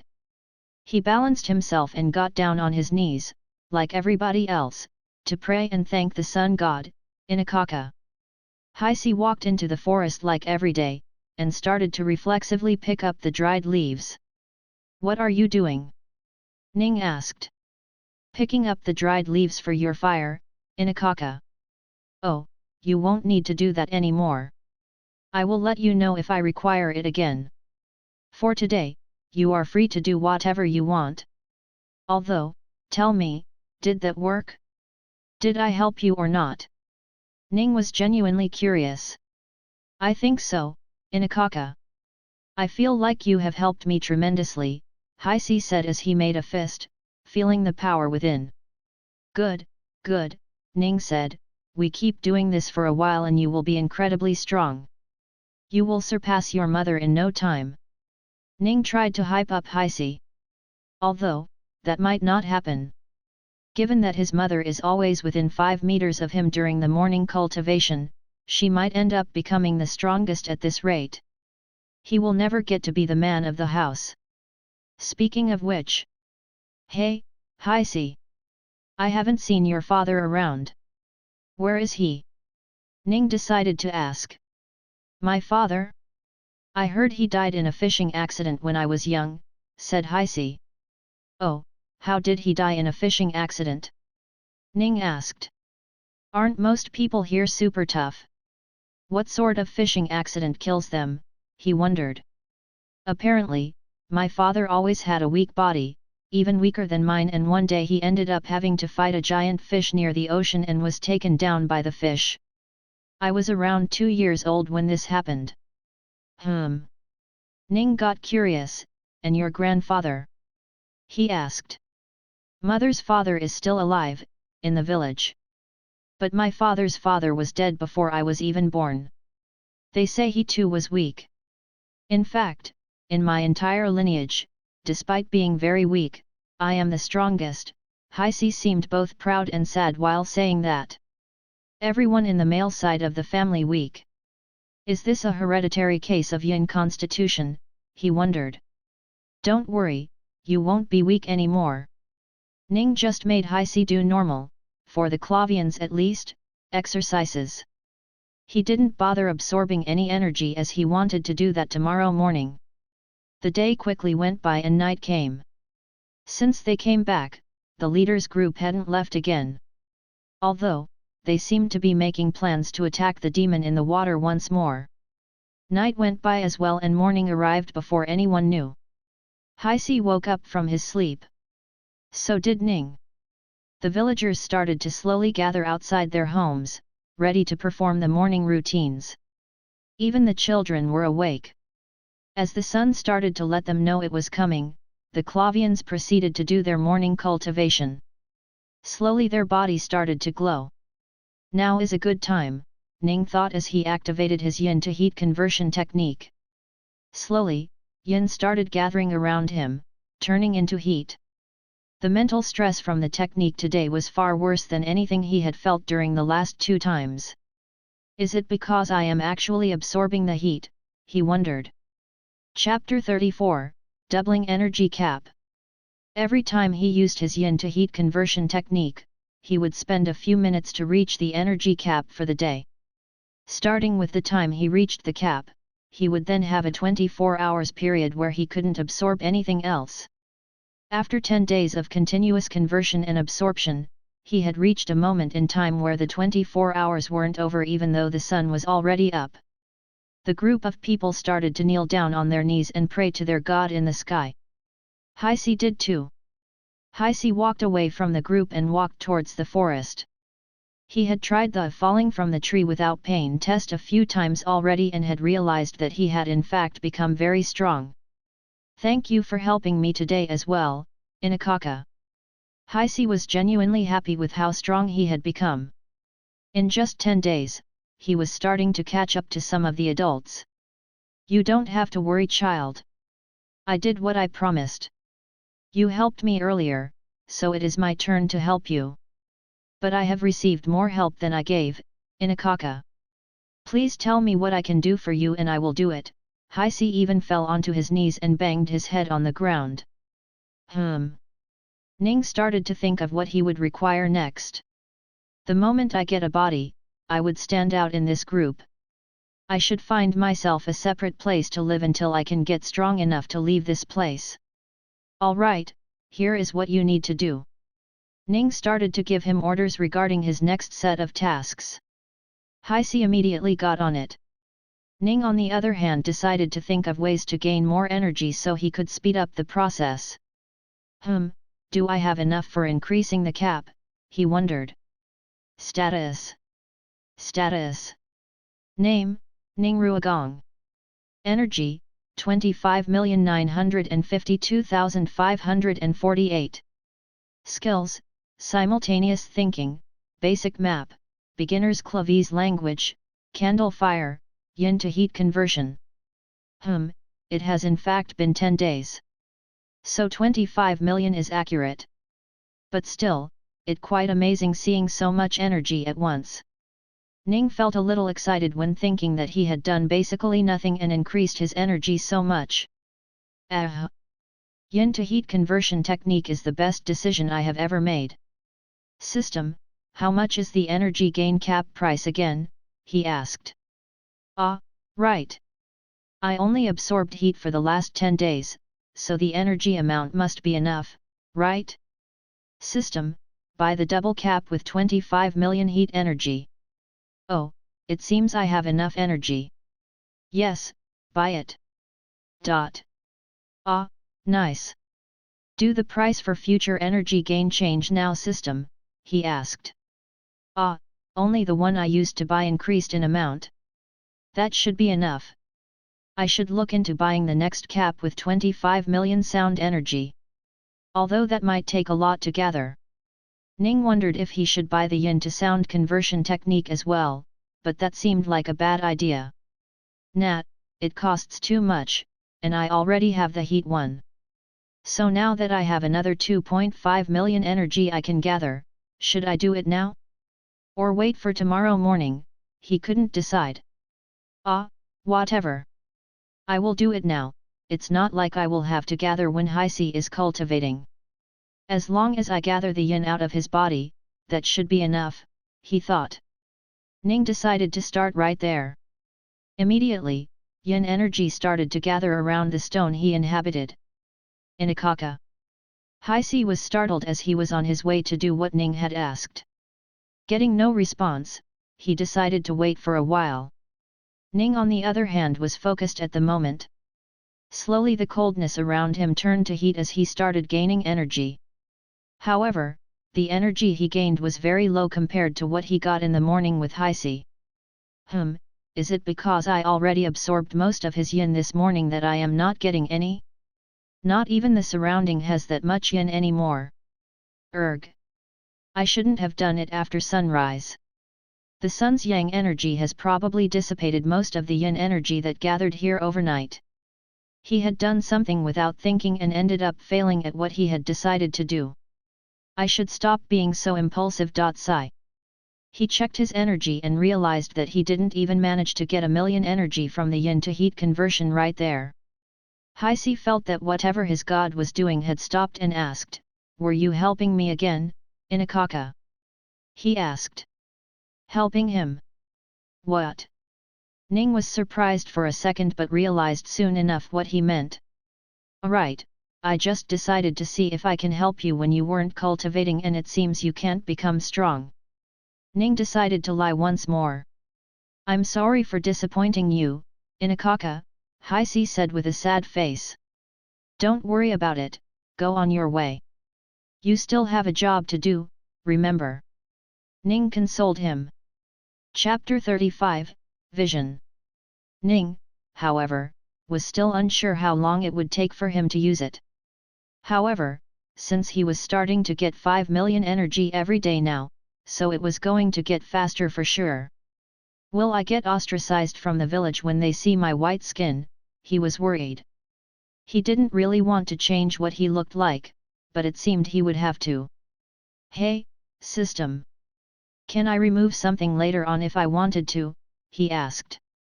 That gave him some relief. But I don't even know if they will accept me. They don't seem like they are used to visitors. So it might be a bad idea to just introduce myself to them. Heisi continued building a house for Ning. Ning wanted to live in this house for a while before going to the village. Or maybe even never going there. He might instead directly leave the island and go to the main continent. At least that was what he had thought at the moment. By nightfall, Heisi completed the house. The stone house wasn't anything fancy. It wasn't even as good as an igloo. But, Ning thought it was okay for what it was supposed to do. Let's go back. We will return tomorrow to hide it with dried leaves and stuff, Ning said. Okay, Inakaka, Heisi complied with his orders. It was dark the way back, and Ning could see nothing. But Heisi could, and Ning was jealous about that. Should I buy night vision? He wondered. It should come to be of help, right? He deliberated. Whatever, it's not like I won't have time to do other things. I can live forever, making some investments now would be a good choice. Hey, system. How much does night vision cost? He asked. Actually, on that note, I need to increase my vision clarity as well. Hey, 3? What is the difference between them? He asked. Night vision I is infrared vision. It shows the images in grey. Oh wow! Night vision 3 is kind of amazing. I should get that sometime, he thought. Alright, by night vision eye and show me the distances I can buy for my vision. That's 5 meters per million, right? Since I have over 5 million, maybe, no. Give me 3 million worth of extra focus distance. Ning decided to look outside. Whoa, suddenly he could see in the dark. It looked grey like those movies he saw on the TV. He could also see much further with clarity. Finally, I can see more than 10 meters ahead of me clearly. Ning checked how much energy he had left now. Status. Status. Name, Ning Ruogong. Energy, 2,347,948. Skills, simultaneous thinking, basic map, beginner's Clavese language, candle fire, yin to heat conversion technique, night vision eye. I still have quite a bit of energy left. I wonder what I should get. While he was thinking, Heisi suddenly spoke, "Oh, they must be cooking fish again. Let's hurry up, Inakaka," he said. Ning tried to look in the direction of the village's center, but it was hidden amongst the trees and the buildings. How can you tell they are cooking a fish? You shouldn't be able to see the center of the village from here, he asked. Of course it's because I smelled the fish, Inakaka, Heisi said nonchalantly. Smell. Oh, God. That's right, smell. System, why didn't you give me the smell sense yet, he asked. I guess that is true. I should be able to get my body in 20 or so days. Heisi was already given some of the fish and was eating it. Do you like eating fish? Ning asked in a whisper after seeing him hungrily munching on the fish. Like? Not really. Although I don't dislike it either. It's just food, Heisi said. Then why are you gobbling it down so fast? Ning chuckled a little as he asked. Oh, that is cause I was hungry. I haven't eaten in a few days, you know, Heisi said with a smile as he finished the fish. You guys get hungry? Then why don't you eat every day? Ning asked. What are you saying, Inakaka?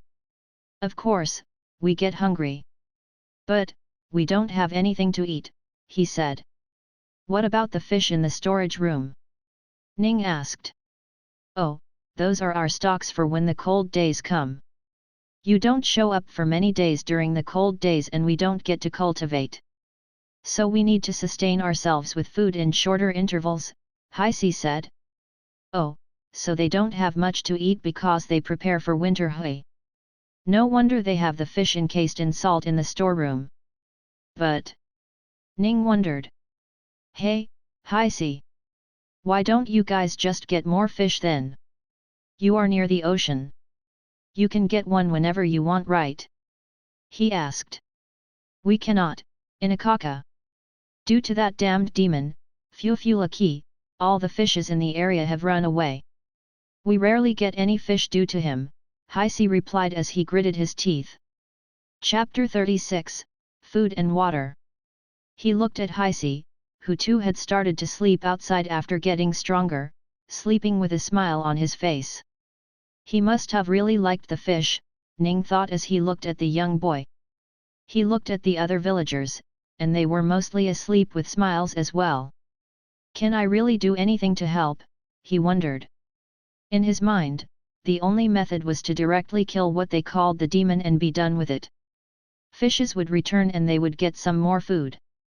But that wasn't a choice for right now. No one in the village had enough strength to fight the demon and it would take Ning forever to get enough energy to be strong or make Heisi strong enough to fight the demon. Why don't they eat coconut? He wondered. He looked around and remembered they were all asleep. Ah, I guess I will ask Heisi tomorrow. Ning went to sleep as well. Early in the morning, the system woke up Ning just as Heisi and the rest started to wake up. Ning looked at the horizon and realized that the sun was still a bit away from rising. Let's see, since I collected 2.5 million energy after sunrise yesterday and increasing my cap to 5 million, I still haven't capped out for the day. So, if I were to collect right now, I would be kept and would have to wait for 24 more hours, right? I guess my best choice is to not collect right now so that I can do it in a few hours, he thought. Everyone started cultivating the sun god's morning cleansing technique. Sun came up and washed them over with its yang. Heisi frowned as he didn't feel his god doing anything for him today. Is something wrong with Inakaka, he thought. Ning on the other hand was jolly, waiting for a few more minutes to collect 4 million energy at once. Wait, I can collect 5 million if I wait for some more minutes, right? Heisi started to walk out of the village to go to the jungle when suddenly, he heard, wait Heisi, go back inside your house for a few more minutes. Heisi immediately stopped when he heard his god. Is something wrong, Inakaka? You didn't help me today either, he asked. I was too busy thinking of something and forgot to help you. Go back to your house and I will do it again, Ning said. Heisi made no objections and went back to his stone house. His mother looked at him weirdly for returning inside his house but made no comment about it. After a few minutes, Ning collected 5 million energy from the yin that was in Heisi's body and inside the house itself. All right, we can go now. Did that help me this time, Inakaka? Heisi asked. Ning had said yesterday that it didn't help him, but he had still decided to help him once more. It doesn't matter if it helped you right now or not, in the long term, it will help you, Ning said something that was sort of true, but mostly a lie. Heisi still accepted it and walked to the jungle. His task today was to collect different dried leaves and use them to cover Inakaka's home that he was making. Ning looked at the different coconut shells and decided to ask the question. Heisi, why don't you guys eat coconut? He asked. What's a coconut, Inakaka? Heisi asked. These things inside these shells, don't you eat those? He asked. Ah, you mean Jebiento, yes we drink their water, Heisi said. Jebiento. Is there some sort of language problem here, he wondered. Hey system, what's the price for the next Clavese language, he asked. All right, buy it. Okay, this should work now. Say that once again, he asked. Oh, I said we drink the coconut's water, Heisi replied. Does that mean you've never eaten the flesh of a ripe coconut? He asked. Ripe coconut? I don't know about that, Inakaka. We just take the green ones and break them for water. After all, we can't live without water, Heisi said. Yeah, but why coconut? Why don't you drink the other water, and leave coconut for food? Ning asked. Other water? Heisi fell into thought and said, aside from the occasional rain, there is no other water, Inakaka. What about the ocean water? He asked. Those are salty, Inakaka. It just makes you more thirsty. We just use it to get salt to preserve fish for winter. Just salt? Oh, you guys don't know how to get drinkable water from salt water, do you? Ning realized. But can I even teach them how? There are no materials here. He thought. Maybe I will have to use the system or something, he thought. He tried to remember how exactly he could help them get drinking water from seawater on such a deserted island without suddenly introducing plastic or metallic materials. That is going to be troublesome, he thought. Let's just focus on the food aspect for now. Since they have a temporary source of water, it should be fine, he thought. After collecting the different dried leaves, Heisi walked to Ning's house and started laying it around the stone house to camouflage it as much as possible. It would also work as protection from the elements. Dried leaves won't last that long though, will it? Ning asked. Yeah, it would be good if we could get those giant leaves from the other island. Those would be perfect to cover your house in Akaka, Heisi said. Hey! Ning was suddenly shocked at what he had just heard. Another island? He asked. Chapter 37, Inquiring about the next island. You are saying there is an island in that direction? He asked once more to be sure. Yes, in Akaka. There is an island in that direction that takes a short time to get there, Haisi replied. And you are saying there are big leaves there? Are the plants there different from these? He asked. Yes, very different. The trees there are thick and strong, there are also small trees that grow in a bunch, and weirdest of all in Akaka, there are even small trees that grow just a little bit off the land. Walking on those feels so much better than the sand. I used to go there all the time with the chief and others. Haisi started reminiscing of the old days. Small trees. Is he talking about grasses and bushes? Ning thought. If that is so, then there should be possibilities of food there. Why did you guys go there? He asked. We went there to get the giant leaves for the houses, or the strong wood for spear shaft, or small, strong rocks for spearheads. Sometimes, we went there to even kill some animals for their meat. Haisi's mouth nearly watered when he said meat. Sounds like the vegetation there is much better than here. There is even wildlife there. Ning decided to continue asking more questions. And you guys don't go there anymore? Why? He asked.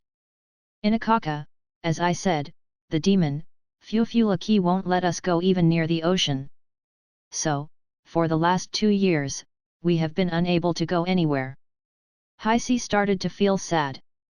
Ning thought for a second and asked another question. If there really was meat there and sticks and leaves there, why don't you guys stay there? Why stay on this island where even water is hard to get?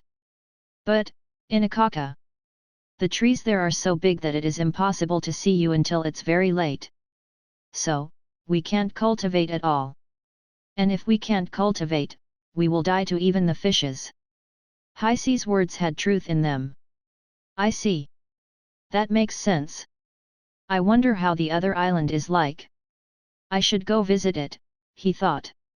He was really intrigued by the description of the island and wanted to see it. I should actually wait until I have a little more energy. I will then teleport there to see if there is anything in there that can help me find some food for these poor people. That should be a good alternative until I can get strong enough to defeat whatever that demon is. Haisi completed covering the stone home with different dried leaves.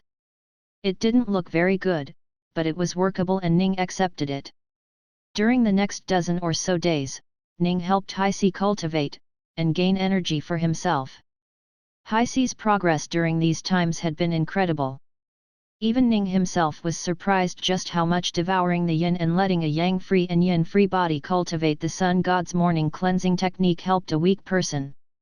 The increase in strength was at least 50 times faster than the last few times. In just about 25 days of him being here, he had helped Haisi get as strong as 3 years' worth of progress. However, the one that got stronger than him, was his mother, Belini. Although her progress wasn't as good as Haisi's, she still progressed by a year or so worth of cultivation. The already strong mother had gotten even stronger. Thinking that now Haisi was strong enough to not be called one, Ning decided to visit the new island he was so desperate to go to. He looked at his status one last time before going to the next island. Status. Name, Ning Ruogong. Energy, 71,394,458. Skills, simultaneous thinking, basic map, intermediate Clavese language, candle fire, yin to heat conversion technique, night vision eye. Damn, I'm so close to getting a body, he thought.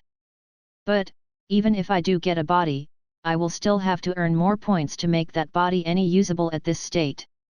And I would probably also need food to eat to maintain that body.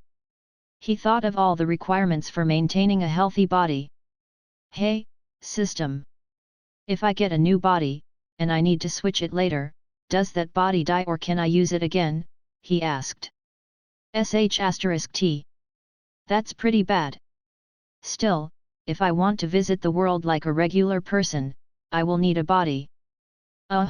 Never mind, I will think about it when the time comes. For now, I will need to go to that island. He took Haisi to the home he had built and asked him to put a small stone on the ground. Ning was planning to use this stone as a source for the teleport. The inside of the house was nice with dried leaves laid down on the ground and had a very clean look to it. Ning had already laid down in the middle of the room in the small stone. He then spoke, "Hi, I will be leaving for a short time. I do not know how long it will take, but I will return. Come back here every day to check if I am back or not." "I understand, Inakaka. I will do as you say every day." Hi-si bowed with his head on the ground. "All right then. I am leaving now. When I come back, I will help you personally fight the demon like you always wanted to." Hi-si got unusually emotional after hearing this and started nodding furiously. "All right then, I'm off." FENVO. System, Teleport. Chapter 38, New Island. "Teleport," Ning said. "It will cost you 22,000 energy. Are you sure? So cheap?" "Yes, of course." "Do it." 1 second Ning was looking at Hi-si and his curious look, and the other minute, he was on a beach, looking straight at the blue ocean. "So, this is the other island, hey?" He looked at the opposite side and saw the island with the vegetation from what he had previously expected. "It looks exactly like what I imagined it would." "Oh yeah, system. That teleport was quite cheap. Can you tell me why?" he asked. "That's, no wonder it's so cheap now. By the way, what is the cost for permanent teleportation?" he asked. "Yikes, that will probably take quite long," he thought. "Oh, yeah, you said this place is about 8 kilometers away from the other island, right?" He tried to think of something but couldn't. "Does the map not gain distance, system?" he asked. "Oh, I should buy it too, I guess." "Alright, buy the beginner's map of Planet Kumia then.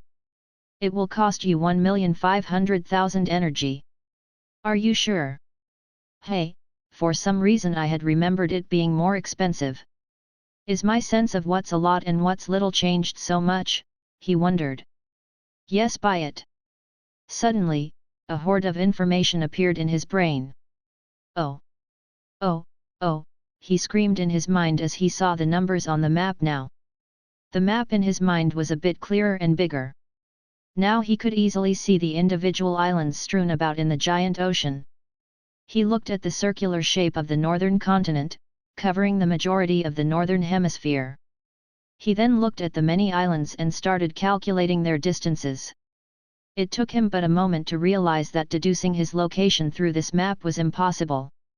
There were hundreds if not thousands of such islands, so he would have to use another information to find his current location. Holy sh*t. This world is so big. No wonder it can host so many humans. "System, what is this size compared to Earth?" he asked. "I see. It will take me quite a while to get around this land then," he thought. Suddenly, something came to the beach. A bear-like a creature, looking for food left by the ocean. It sniffed everywhere along the beach and eventually got close to the stone. "All right, let's go see how this island really is on the inside." Without any hesitation, he used the parasite on the bear and started riding it wherever it decided to go. "System, can you mark the last location I was in the other island as some sort of checkpoint?" he asked. "Oh! I thought it would have cost me energy." "Think not." The bear found some dead fish that had been washed up and ate it. Afterward, it went back to the jungle.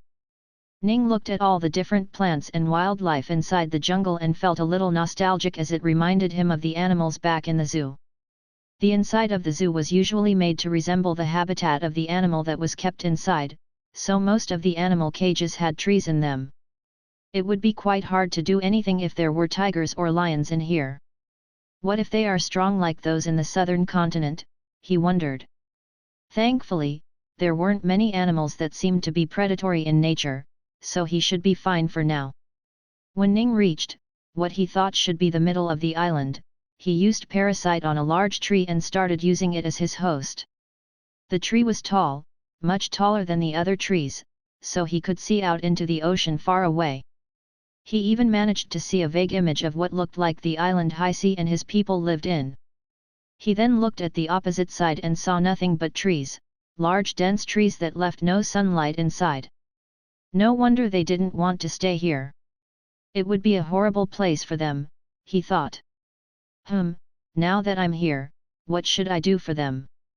Should I go find some trees with food, or should I kill some animals? How do I even do those things, to begin with, he wondered. Should I learn some skills like telekinesis? System, what's the cost for telekinesis? He asked. I guess I'm not learning that anytime soon then. Should I just continue with my plan to get a human body then? That should be faster, he thought. Then, he looked around the jungle, with its thousands of trees, thousands of animals, and God knows how many insects are in there. Yeah, no. The body is a no-go for a while. How would I even keep my body safe after making it? I think I should go for telekinesis for now. That or find some sort of animal with good dexterity and control its body. That could work too. I feel too mentally fatigued right now. I will just go to sleep and think about it later. System, wake me up when I can start absorbing energy again, he ordered. Chapter 39, Storage. He looked at the jungle below and saw surprised at how dark it just was. He looked at the sky and could see some hints of light towards the east, but there was absolutely no way to know that in the jungle. I didn't think it would be so bad for them. The Clavians would have died by now if they had lived in such a dense forest. He looked around for a few more minutes and decided to do what he had woken up for. He was going to collect energy while it was still night. With a single thought, the yin to heat conversion technique started working. Heisi was not around, so he was worried that there wouldn't be enough yin in the air to completely fill his cap, but oh how wrong he was. When he had been using this technique around Heisi, he had been staying in the small stone bead on his necklace. So, when the technique started, the 5-meter radius it covered was good, but not a lot. However, now that he was in a gigantic tree, one of the biggest ones he had ever seen, the 5-meter radius that started at the surface of the tree, covered an overall volume of at least 50 times that of the small bead. The tree immediately started heating and Ning collected 5 million energy before 10 seconds even passed. Ning let the remaining yin go away since he had no use for it anymore. That was good. Hey, what is this heat? Didn't I already let go of the technique? He thought as he looked out and saw that most of the dried trees at the top had started catching on fire. Well, that's bad, he thought. Wait, will that fire spread and destroy everything in the area? First of all, if it all burns away, then I will be in danger of losing all this energy as well. I need to get rid of that fire soon. System, any ideas? He asked urgently. The system suggested multiple different ways to extinguish the fire. Which one has the cheapest skill in the shop? He asked. Arg, it bled his figurative heart to spend such a high amount of energy, but he couldn't do anything about it for now. All right, do it. Extinguish that fire. He ordered the system. A stream of water appeared out of nowhere and fell directly onto the bunch of burning dry leaves, extinguishing the fire. That was close, he thought and looked for any more possible fires. After a few minutes of not finding any, he looked around and thought, I should do what I set out for, and get some food for those poor guys. Although, again, the same problem is here. Do I get the human body first, or the telekinesis, or just control an animal's body? He started thinking. By now, the sun was halfway up the horizon. Wait for a second, even if I do get foods, what do I do with them? Let them rot while I gather more? I need to find something to keep the food while I search for more. Is a refrigerator an option by any chance? Probably not, he thought. Unable to find any ideas as to do what with the food when he did find them, he resorted to his only way of finding a possible solution every time, the system. Hey, system! Do you have any idea how I can store foods without them rotting? He asked. Oh, right. Interdimensional storage, how come I didn't think of that? He would have face-palmed himself if he had either of those. How much does it costs then? He asked. Geez, that's a lot. Thankfully, I can a few of those for now. Buy 5 kilogram worth of it, he ordered the system. Yes, he said. Ning didn't feel anything. Do I have it? Let's check the skills list. Status. Status. Name, Ning Ruogong. Energy, 50,571,484. Skills, simultaneous thinking, beginner's map, intermediate Clavese language, candle fire, yin to heat conversion technique, night vision eye, interdimensional storage, stop time, 5 kilograms. It is there, I should try using it on something, he thought as started looking for something to store. He looked at a couple of stones at the bottom of the tree and decided to use them for the experiment. Alright, so I just think about it. Yes, he started concentrating on the stones, imagining them disappearing to some faraway place. Suddenly, the few small pebbles and stones in the ground suddenly floated in the air and came straight towards Ning. He was scared for a second, thinking it will hit him, but before it could, the stones disappeared. What? Why did they come toward me? System, what just happened? He asked. Oh, so that's why they came towards me? You should have warned me. I was scared for no reason. Just as he said that, a small rabbit-like animal came hopping around the tree he inhabited. Chapter 40, Air Cutter. Nice, I found some berries. That should help them a bit. Ning started getting happy. Coincidentally, the rabbit jumped towards the berries bush as well. What is that dry lump over there? He wondered but didn't care much about what he saw. The rabbit reached the bush and climbed over the dry lumps on the ground to eat some berry. Ning was ecstatic at reaching the berries. Alright, so I just have to put them inside the storage. Can I do that while they are still attached to the plant? He wondered. Trying won't hurt, he thought, and started concentrating on making the berries go into his storage. He tried for a bit, but it didn't work at all. *T. I will have to think of something else. What if I pick it off of the tree first? No, I don't have hands or telekinesis for that. If I could just cut it off the tree, that could work. Hey, system. Do you have something to cut those small vines those berries are attached to? He asked. Air cutter. Cutting the air, he was confused. Oh, wait, using air to cut? Is that it? Yes. You send a sharp slash made up of air and cut whatever is in the way. What's the price then? He asked. Hey. That's surprisingly cheap. Considering how useful it is. Well, compared to candle fire, it's not. But that costs energy to use as well. Wait. Don't tell me this one does too. Ning asked nervously.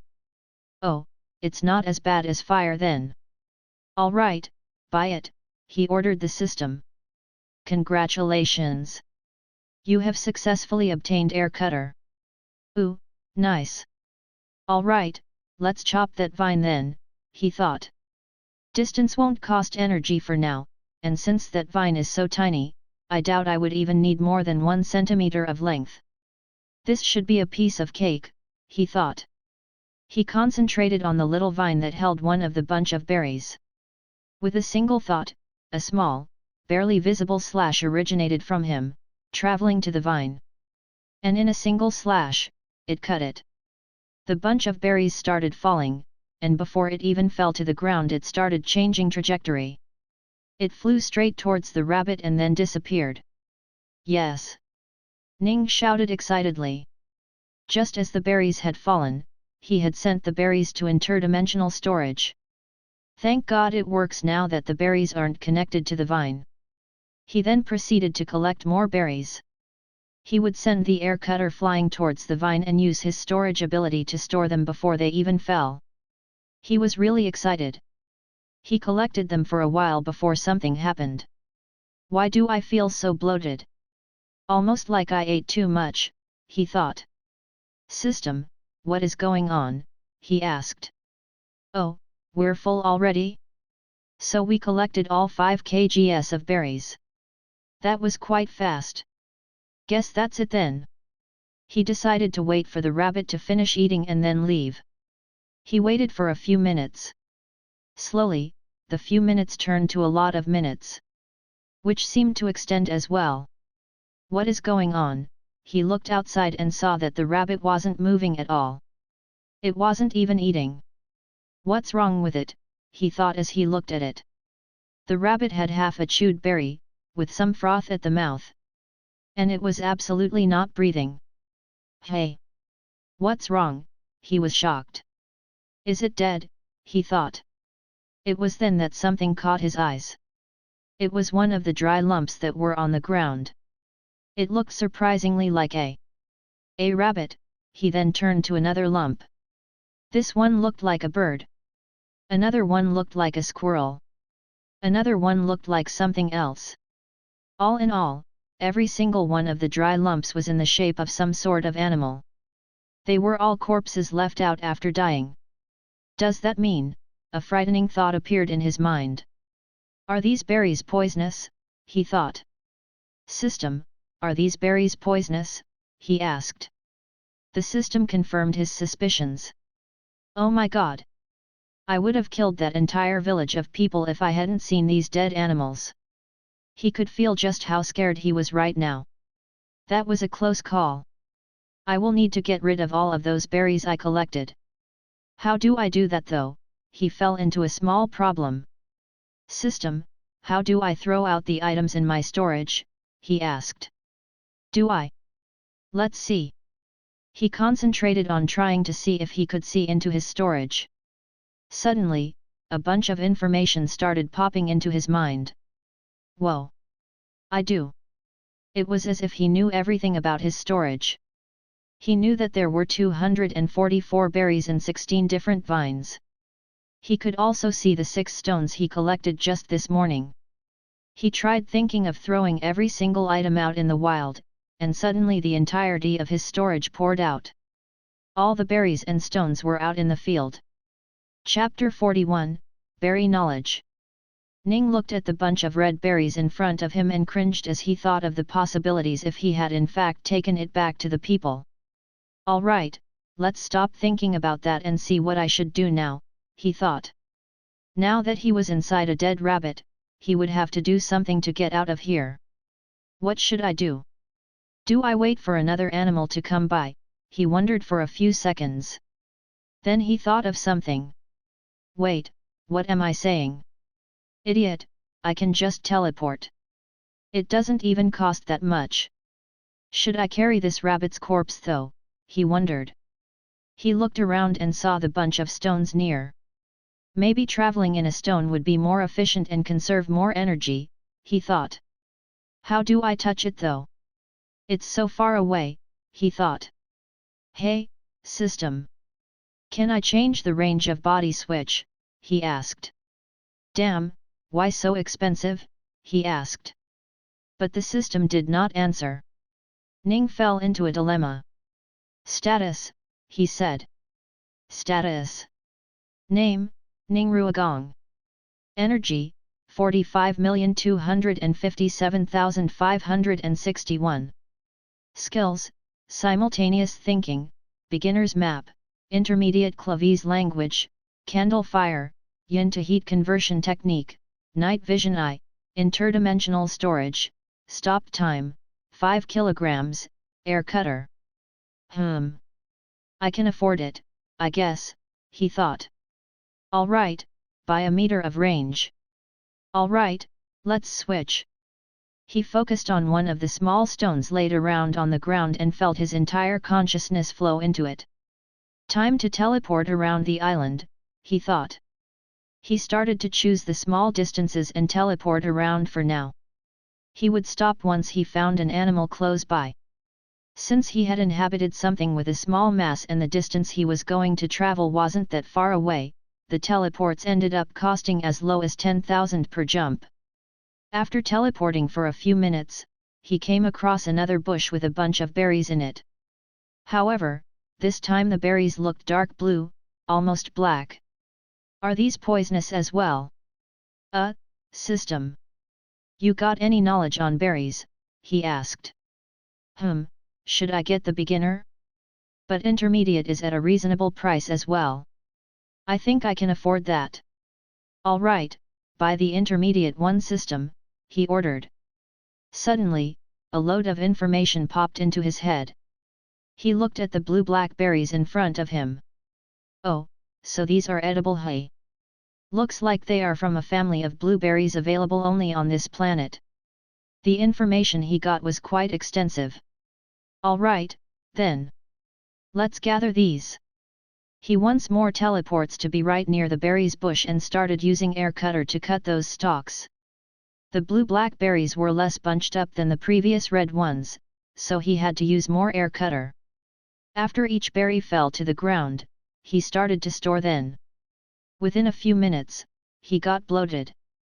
I only have about 35 million energy now. I used up more than half of what I had gathered back in Hise's village.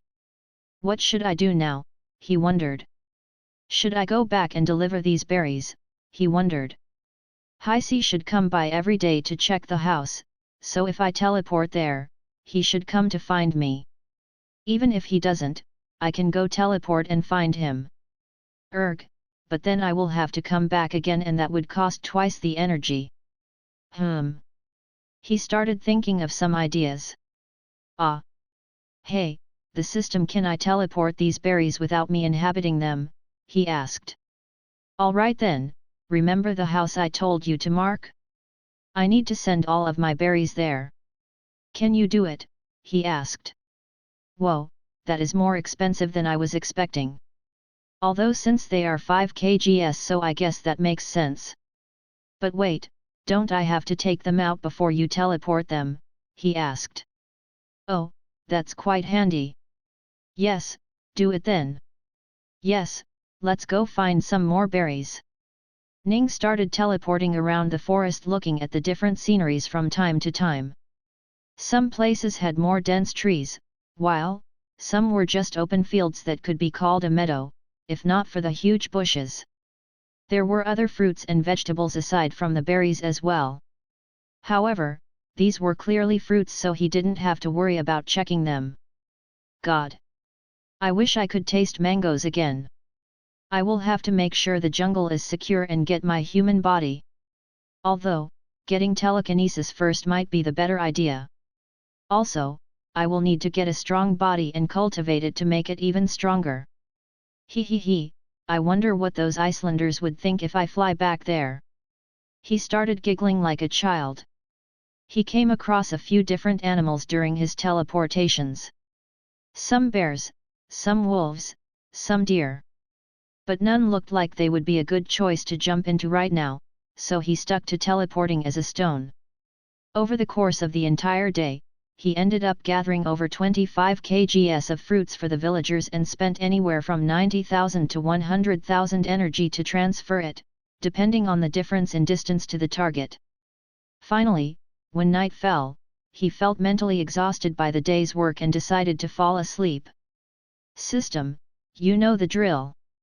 Wake me up when the energy cap cooldown is over. Okay.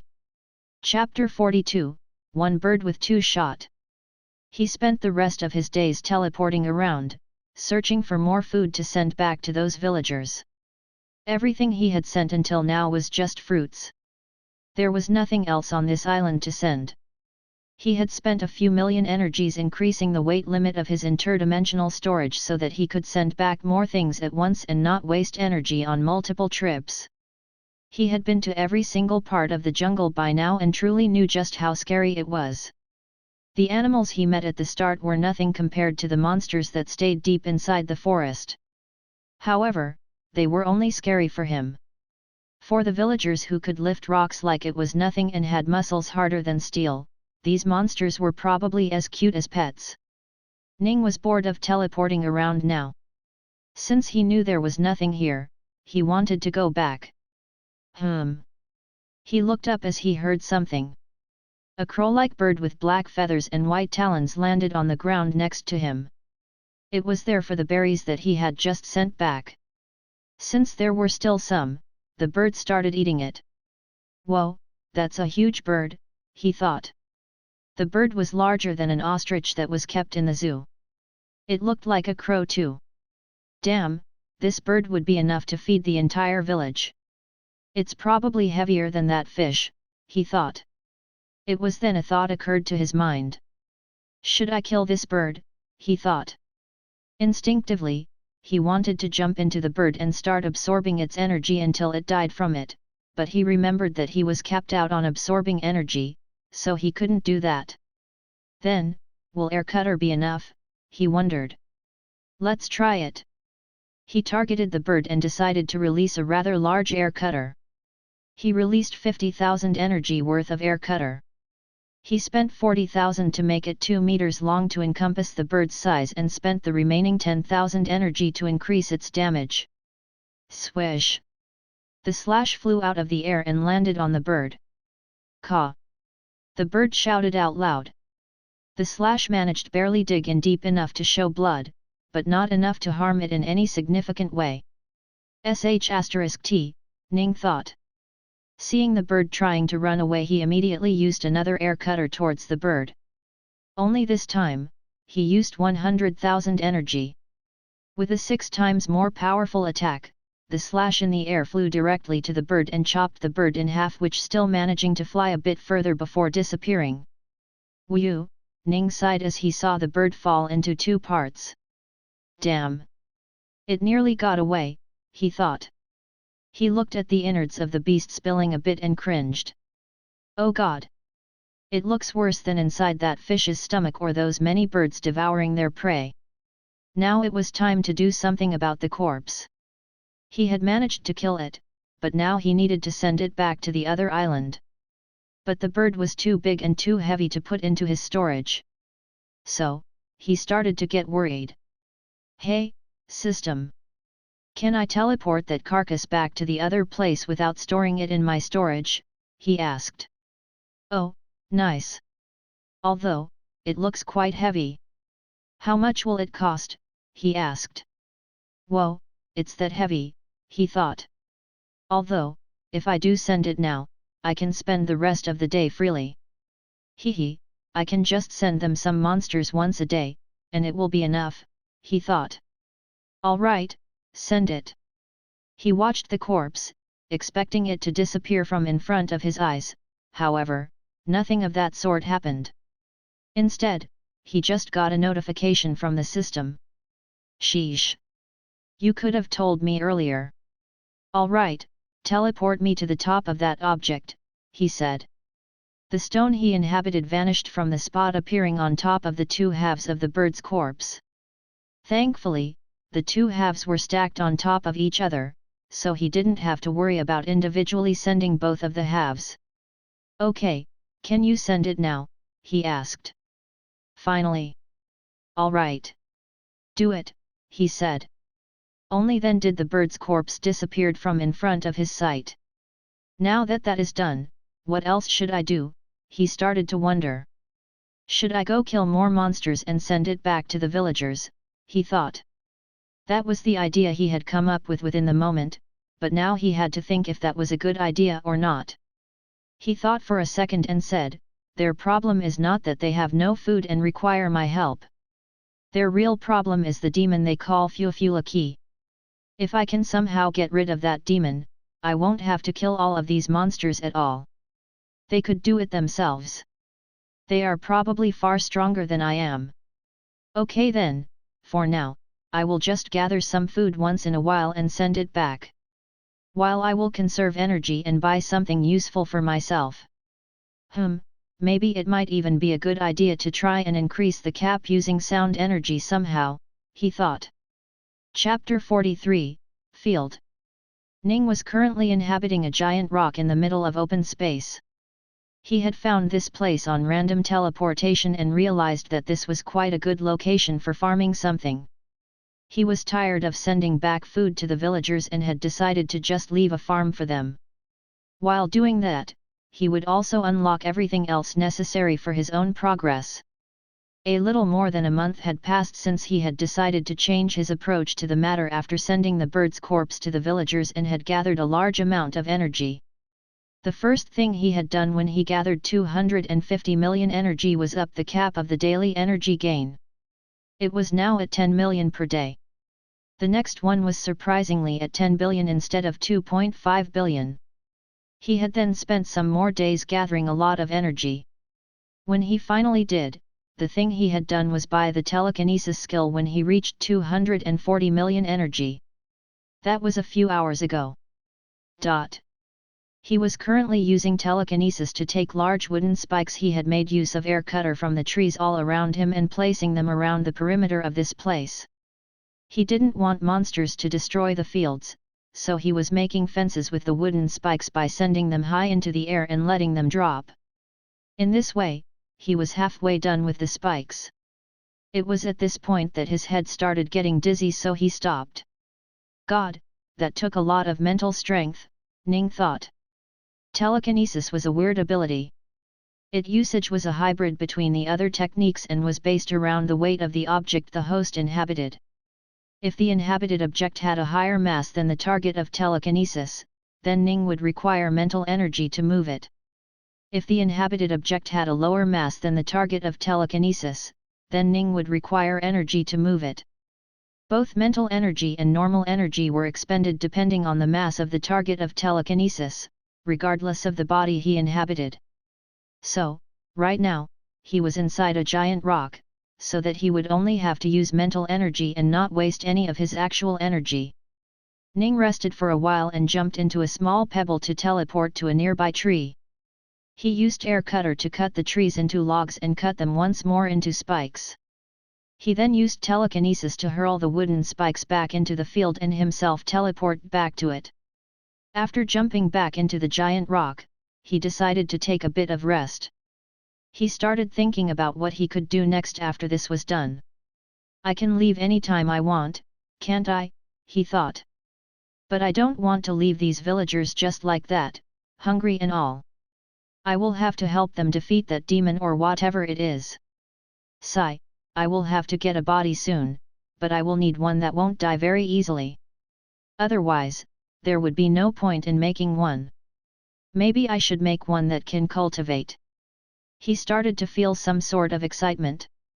Hey system, can any human body cultivate? He asked. No. You need a body with spiritual root to cultivate. I can't do much with body cultivation. Honestly, it also looks so boring, doing the same thing all day long. I should just get a normal body that can cultivate. Alright, let's get this spiritual root thingy. How much does it cost system? He asked. Whoa! Why such a big gap? He asked. Sigh. Alright, I will buy these later then. Ning continued to rest for a while longer. After resting for a while, he was back to full mental capability and had gone back to continue with the task. By the end of the day, he had all of the wooden spikes planted around the perimeter of the field. That's enough for today, he thought and went to sleep. Early in the morning, just as the cooldown for the cap was over, Ning woke up. As soon as he woke up, he started to suck in the yin from the surroundings to convert it into heat energy. Unfortunately, he only managed to gain 2 million energy. Shit, the area is too open and the sun clears away the yin too fast. He hopped into a little stone and teleported randomly deep into the jungle. Once he was at a location full of shades, he continued the absorption once more. The little stone had little surface area, so it took quite a while to gather the yin and convert it into heat. After a few minutes, he was finally done. Alright, let's go back and continue the work, he thought. Once more, he teleported back to the field and took a sharp wooden log. Today he was going to make the actual field. This would be so much easier if there was a tractor or even just a hoe. But I guess I gotta make do with this. He started to carve the ground using his mental strength. Carving the ground was much more taxing than simply just dropping the logs from a great height, so he had to take a lot more breaks than he would have hoped to. However, with those breaks, he managed to carve the entire field, and by the end of the day, the field was ready for stuff to grow in. Chapter 44, Water Filtration. Ning decided to check his status to see if he was prepared for everything. A status screen appeared in his mind. Status. Name, Ning Ruogong. Energy, 33,284,584. Skills, Simultaneous Thinking, Beginner's Map, Intermediate Clavese Language, Candle Fire, Yin to Heat Conversion Technique, Night Vision Eye, Interdimensional Storage, Stop Time, 12 kilograms, Air Cutter, Telekinesis. *T. I need to collect more energy. Just the telekinesis alone took so much energy. I don't know how much more I will be needing. Especially, now that I have decided to make a body that can cultivate.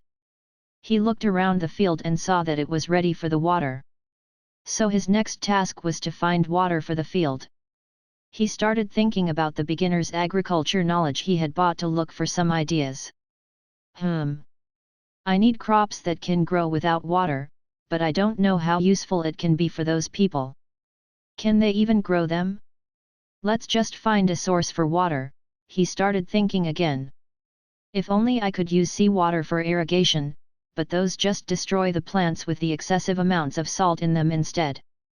I will never be able to grow anything, he thought. But then, he thought of something.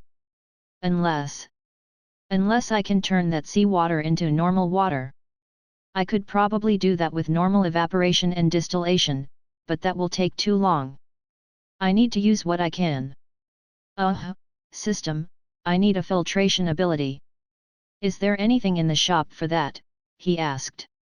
Ning looked at the 3 different choices and thought, the first one is out of the question. If I had to do it myself, I wouldn't need the system in the first place. Let's see, the second one is appropriate, but it kind of looks like third one is the best option here since it works with more than just water. Wait a second, system, can I even use the second one?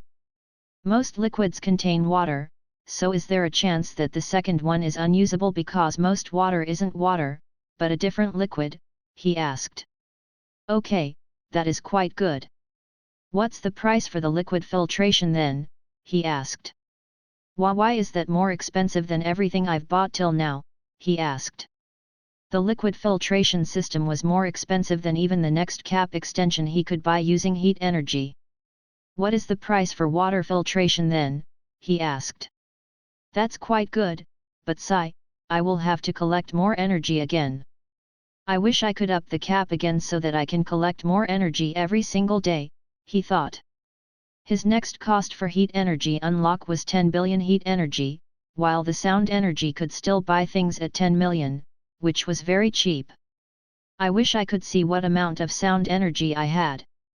I should have bought the separated energy when I had the chance.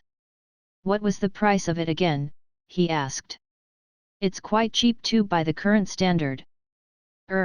Let's just stop for today and gather more energy for the next few days, he decided and went to sleep. Over the course of the next few days, he did nothing but absorb heat energy when he woke up and immediately went to sleep. About 10 days passed, but to him, it felt like he was an hour at most. All right, system. Buy separated energy, he ordered. Yes.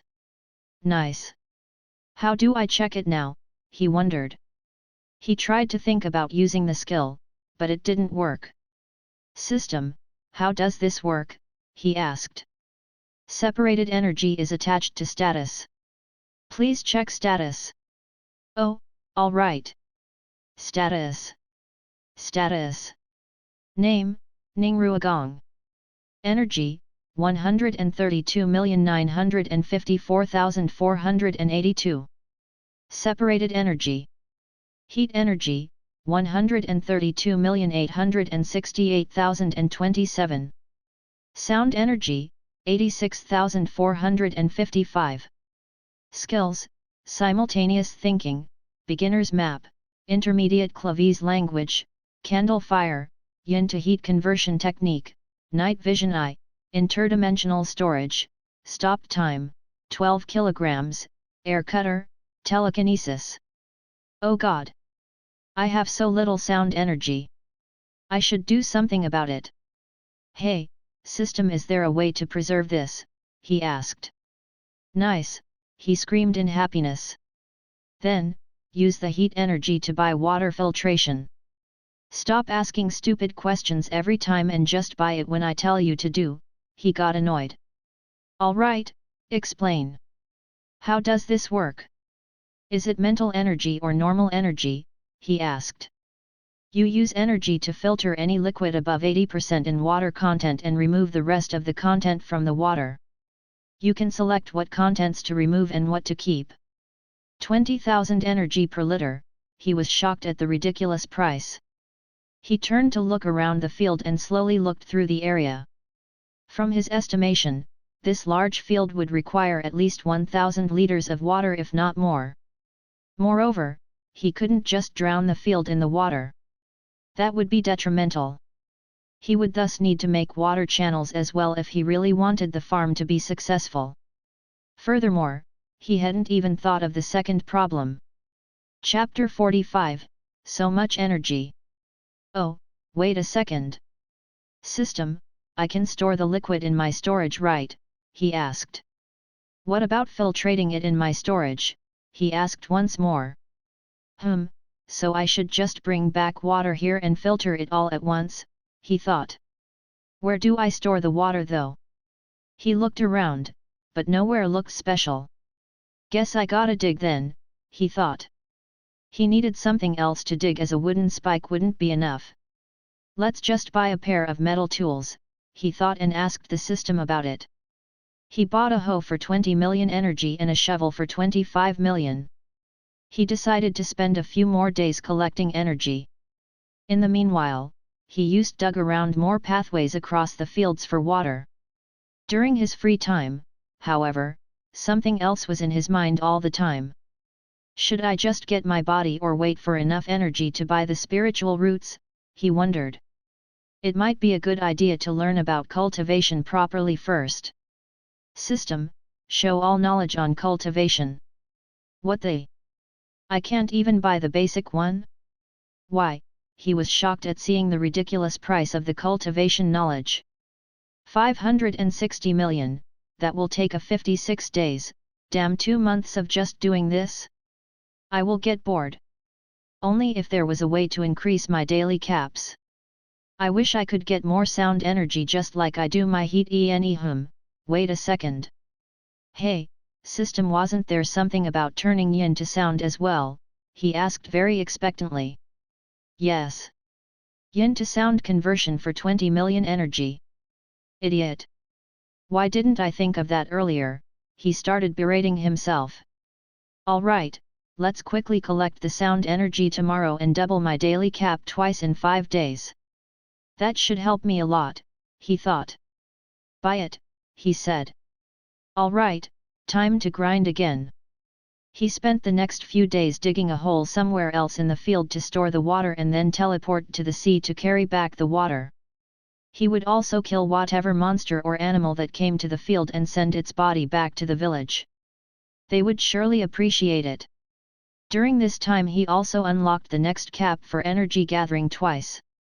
Now he could gather 40 million energy every day. He had also filled the hole he had dug with water and was ready to purify it. He transferred his body into a small rock and teleported into the water. Man, it would have been so easier if I could fly.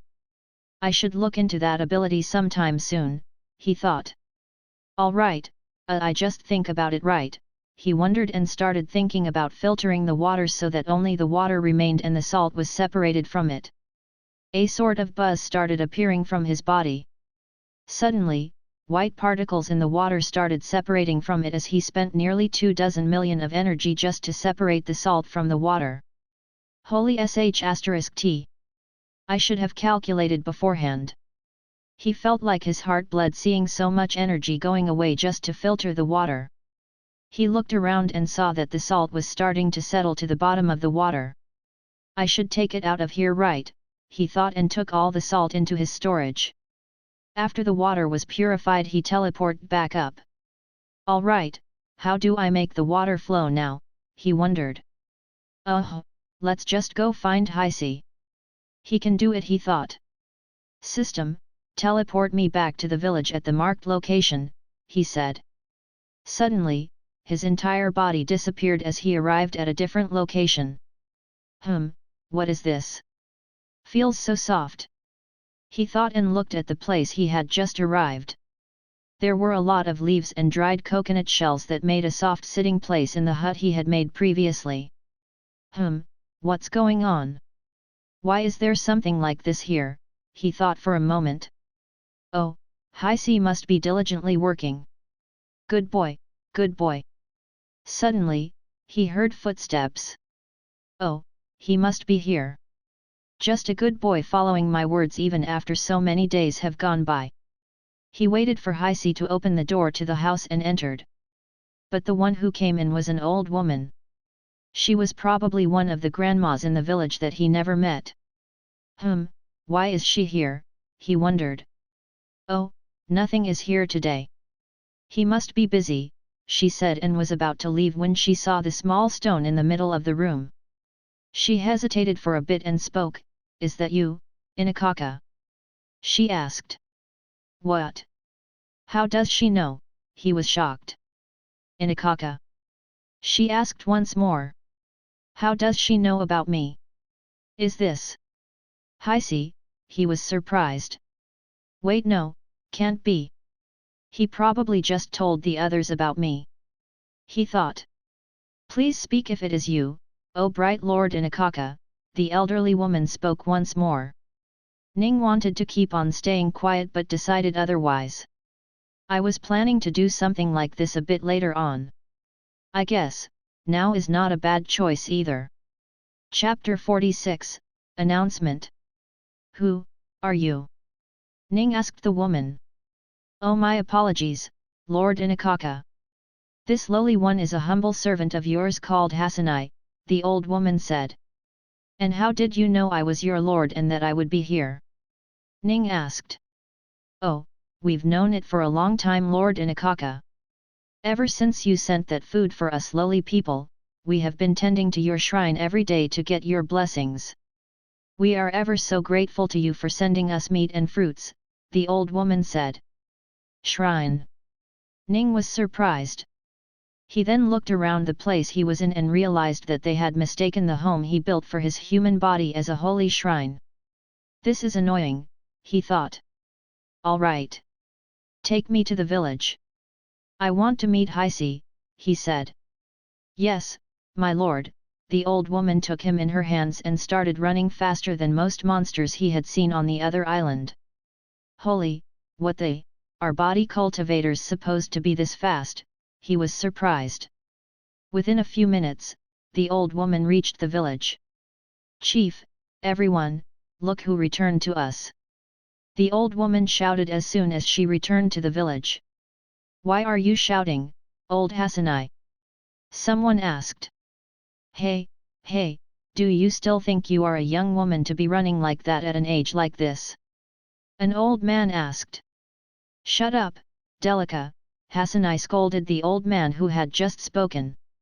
The chief of the village walked out of the stone house he was in and asked, What are you shouting for, Senior Hasanai? Who has returned? He asked. Look, the old woman propped up the stone in her hand high up above her head and let everyone see it. I thought you were going to check the shrine for some more blessings. Is that some food? That just looks like a normal stone to me. The chief asked. Of course, it's not some food. It's not just a normal stone either, said Hasanai. She then took a deep breath before shouting, Our Lord and Savior, Inakaka has returned as the blessing himself. Oh God, this feels so awkward. Almost feels like I'm MBA, put up for everyone in the village to see, Ning thought. What? Lord Inakaka! The chief shouted. Lord Inakaka! Another one shouted. No, way! Lord, another person spoke. Before Ning knew it, the entire villagers were down on their knees with their heads on the ground, bowing to him. Please don't! I'm cringing already, Ning started shouting on the inside.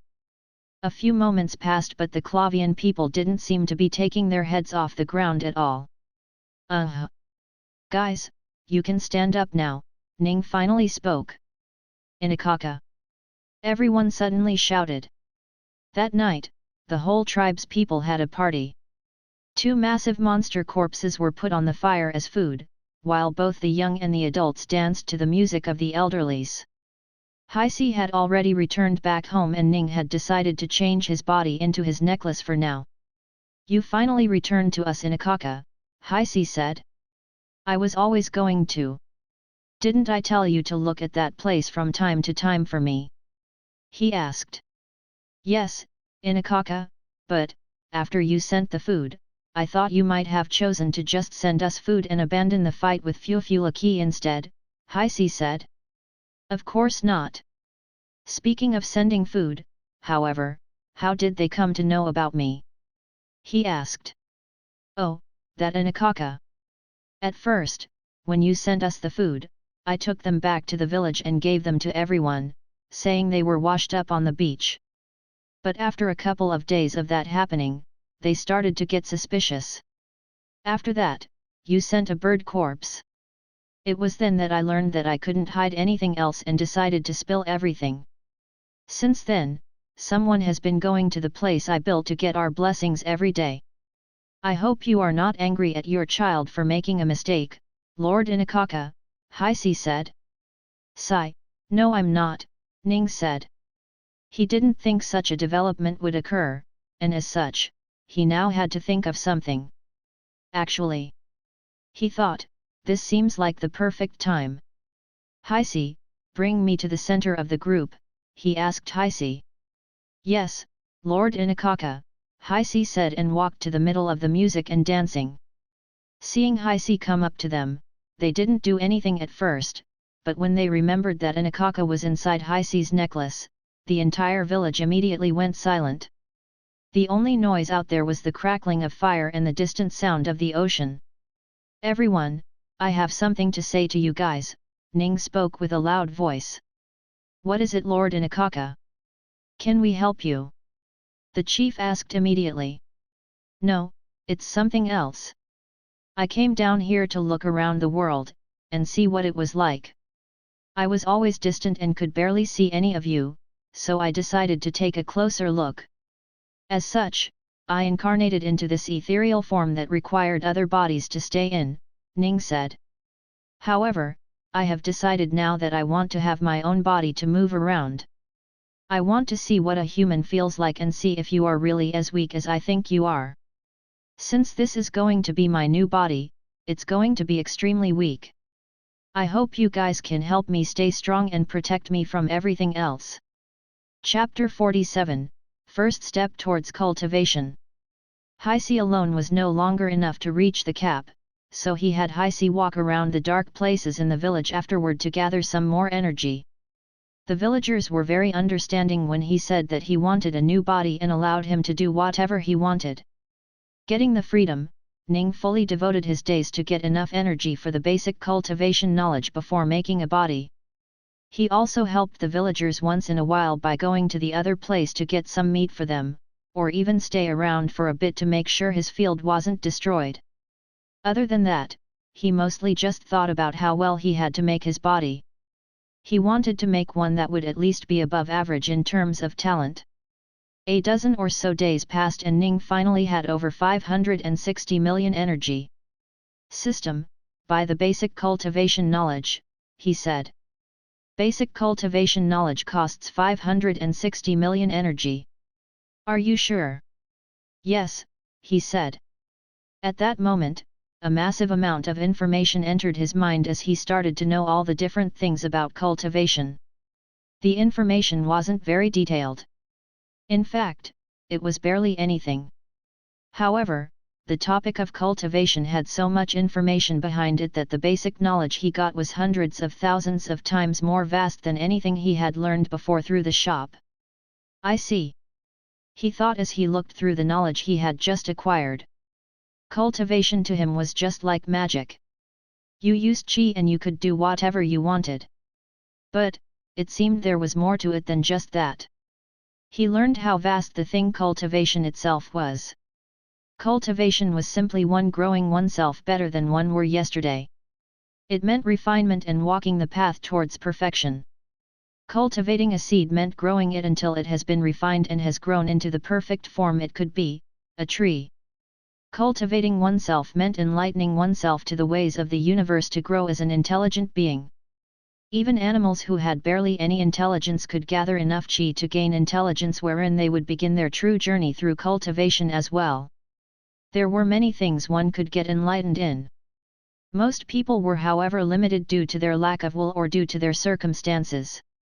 Some were bad at fighting, so they would never truly learn the universal truths hidden behind the blows. Some were bad with swords, so they would never truly understand the universal truths behind the sword. Some were bad with herbs and vegetation, so they would never understand the universal truths behind alchemy. Or some were just cowardly and didn't fight. Some didn't practice a lot with the sword, or some were too lazy to learn about the herbs.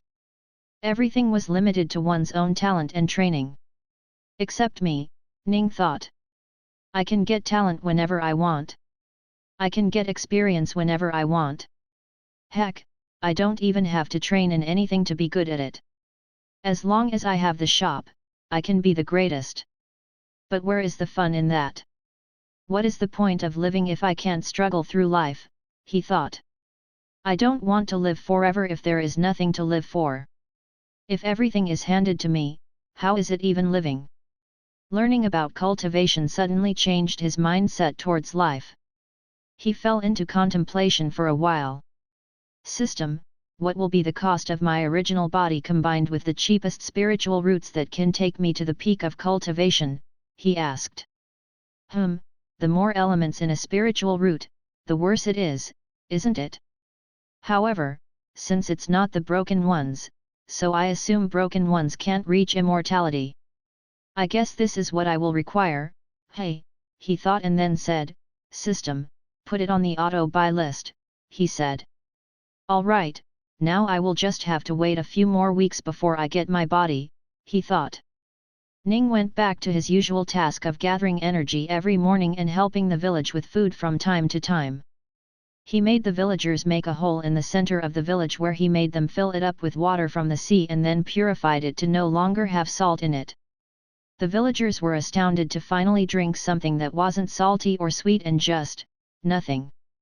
This was a tasty nothingness. Ning also spent a majority of the time teaching about cultivation to the villagers. Later on, he decided to leave them with some techniques if he could, but for now, it was time to collect energy. After several days, he finally had enough energy and it was time to make a new body. Ning made Haisi go to a separate location for this event. He made him go back to the shrine that was his home. He had already crossed the 469 million mark and had told his system to hold off on creating for a few more minutes. Alright, system. You can make it, he said. Suddenly, a massive gust of air appeared in front of Haisi as motes of light flew out of his necklace and hovered in front of him until it was a little taller than him.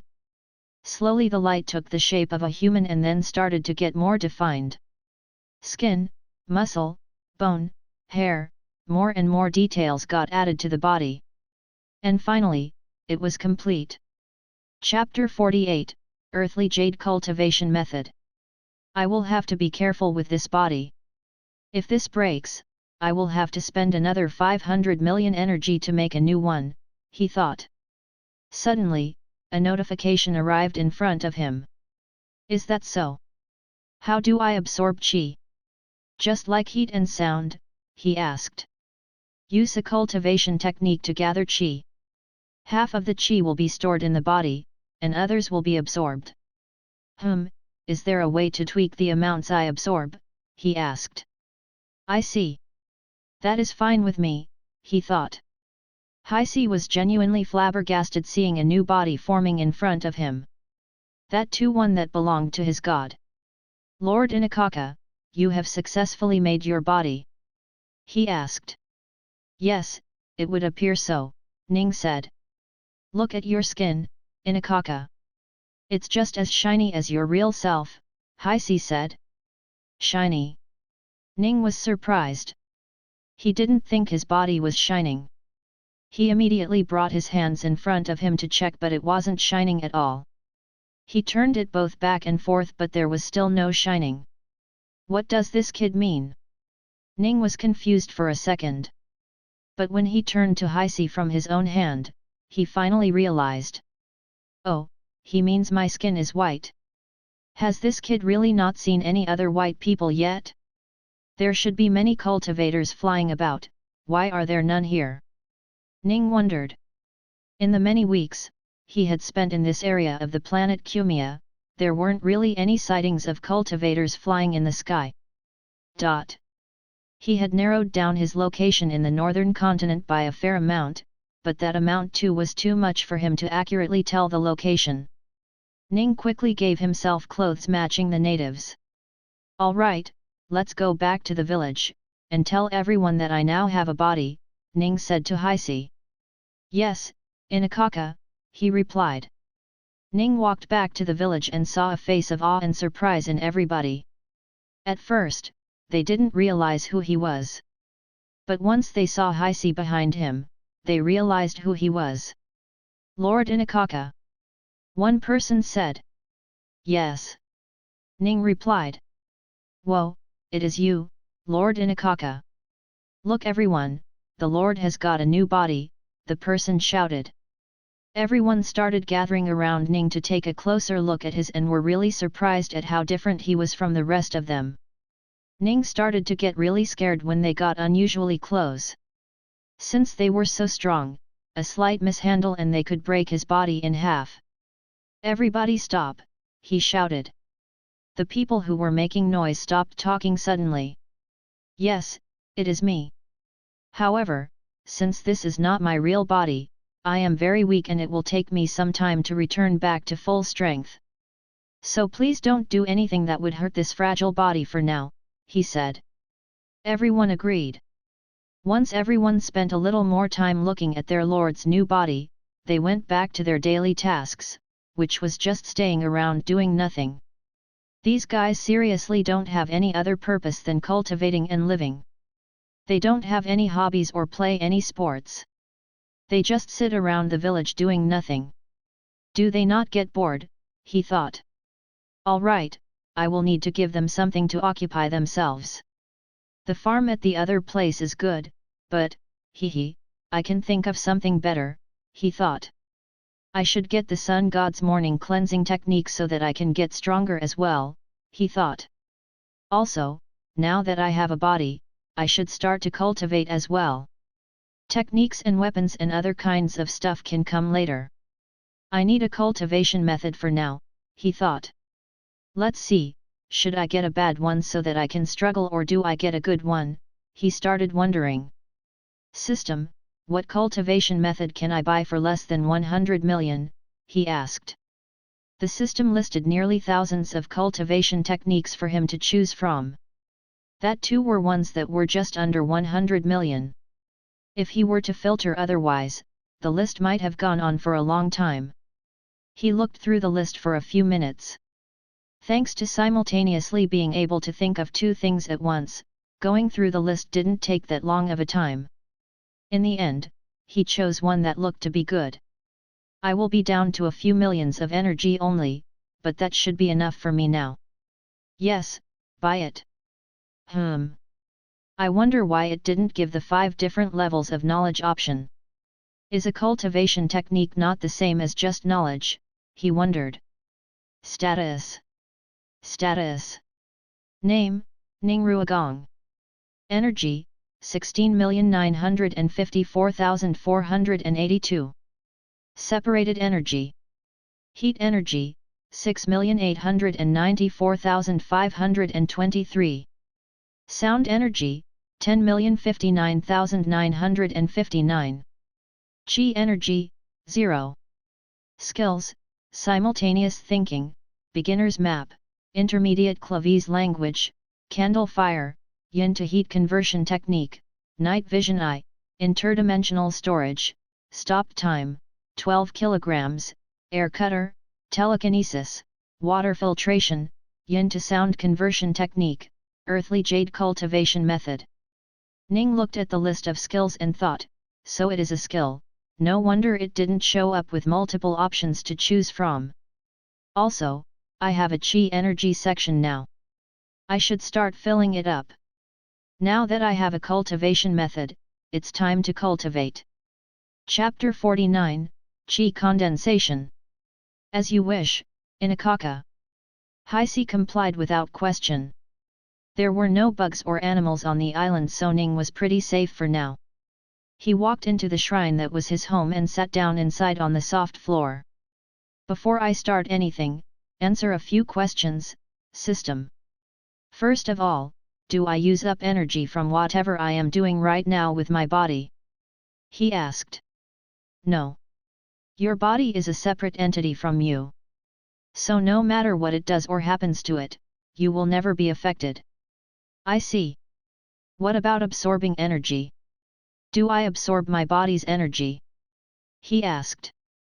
He remembered all the horrible fates those wolves and birds had to face when he first unlocked parasite ability. He wondered if he was doing the same thing right now as well. No. This is a body you created. You cannot absorb energy from the body you created itself. Oh, the answer had surprised Ning. What about the extra energy I can get from foods and other stuff? He asked. When I have no cap, I guess I should start absorbing a little less than the cap so I can absorb extra energies, he thought. He then asked another question. You said that my body will die if I don't host it previously, right? That's kind of morbid. Is there any way to not have it die when I leave it? He asked. Yes. I can do that. I don't think I would have remembered that though. Thanks, system. Let's see, do I have any other questions? He wondered. I can't think of any right now.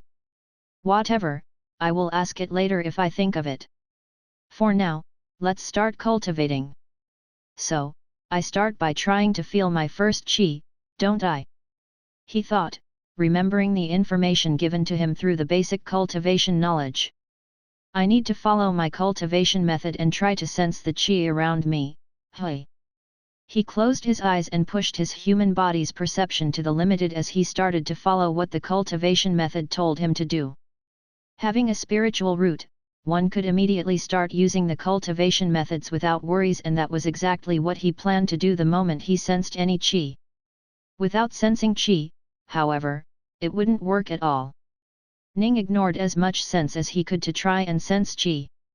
However, being an energy, he could see and hear everything around him even when his eyes and ears were closed. So, he sat there for an hour, trying to feel the chi and failing every time. He really didn't have any talent in cultivation. Thankfully, he had a spiritual root now that wouldn't stop him from climbing up the cultivation ladder even if it took him millions of years. Finally, after a few more hours, he sensed chi. It felt like a small speck of invisible light, only seen to his body, floating in the air. He slowly pulled at the chi with his will and drew it to his body. Once the chi entered his body, he shuddered a little and then calmed down immediately afterward. He had now entered the chi condensation realm and had started on the path of a cultivator. Now that he had drawn in his first chi, he could start using his cultivation method.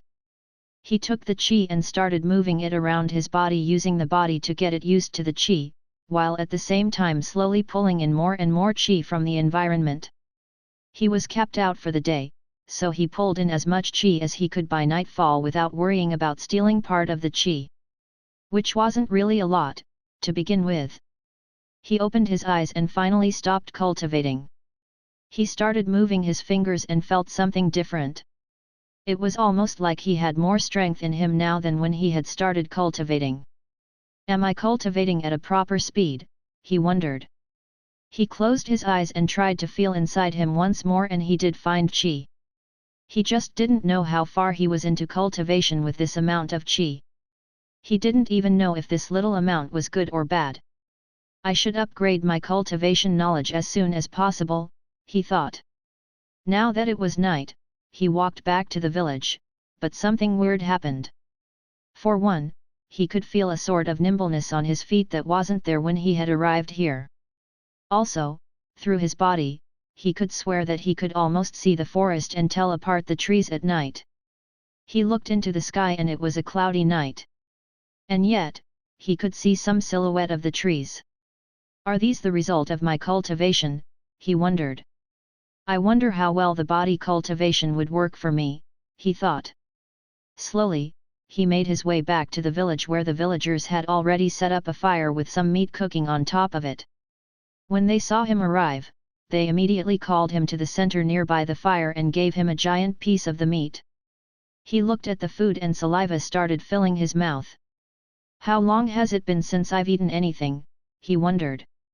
He hadn't even kept track of the time, yet he could tell that it had been forever. Chapter 50, Overnight Cultivation. System, wake me up 15 minutes before the sun comes up, he said. What? Why negative? He asked. Cannot put you to sleep when you have a body of your own to control. Please switch body to sleep. That no. I just got a body. Is there no other way? He asked. As if he had just realized it, Ning went, oh, of course. Yes. Now that I have a body, I can finally sleep, can't I? He was unusually happy about it. He looked around the village and everyone was asleep on the floor. He tried to think of other places inside the houses to sleep, but those beds were made up of rock as well. Do I really have to go all the way back to my house to sleep? He wondered. The hardness of the sleeping space was not the only problem. The other problem was heating. Now that the fire had started to die, the air was getting a little chilly. Although he wasn't really feeling it all that well, he still didn't want to take the chance of the air getting so low that he had a cold tomorrow. He fell into a dilemma. Do I sleep on the floor and risk catching a cold? Or do I walk all the way to my house where I can maybe get proper sleep?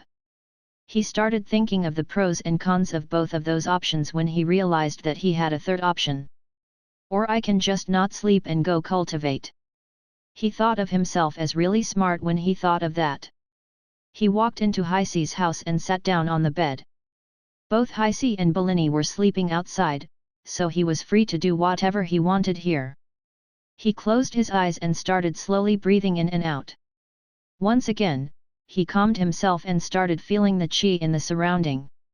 This time, however, he used his energy vision to look outside. Small bright specks of light slowly appeared in the air, all randomly moving around with no purpose. This is qi, he thought. There wasn't a lot of them in the air. Maybe a few dozen at best. He started using his cultivation technique and the specks of light started to slowly move around the room, slowly making their way back to him. Soon, he was covered in dozens of specks of light trying to enter his body. Ah, this reminds me of the time Freya cultivated in front of me, he thought. The specks of light entered the body, and new ones formed randomly in the surrounding. Over the course of the night, he managed to gather hundreds of specks of qi into his body. Yet he only felt slightly different from before. The difference was definitely there, but it was so small that it was almost negligible. Guess my body isn't really the best for cultivation, he thought. Morning arrived soon and everyone in the village was awake. Ning too stood up from his cultivation and walked outside. The villagers weren't waiting for him yet. When he arrived they immediately greeted him. Ning walked towards Haisi and stood near him. His cap was over, so it was about time to gather energy once more. Haisi and the rest of the villagers started performing their rituals to prepare their bodies for the yang energy from the sun of the dawn. Ning waited for that time to come. Everyone's body started glowing when the sun was about to arrive. It was time. Ning closed his eyes and started concentrating on gathering yin to turn it into heat. In a sudden burst, all the yin from the surrounding, including Haisi and his mother's body, gathered up to him. Once they covered his body, they started changing to heat energy. Immediately, he started feeling like he was being burned alive. His concentration broke and he immediately stopped using the technique. **T. I forgot the energy was enough to burn trees. I shouldn't be using that with my human body. Thank God I stopped in time, or I would have gotten serious burns all over my body," he thought. Now that he couldn't use yin to heat conversion techniques, he switched to yin to sound conversion technique. A moderately loud hum started sounding from all over his body as the yin he gathered turned to sound energy, being absorbed by him. The sun came up and everyone stopped cultivating. They got down on their knees to kowtow to their god. Only this time, their god was in front of them, so they turned towards him and kowtowed. "Thank you for blessing us, O great and bright Lord Inakaka," they shouted. Ning felt a little weird, but didn't say anything and simply nodded. Everyone stood up and went to do their own tasks. Should I go cultivate again, he wondered. Growling. Suddenly, his stomach growled. Ah, I forgot I had a body now. I get hungry so fast. I should eat something, but what? There is nothing in this island, he thought. Do I have to go to the other island for food, he wondered. He sighed and called Haisi over. What is it, Lord Inakaka? Haisi asked enthusiastically. Being called over by their lord was an honor for them. Doing some tasks for them even more so. This new human body is weak and needs sustenance. I need food and water, or this body will die soon, Ning said. Haisi hesitated for a bit and said, but Lord Inakaka, we don't have any water. Also, the meat will take some time to cook. I know. I didn't call you here to get me some food, Ning said, confusing Haisi in the process. Haisi cocked his head not knowing what to expect.